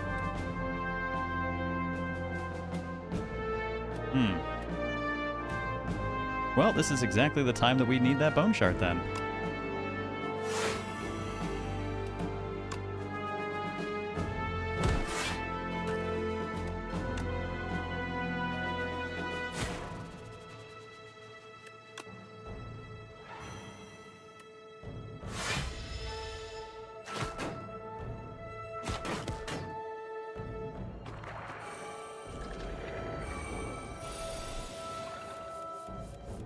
Well, that's troubling. Ugh. Oh, thunder.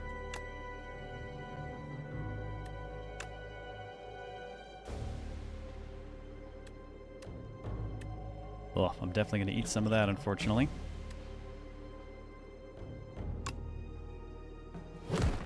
Guess I can make sure that one's going to hell.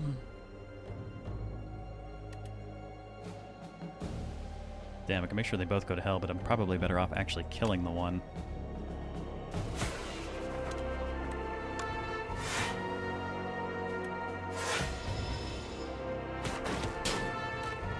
Lost 2 max HP on that. Grotesque.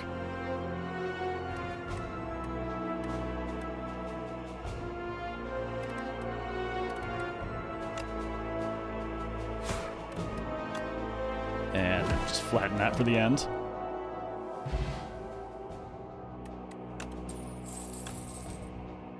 Alright, gain 11 block, next turn get energy, another death march. Oh hey, our severance found its way back to us. After all this time. Well, our health's good, so let's go ahead and actually smith something up. What? I mean, the Soulstorm's already being improved, so if we actually... Yeah, 13 damage and 4 additional for each soul in the exhaust pile.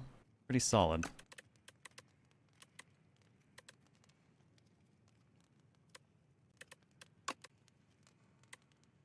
Dirge Plus gives us a lot more card draw if we pull that, though. I'll go with that.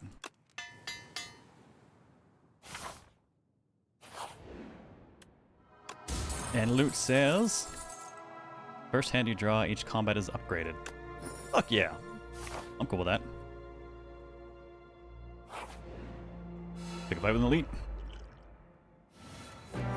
Yeah, Joe, but we're still in Texas. Baby's due in 7 weeks, and immigration that was meant to take 2 months is over 5 months now, so we're fucking stuck here for the birth. At this point, it's actually more beneficial if we don't hear from them for like 3 more months.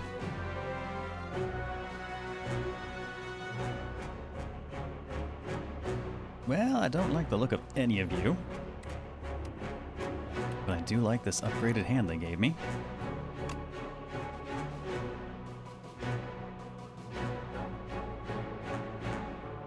Not sure which one of you is going to be more of a pain in the ass.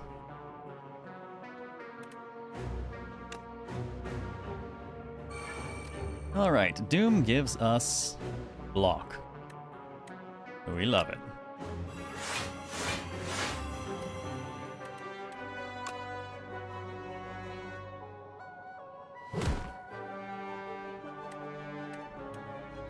Sadly, can't do anything with that last point of energy.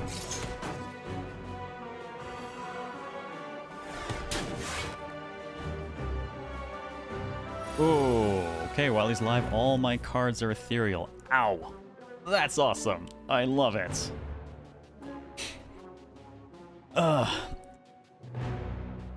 Yeah, dude, you have been gone for a bit. Crazy thing is, I started the immigration process before she even got pregnant, and now she's due in 7 weeks, and the immigration process is still going. It's fucking wild. And yes, Fossil Parrot, we have decided, well, frankly, we've decided to just quit the continent entirely.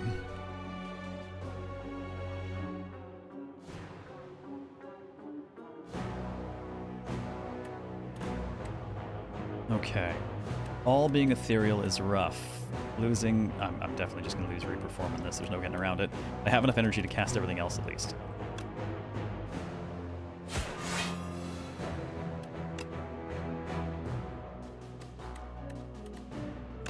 Yeah, I'm going to have to just...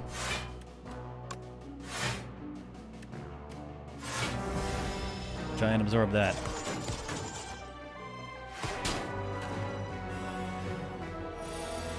Your upgrades are no more. Well, Magic Knight is live, all your cards are downgraded. Jesus, this fight is sucking ass.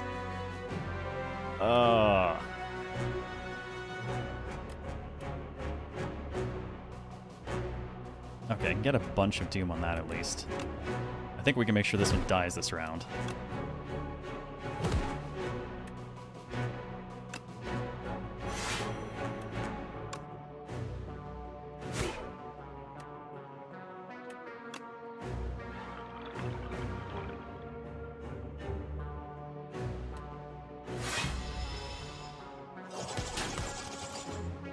Yeah, this is rough. Alright, no more ethereal cards at least.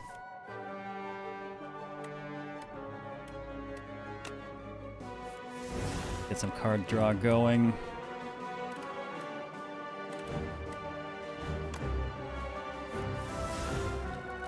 Damn, pulled enthralled. Annoying.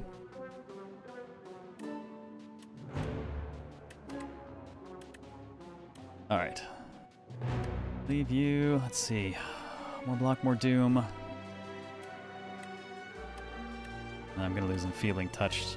I don't think I'm going to be able to get around that.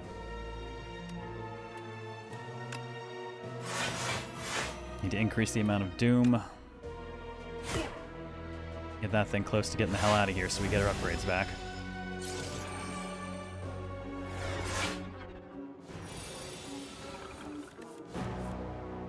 That's more like it.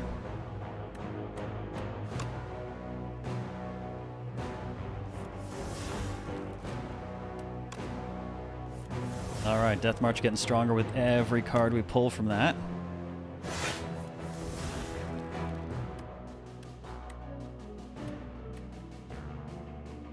Alright, that's more than enough to put that thing Oof. God damn it, I still got that hit coming, though. Can I do enough to kill it?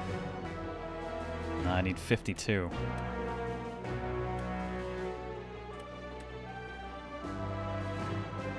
This is an awkward position to be in.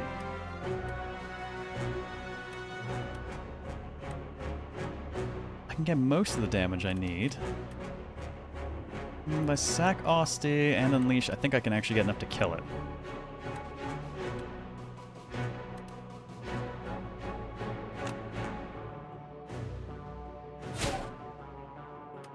I do need to actually kill it. Oh, good. Pennip says hello. Even better.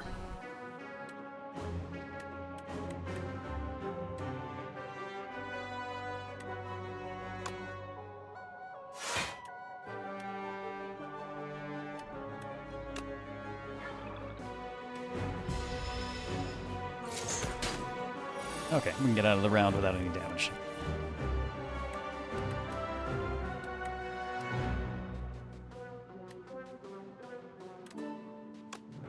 You, sir, need more doom.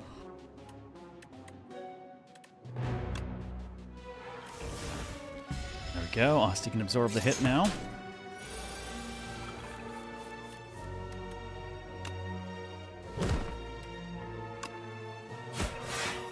You are sufficiently doomed. Kindly go fuck yourself. Do not pass go. Go directly to hell.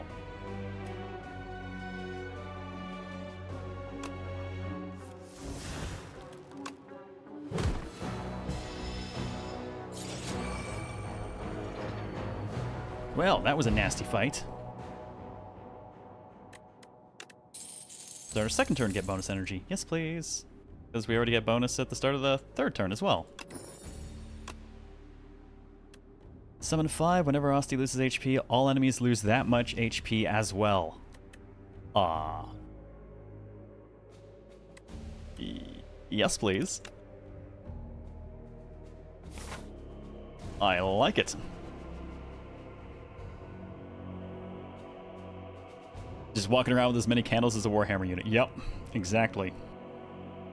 I come back to the UK or joining Daimyo? Well, dude, don't take this the wrong way, but I don't think anyone could pay me to go back to the UK. So yeah, we're heading to Asia.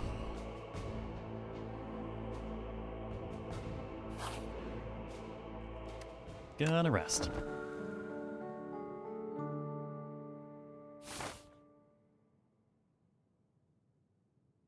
I got 435 gold, so I'm gonna route through the merchant. Do I have a license for that opinion? I do, in fact. It was very easy to attain. 6 block 1 weak. Solid. Austin deals 5 damage whenever Austin hits this enemy this turn. Summon 2. Neat. The drain. Finesse. Game block, draw a card. Start of your turn, play the top card of your draw pile. Ooh, start each combat with 10 block. Upgrade to your random skills. 50% discount on all products, but this is also the last merchant, so. Gain energy, draw 2 cards, that's solid. I think I'll probably buy a weak potion. War Paint and the Anchor. Reanimate and defend, upgraded, okay. The Anchor to give me a better start. And I will buy the weak potion. And that pretty much taps us the fuck out. We've actually wiped most of the starter cards out already, Soul Survivor. We have a couple of defends, but yeah, we have 3 defends. That's it. No strikes even. We managed to clear those out a while ago.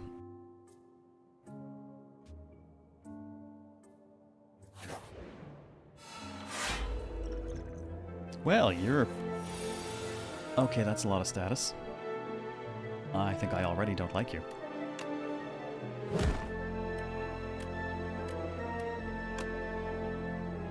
Let's get as many souls in that pile as we can get. Good God, that is so much slime. Also, since lethality was in our starting hand, I got the upgrade. Now it's 75% boosted damage.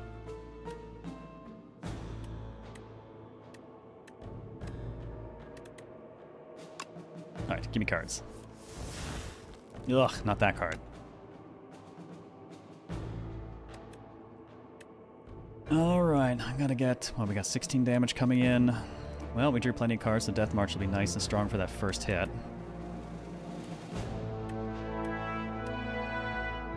26 Doom and weak.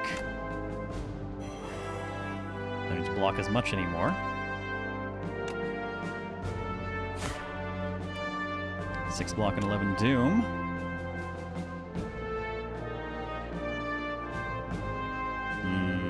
That's actually, I kind of want to... no escape would add a lot more Doom right now, but... Block will help keep Osti up for the moment. That's right, multi-hit us with our thorns. There we go. When we apply Doom, get block. Let's start some card draw.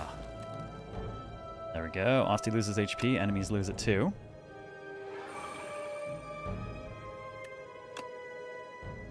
Poke. Invoke. The rest of it will just contribute to damage.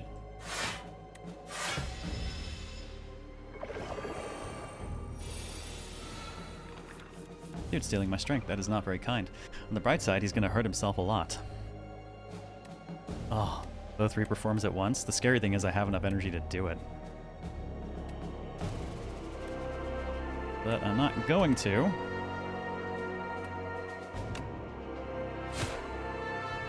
There we go. At least one soul into hand. Get Haunt. Thank you, Enfeebling Strike. That will help. Upgrade some of the discards and get a little bit of defend going. Oh, just enough damage that it's going to maximize what it takes, but hurt me not at all.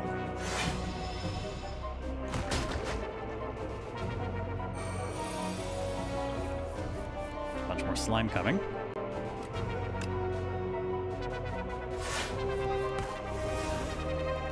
Alright, we draw. Draw.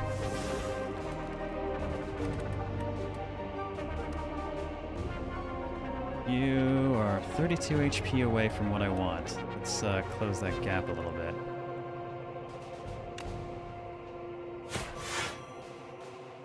Six away. Fight's over. Keep poking it.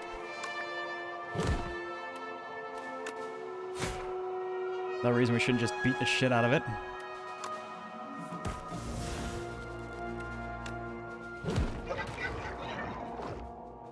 Oh, I think I made it cry. Feel bad now.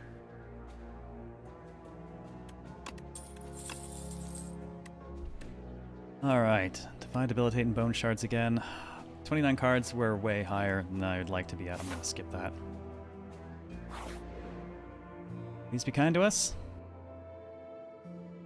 Potion Courier. There's a sour smell in the air, and shortly after you find a Potion Courier collapsed on the ground. Unmoving. Lifeless. Dead? While the belongings have been ransacked, there's a batch of foul-smelling potions with a note. Recipient Merchant. Ooh, okay. 3 foul potions deal 12 damage to everyone. Can be thrown at the merchant for 100 gold instead. Well, I'm pretty sure that there are no more merchants left. So we'll just take... Whoops. We'll just go ahead and take one random uncommon. Gambler's Brew. Sure. Only a single potion was intact. What a shame. One last rest. Yeah, that thing wasn't even an elite. That was just an asshole.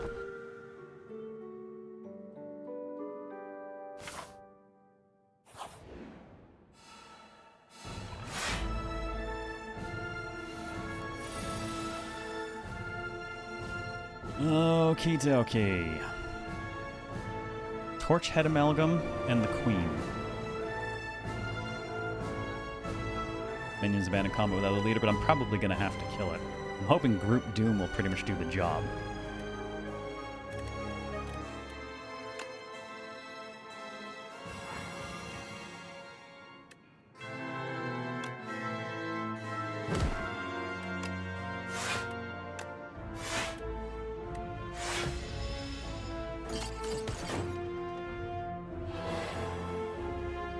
got? First 3 cards drawn each turn are afflicted with bound. Only 1 bound card can be played each turn. Cards are unbound at end of turn. Oh, that's annoying because Enthralled was pulled and I have to play it.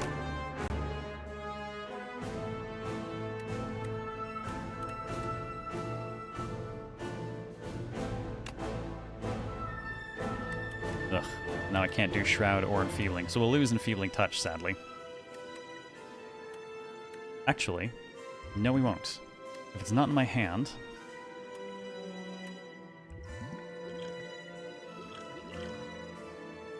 I think I'll actually do Gamble, and we'll just toss what we've got and redraw.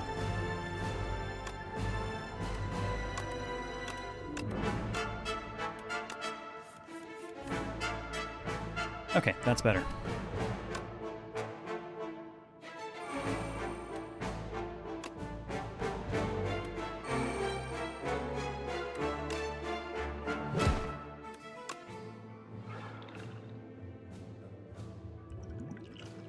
Trying to decide if it's worth hitting that with a weak potion or waiting for something big to come up.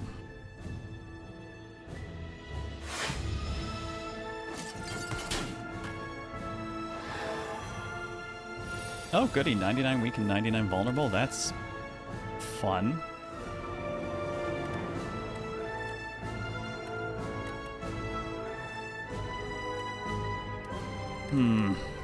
Well, we have a lot of energy this turn, so I can potentially...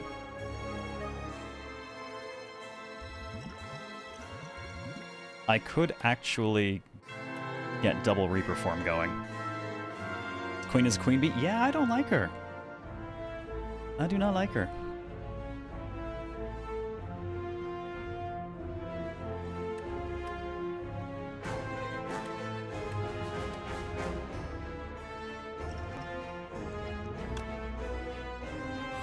Alright, I'm gonna get the weak going. I'm not gonna get like any defense this round. This is a huge gamble, but I'm actually gonna go all in on the double Reaper.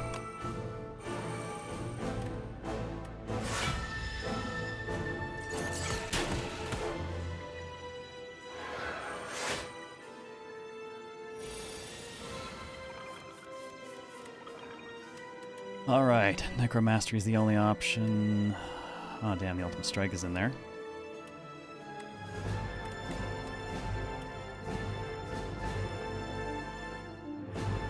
Alright, I'm doing that because they're gonna have to start hurting themselves at least.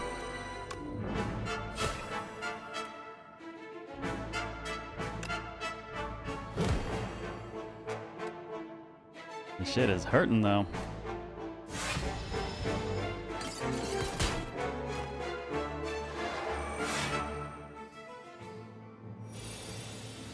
We're at 108 Doom, though.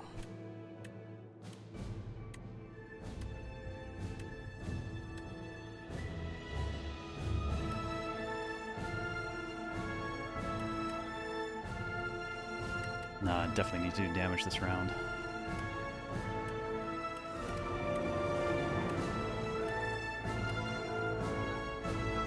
Death March would cover it. Dirge would get most of the rest of the way there. On defending it. That gets souls going, though.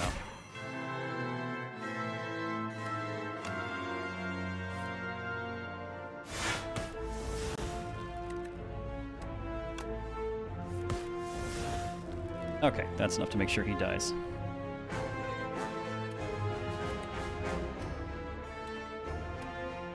Don't have a ton of energy left.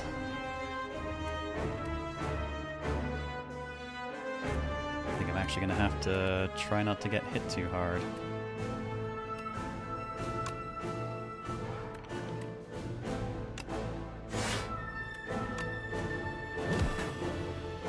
Poke at least applies Doom, even if she's not taking damage.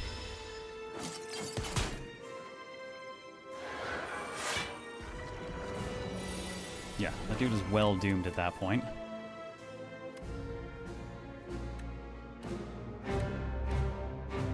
Applying Doom gives me block? You goddamn right.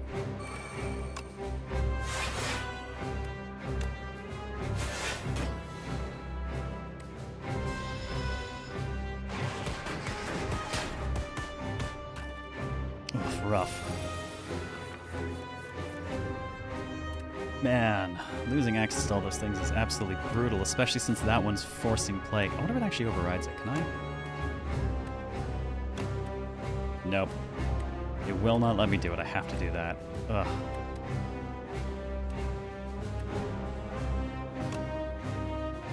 That sucks.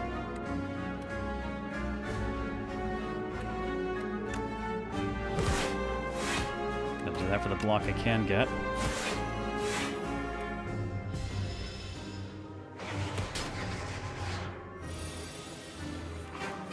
$142 Doom and counting. Oh, summon 3 and more MP next round, potentially, but I'm getting clocked out on so many cards it kind of doesn't matter. Let me reanimate a bunch this round. Severance, though, would let me do some draw. This gets 1 soul into my hand. Does more damage.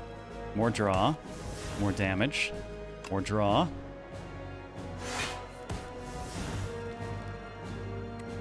Getting there.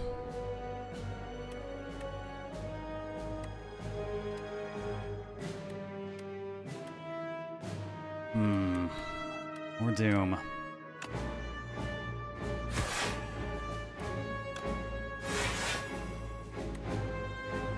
That is a lot of doom.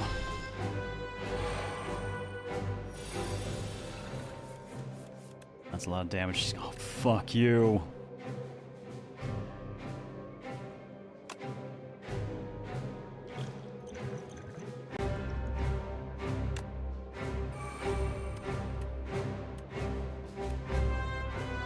I hate to say it, but I think she's got me.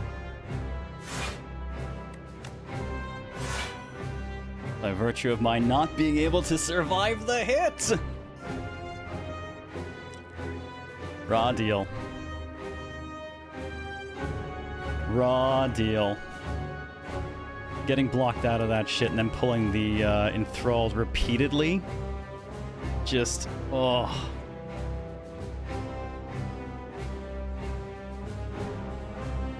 Man. You hate to see it, right? Like, it's right there.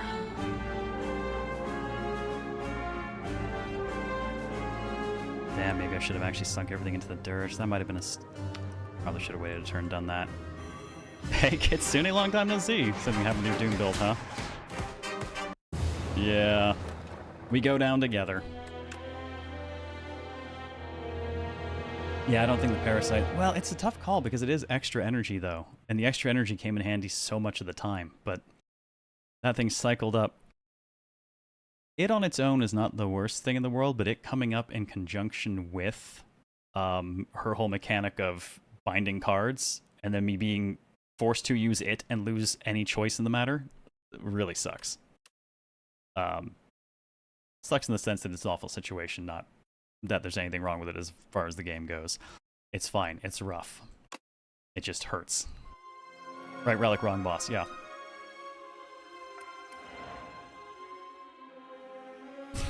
Scribbles! On this quiet planet, beasts of imagination began to dot the world. They roam the land in this time of simple, gleeful violence. Countless ways to kill, to feed, and proliferate are suggested. Colonies, hives, groups, and schools ebb and flow into the nooks and crannies of Prayon. What do we got here now? We have each combat, first time you play a card that debuffs, double expect, cool. Never play a card that costs 2 or more, gain 4 block. And whenever you use a potion, gain 3 strength this turn.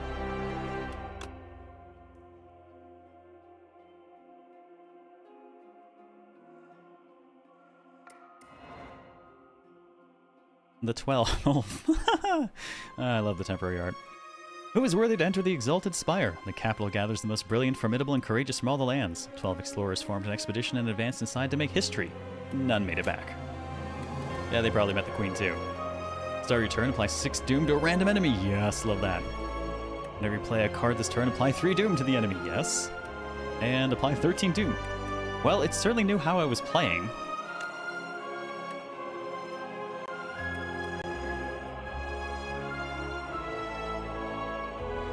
The defect reboots. Surrounded by a wreckage of molten metal, ash, and thousands of dead bugs, Datalog corrupt. Its core barely held together, limbs barely responsive, the defect scavenges broken panels and pieces from other constructs to patch itself together. Look who's back and looking bulkier than ever.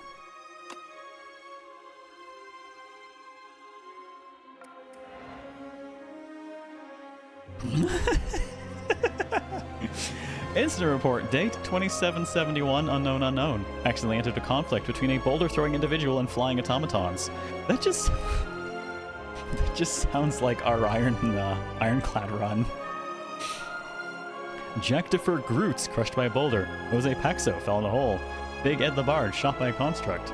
Garo Dobi touched grass. Temi Mondes, whereabouts unknown. And now we have the Bone Flute. Whenever Osti attacks, gain block.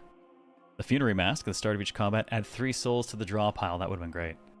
And the Book Repair Knife. Whenever a non-main enemy dies to Doom, heal 3 HP. Oh, beautiful! Guess touching grass can be lethal? Yeah, it turns out some grass does not like to be touched. And will touch back. So that at least gives us access to,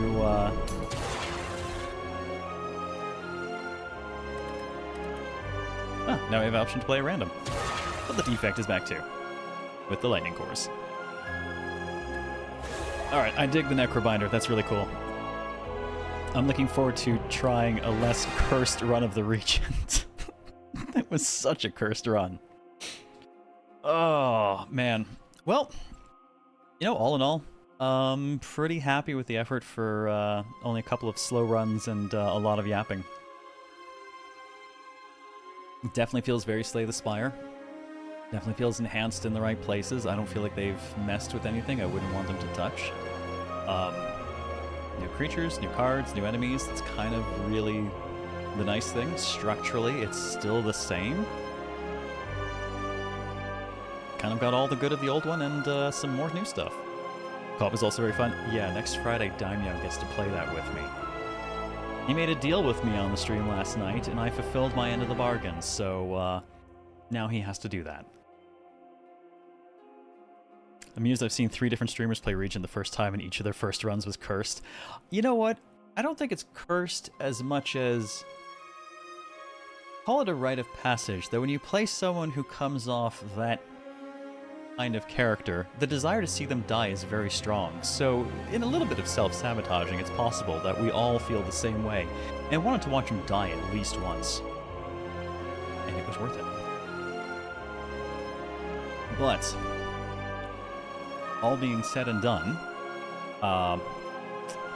it is actually like 40 minutes past when I was going to stop, so I do actually gotta call it here. Oh, the placeholder art is great. Also, just huge points for them actually putting in clearly placeholder, no Gen AI bullshit, just obvious placeholder art. And that's kind of the thing about placeholder art. You want it to be as obviously placeholder as possible.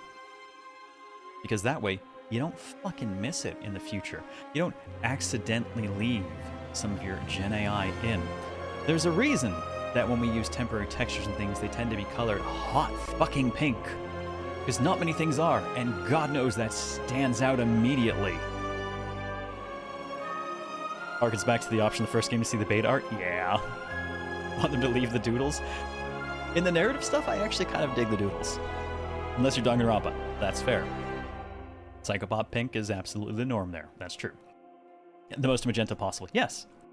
You want it to be absolutely hideous, unquestionably temporary. If you see that out of the corner of your eye, it should sear your retina so strongly that you remember this is a thing that needs to be replaced. STS1's beta art was sometimes better than the finished arts. Oh god. Oh dear. Remember Feed's art being a burger. I love it. I'd love to see it. Oh man, this has been a ton of fun.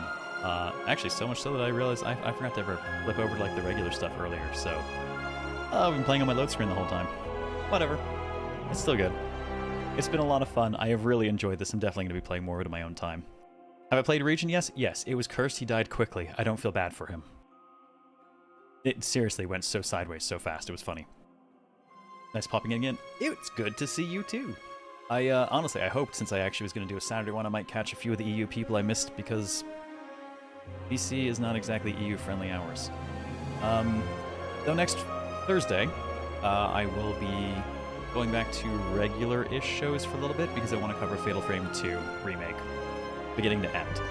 So I'll start that up Thursday night, 6 p.m. Central. But our clocks change tonight, so my times are going to be even worse for the EU for like the next 3 weeks, I think. Yeah, that's going to suck. I really wish that stuff would just stop and go away and we would not have to deal with it anymore. Oh well. It is what it is for now. I mean, not like my streams are going to be more EU-friendly once I move to Asia.